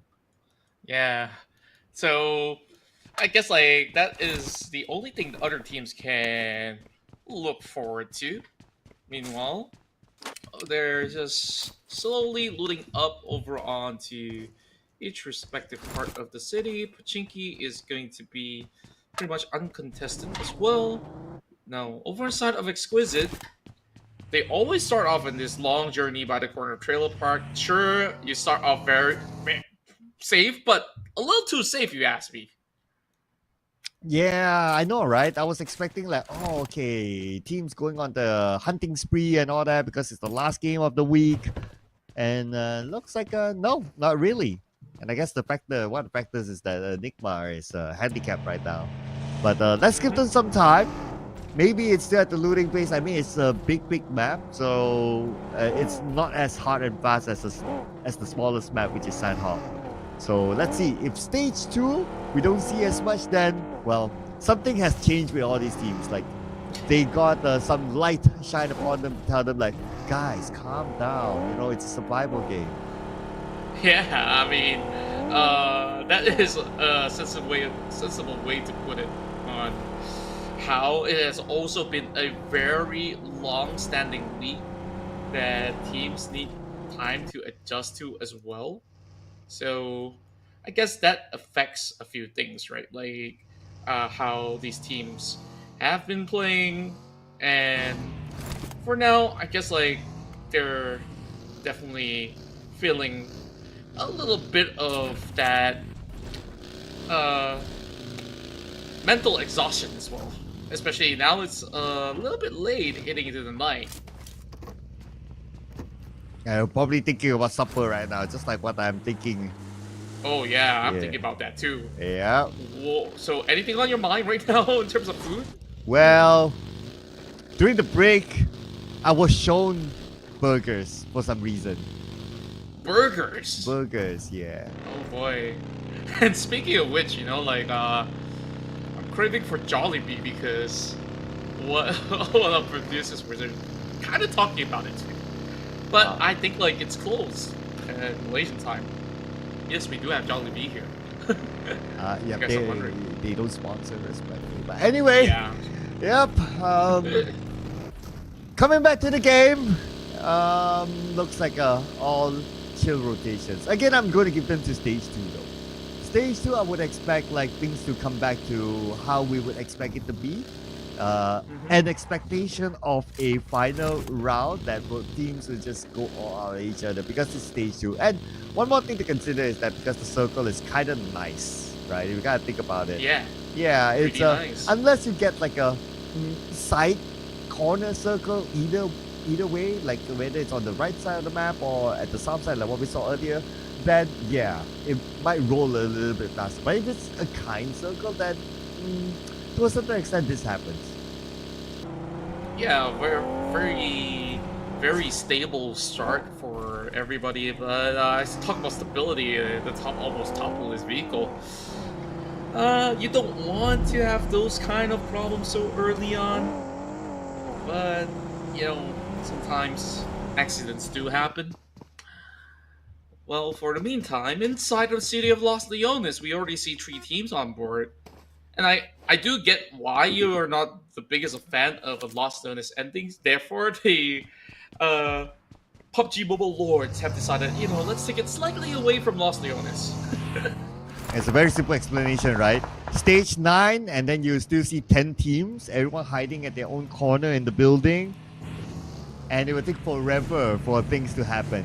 So please, circle, go out. Great, I'm liking this. Go out towards the high ground on the right side of Los Leones. That's pretty cool. And you can see a lot of teams heading there, trying to take the prime position, trying to take those elevated grounds, and that's where we'll see more teams taking fights. Yeah, and hopefully we'll get to basically see a lot of all these battles taking place as it's stage 2 already and everybody's intact. I guess like there's also, once again, the pressure pulls off the entirety of the league with the best points possible. But for now, this is going to be a little bit of a slow burner with GE finally putting into something as STE having one member stranded out. Newbie, he's got nowhere to run.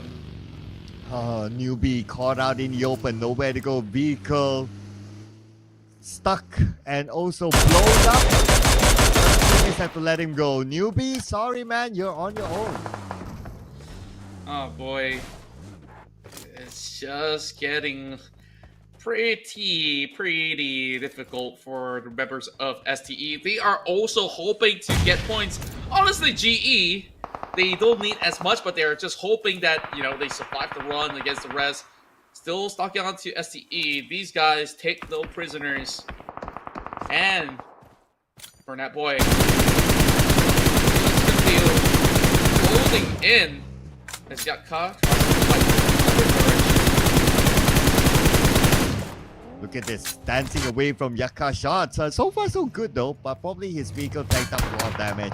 Back on the GE now, West. Oh, shot from behind. STE not let him go, and his vehicle punctured. Not the best of situation now.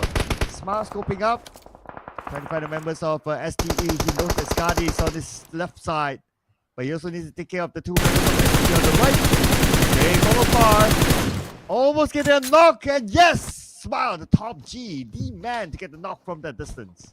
And yes, he does. Miner needing a little bit of help out there as STE is slowly withering down with the pressure coming in from Smile. And just look at this coordinated attack coming in from all angles. Now, they have to quickly conclude this fight because GE, they have members just bleeding out after getting knocked down by players from the side of Exquisite. Wow, hello Exquisite. Where did they come from? They can possibly take out members of a GE now. A couple of them knocked down around them. So that's 3 points for them to pick up. Circle-wise, yes, it goes towards the center of the high ground on the right side of Los Lunas. So a lot of key positions there. Myth Clan in one of the key positions that I really like, especially if teams come out from Los Lunas. Myth Clan would have the first look. Yeah, and surprisingly enough, Smile, he's just going to back all the way out and try to survive as much as he can. He's the only one that have managed to secure those points back for the team. And now they are still hanging on the thread, trying to ensure that Harami Bros does not pass them in this match. Well, Smile, not being the last man, well, honestly, whatever happens to him, it doesn't really matter for GE. They'll still top the group irregardless, since we don't have Harami Bros in this round. So, yeah, it's just more of like an outing for him this time. True enough. Meanwhile, of course, focus onto Harami Bros, smack dab in the middle of Los Leones. Or should I say this is the exit point of Los Leones, where they're basically picking up points, taking one member down from the side of Exquisite. There's still more of their members over onto the north point of Leones, where there is also FV. Now, swirling around the members of the side of TQ, the corner, looking to drop those grenades into the whole building that they're hanging on to. And like I said, urban warfare, it's gonna take a little while before anything gets done here. Yep, until the zone forces them to move out. But for Holy Landu, we needed bounce elsewhere. 0! No clear shot thanks to the smoke.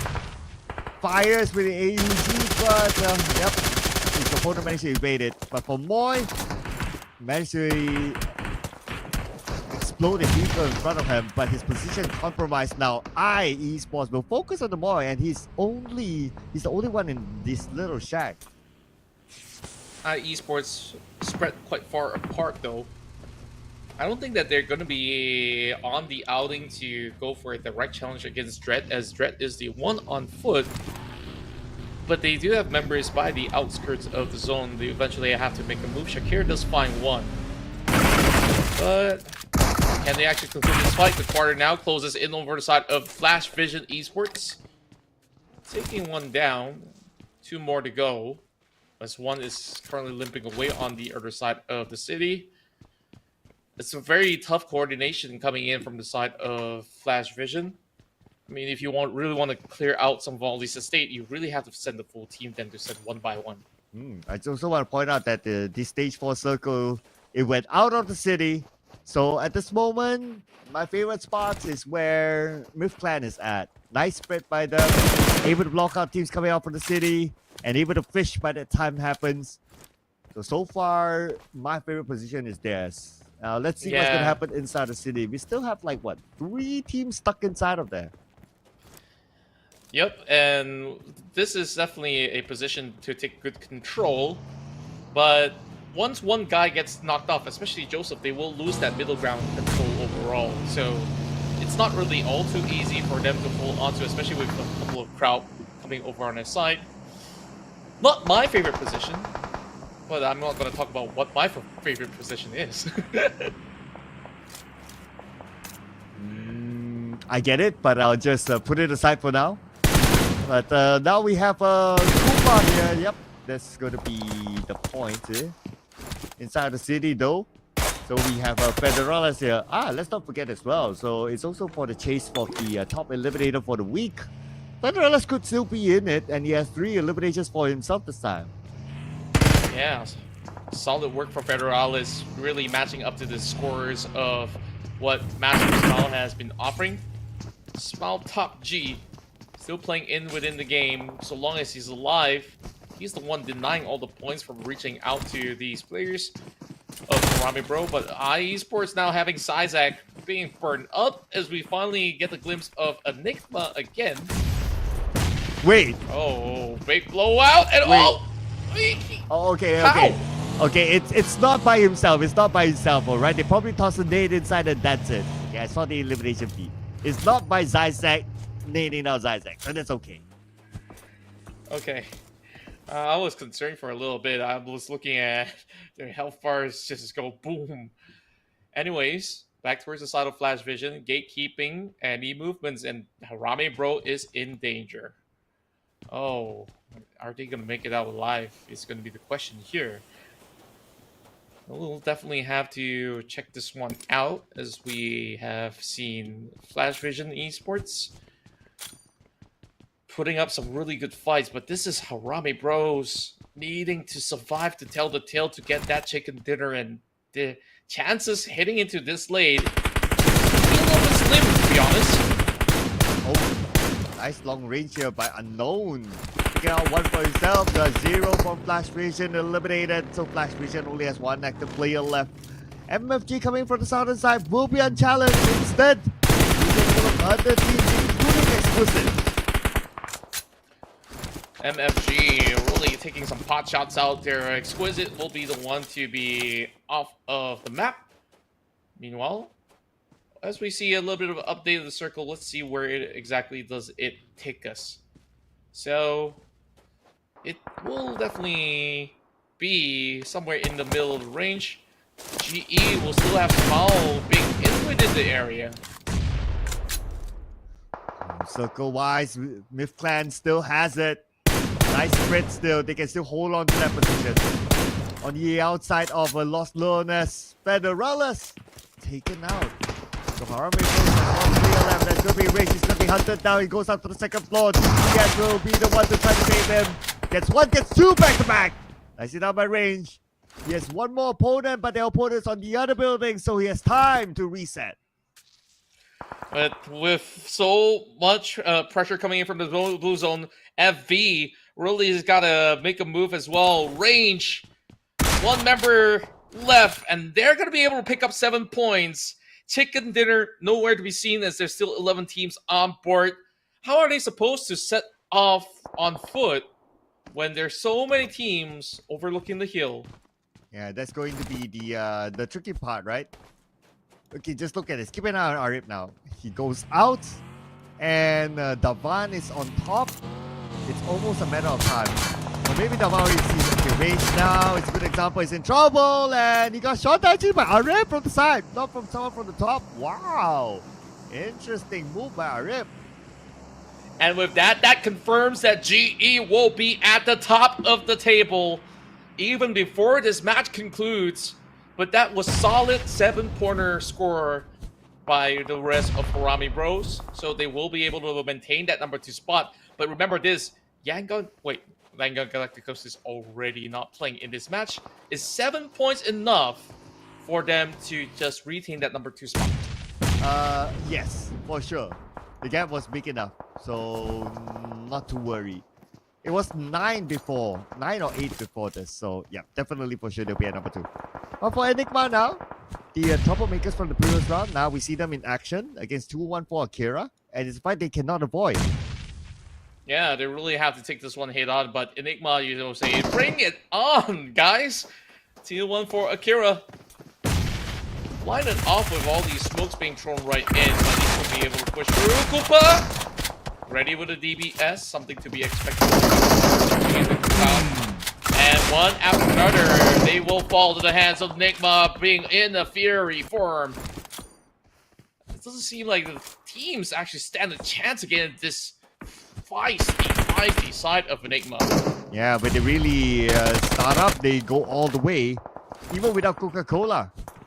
And for Opti, Opti's playing this time, so it looks like a substitution for 214 Akira for the final round. Wako on the other side, keeping an eye on to the members of Enigma. And for Enigma, the good news is that they are within the circle. They can still buy some time to heal up and reset. A little bit of time, but really not too much going on for them. Enigma still trying to claw their way out of that space, as both sides will really have to move into the direct center. We talked about Myth Clan having a really good position early on. They will still hold on to that position. Joseph has been planted there for the longest time. And there's a lot of flat grounds in between, so everybody will eventually take on Myth Clan from the west side of the map. Okay, but we focus back onto the northern side where 214 Akira and Enigma will need to set a score. Okay, we move over to the left side now. Austria Esports coming up to the hill where Myth Clan was at. Shroud. Oh no, stuck. Oh boy. Shots coming in from the side of DC as well. Really landing a blow towards the side of Austria, really halting their progress. But still more to be done right up over on the hill. We're seeing a little bit more of a distance created from the side of Joseph in order to get this bird's eye view. But it's just a cloud of smokes. Yeah, the smoke is really annoying now for Joseph. He has a Mini 14, perfect weapon for this distance, but if you can't see, it's going to be hard to land the shot. Now back on the 214 Akira. Okay, time to settle the score. Zone closing. Enigma. Come, Enigma. Come on to the right side. Now, the real battle begins as Omni holds it down. Wako managed to take out the entirety of Enigma, overwhelming them. Even despite them having a disadvantage in terms of number early on, how well they've been able to really pounce back up. And we're just gonna keep tabs onto these guys who are still in the midst of the field. So a lot of all these pressure is surmounting towards these guys. But it should be a little bit of an embrace of challenge for some of these teams out there. GOT7 rotating over onto the spine of the hill, as the rest of MFG still looking for a little bit more of a chance of an opening. MFG now in between these three players will find Austria Esports still having Astro X. How much can Astro X do over the part of the map? Oh, the one with M249 gameplay. It's been a while since we see an M249 Astro X. Oh, wait, what? Oh no, is he stuck? Is he stuck? It looks like he's stuck. That's going to be a bad news. There's nowhere to go. Not at all. Devon taken out. Oh, okay, that one's not stuck, right? Okay, yeah, he can move. Ah, that was just too bad for Astro X. That angle, he got stuck there, and it became food for the plan. Oh boy, not like this. First, with a lot of all these teams really battling over the hill, Joseph firmly plants himself into a very safe area. Not too much of a pressure created by the rest. As the circle draws to a close, Joseph should still be around. Yes, he does. And this pushes them into the open fields. Barely any ground from the top. Alright. And there's an airdrop in the middle of it. Let's see who will be the one to go for that airdrop, or maybe use it as a shield, as the circle might go there. But now we're back on the Myth Clan. They have a good spread. Joseph still with his off angle, trying to support his other teammates to be able to get into the circle. And they do have a couple of other teams. Arif takes down the one, takes down Strong. Whoa, Arif! Can he take down the third one? No, he can't. Myth Clan can still reset. Myth Clan really doing a massive duty right there to ensure that they will still be able to fight for this chicken dinner. Although now it's going to be a little bit far of a stretch for them to actually get right through. But you gotta do what you gotta do. Keeping their tabs onto the side of SYS. While more and more of all these pot shots coming across. So from this high ground, gets one. Nice angle there by DZ. The bar can still be saved. Shouldn't be an issue for Myth Clan, but time is on their side. The zone is starting to close. DZ tries to spot out the other members of See You Soon. Goes down. Takes a bit of damage. Oh, too much damage. Not like that, DZ. Not like that. Oh, boy. Well, it's just so painful. And Joseph, he's just going to see what he can basically do. This is just really tough for everybody. Look at how flat these grounds are. I mean, GOT7, sure, tried to zone some players away, but he's just by the edge. Not pick out. Just gotta make his move away from there. But if I kind of think about it, he actually doesn't have much choice. It's either by the zone or he jumps down and kind of suicides there. But yeah, either way, that was probably the best thing that he could do. But now Joseph, let's see if we can seek revenge. Take out the members of See You Soon on the other side. 3 times go, switches to a Mini 14. The perfect weapon to do so. And he should be able to block them up from coming in. Potentially will be the case. While the rest of the teams are still trying to find a little bit of a ground to work with here. It's just so challenging. I mean, what are their choices? Because it's basically flat right in between the valley, and there's just really no option of an opening for them to just make their mark. Kaya? So that was a really close one. And now Zero's making his move. Kaya knocked down by Amura. GOT7 had to butt in from a different angle. And Joseph will be the one to pick up the point. Thank you so much, GOT7. Joseph will be happy to have this extra point. absolutely ecstatic for sure. While the members of FRL slowly getting depleted by the members of FFG just pouncing around. 2 members over the top end of the compound. Well, there is going to be more and more of all these pressure situations. And it's just gonna take a while before the rest of them will be able to fully collide with full health. FRL trying to toss those grenades, and MFG still second guessing whether or not can they actually go in for that push.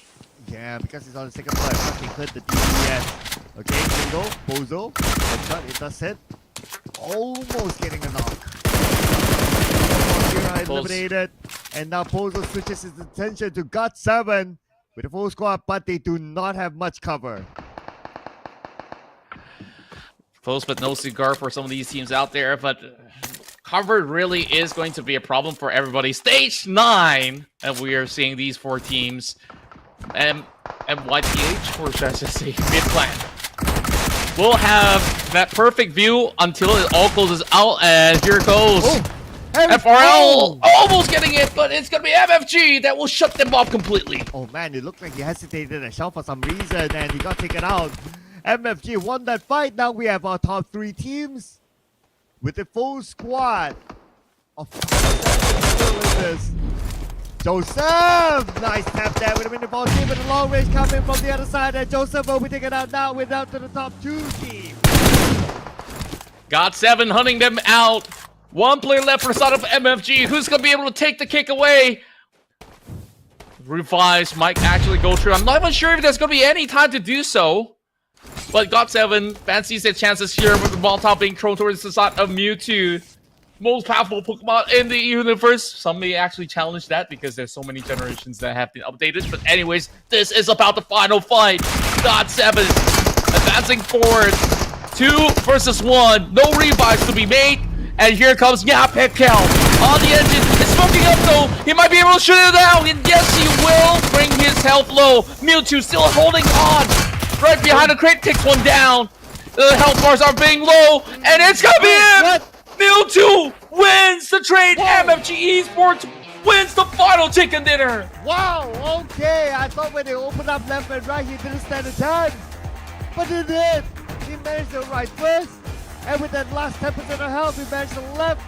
And that's how MFG scored their first chicken dinner in the PMCL. What a beautiful round displayed by Mewtwo to claim that big win for the team. Oh, unbelievable stuff. Unbelievable, I tell you that. We gotta see that again. That final moment in full clip.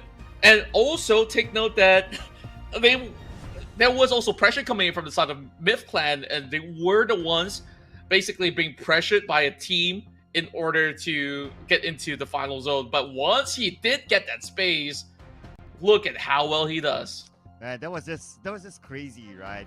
When they went for like the open at kind of like attack like the left right, they send one person on the left, one person on the right, you would think to yourself that okay, maybe yeah, they're done, because if you focus on one side, the other side will be able to shoot.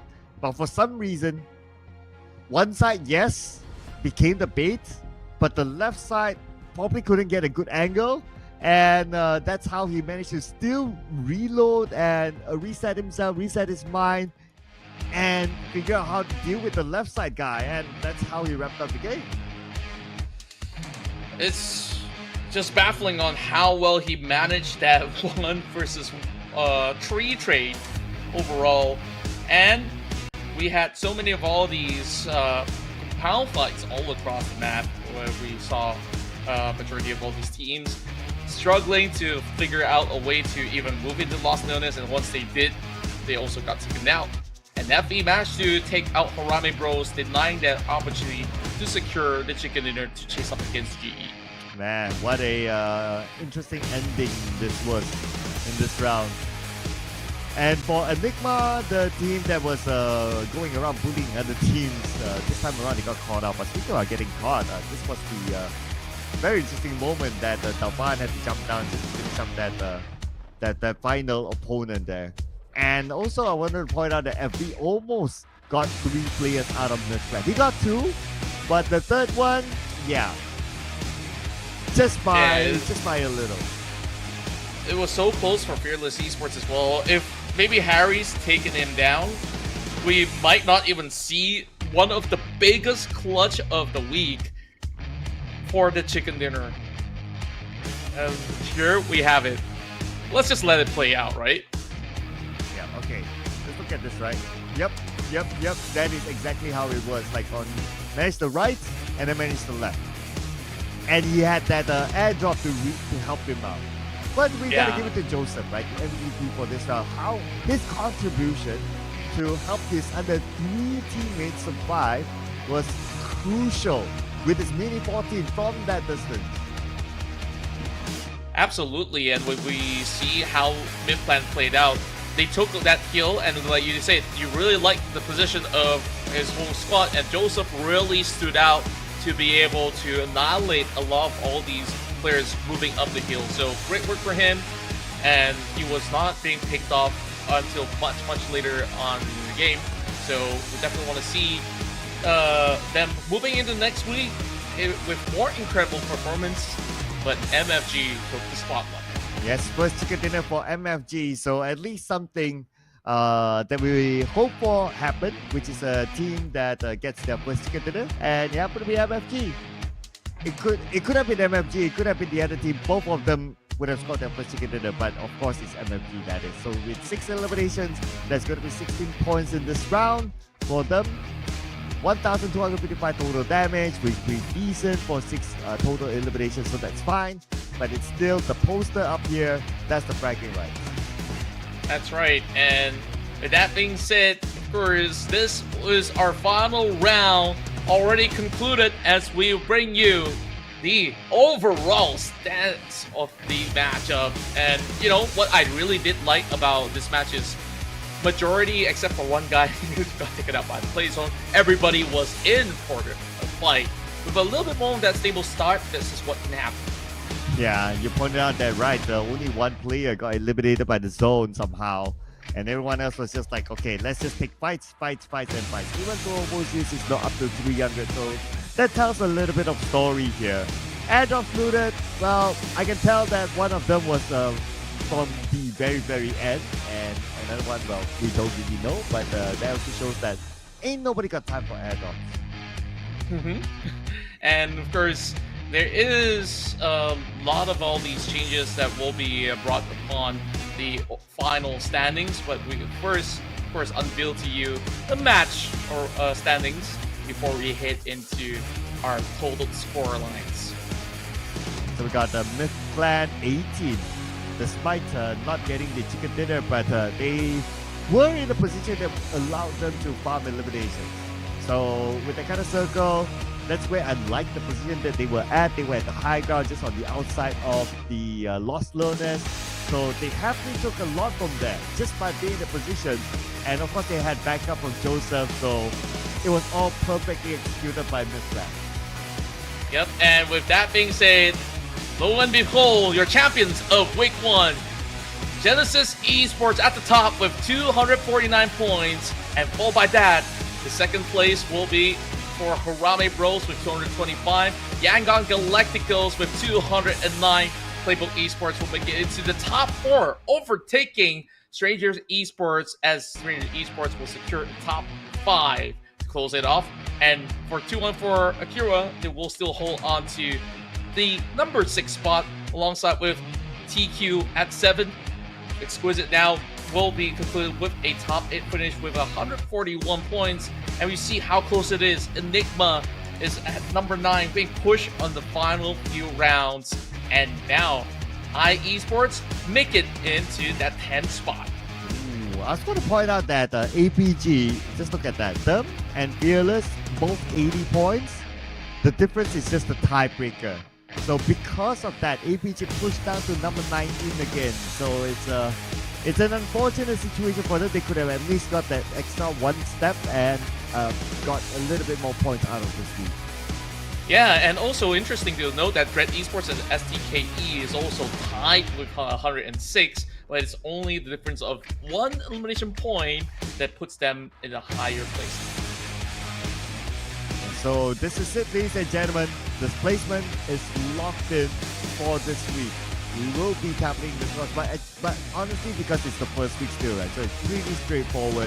If you're number 1 to number 20, well, you just reverse the numbers, right? Like GE will get 20 points, Army Bros will get 19 points, Young Galacticos 18, and so on and so forth. It will require a little bit more calculation as we go on to week 2 onwards.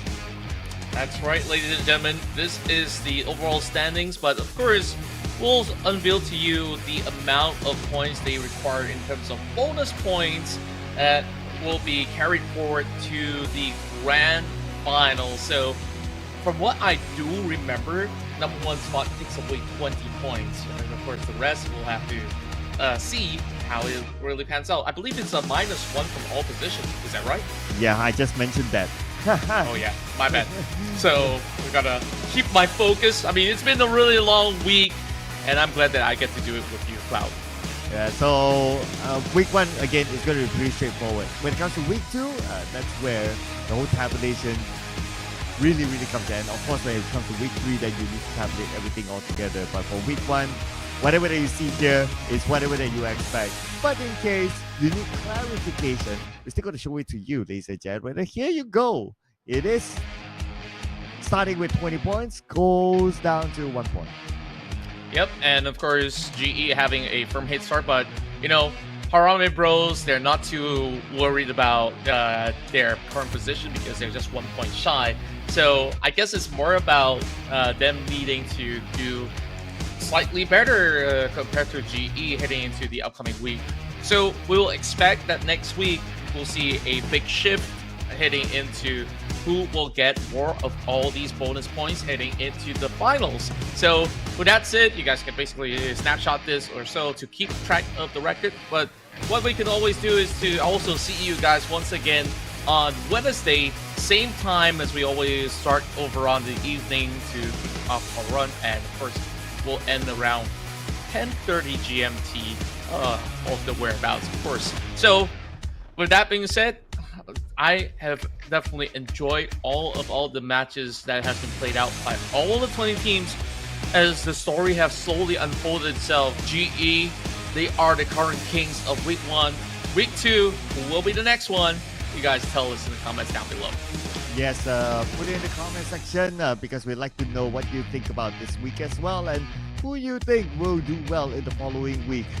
So this will be next one will be pretty interesting because the teams they already have enough data on what has happened and how the teams actually do in every map. So with all that data, 2 days will be important for them to revise and prepare themselves for Wednesday onwards.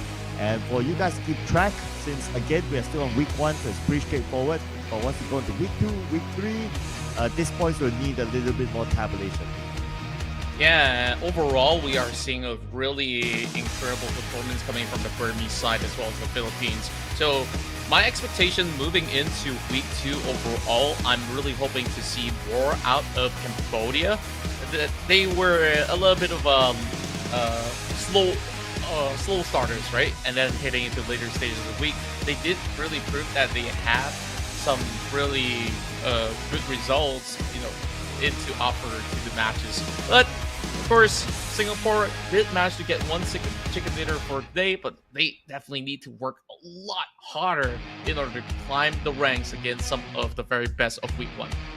Yes, and we still speak about the chicken dinner, right? We still have a handful of teams not getting chicken dinners for themselves yet. So I hope that we'll be able to get to see new teams getting chicken dinners next week. So look at a couple of names here. FV, Flash Vision Esports is one of them. Fearless, have got the chicken dinner. For God7, almost get a chicken dinner. It could have gone either way. It could have gone either them or MFT anyway. So they are one of them as of now. See you soon. I've not gotten a chicken dinner just yet. Austria Esports, the team that has a huge fan base. We need to work out something for next week because the fans have been really concerned.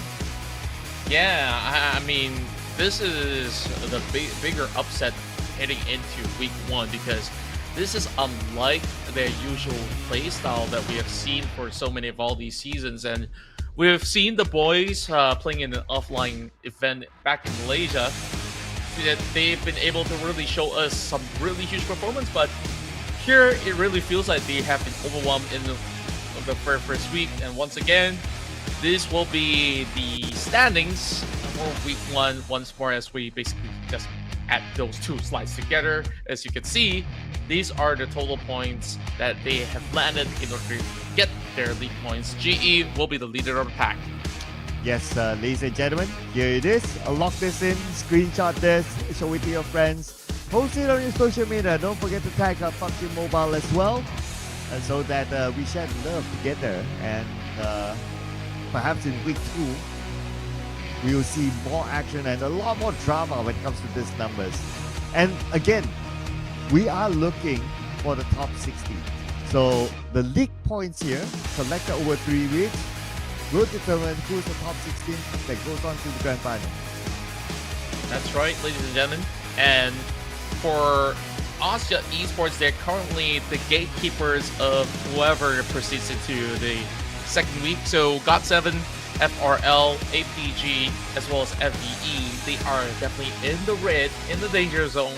That will mean that they will need at least a top 8 to maybe top 12 finish in order to give themselves a little bit more of a security heading into these upcoming weeks.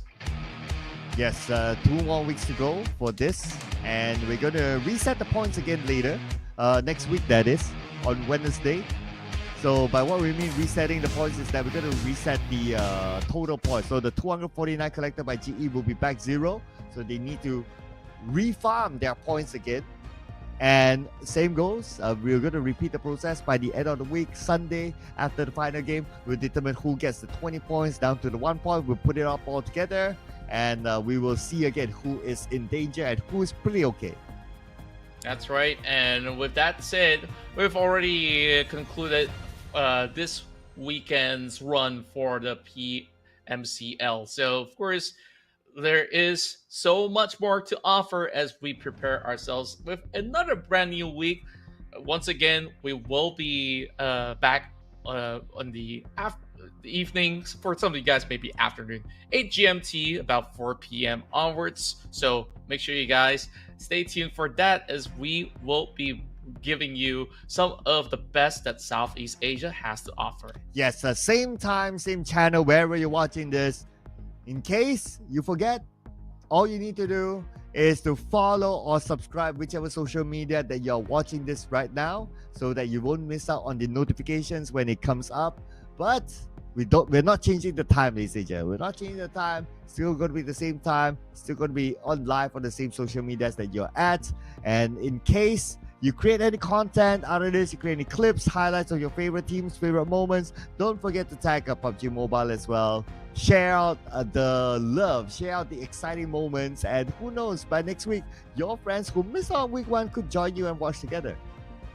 That's right. And, the more the merrier, as all the players from across the region will definitely love to have your support, as they are looking for that golden opportunity to hit into the PMGO. And it definitely starts from the grassroots all the way up to here.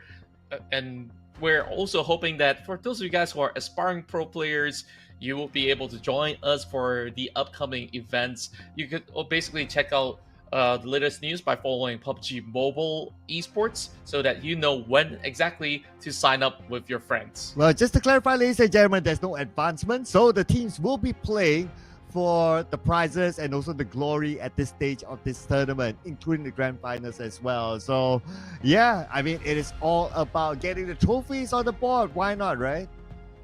And with that being said, I believe that we're just going to see them really putting the best out there. So with that being said, I believe that it will all close right here. So thank you very much for watching. So me and Sir Cloud will see you guys once again on Wednesday. Till then, good night.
boom.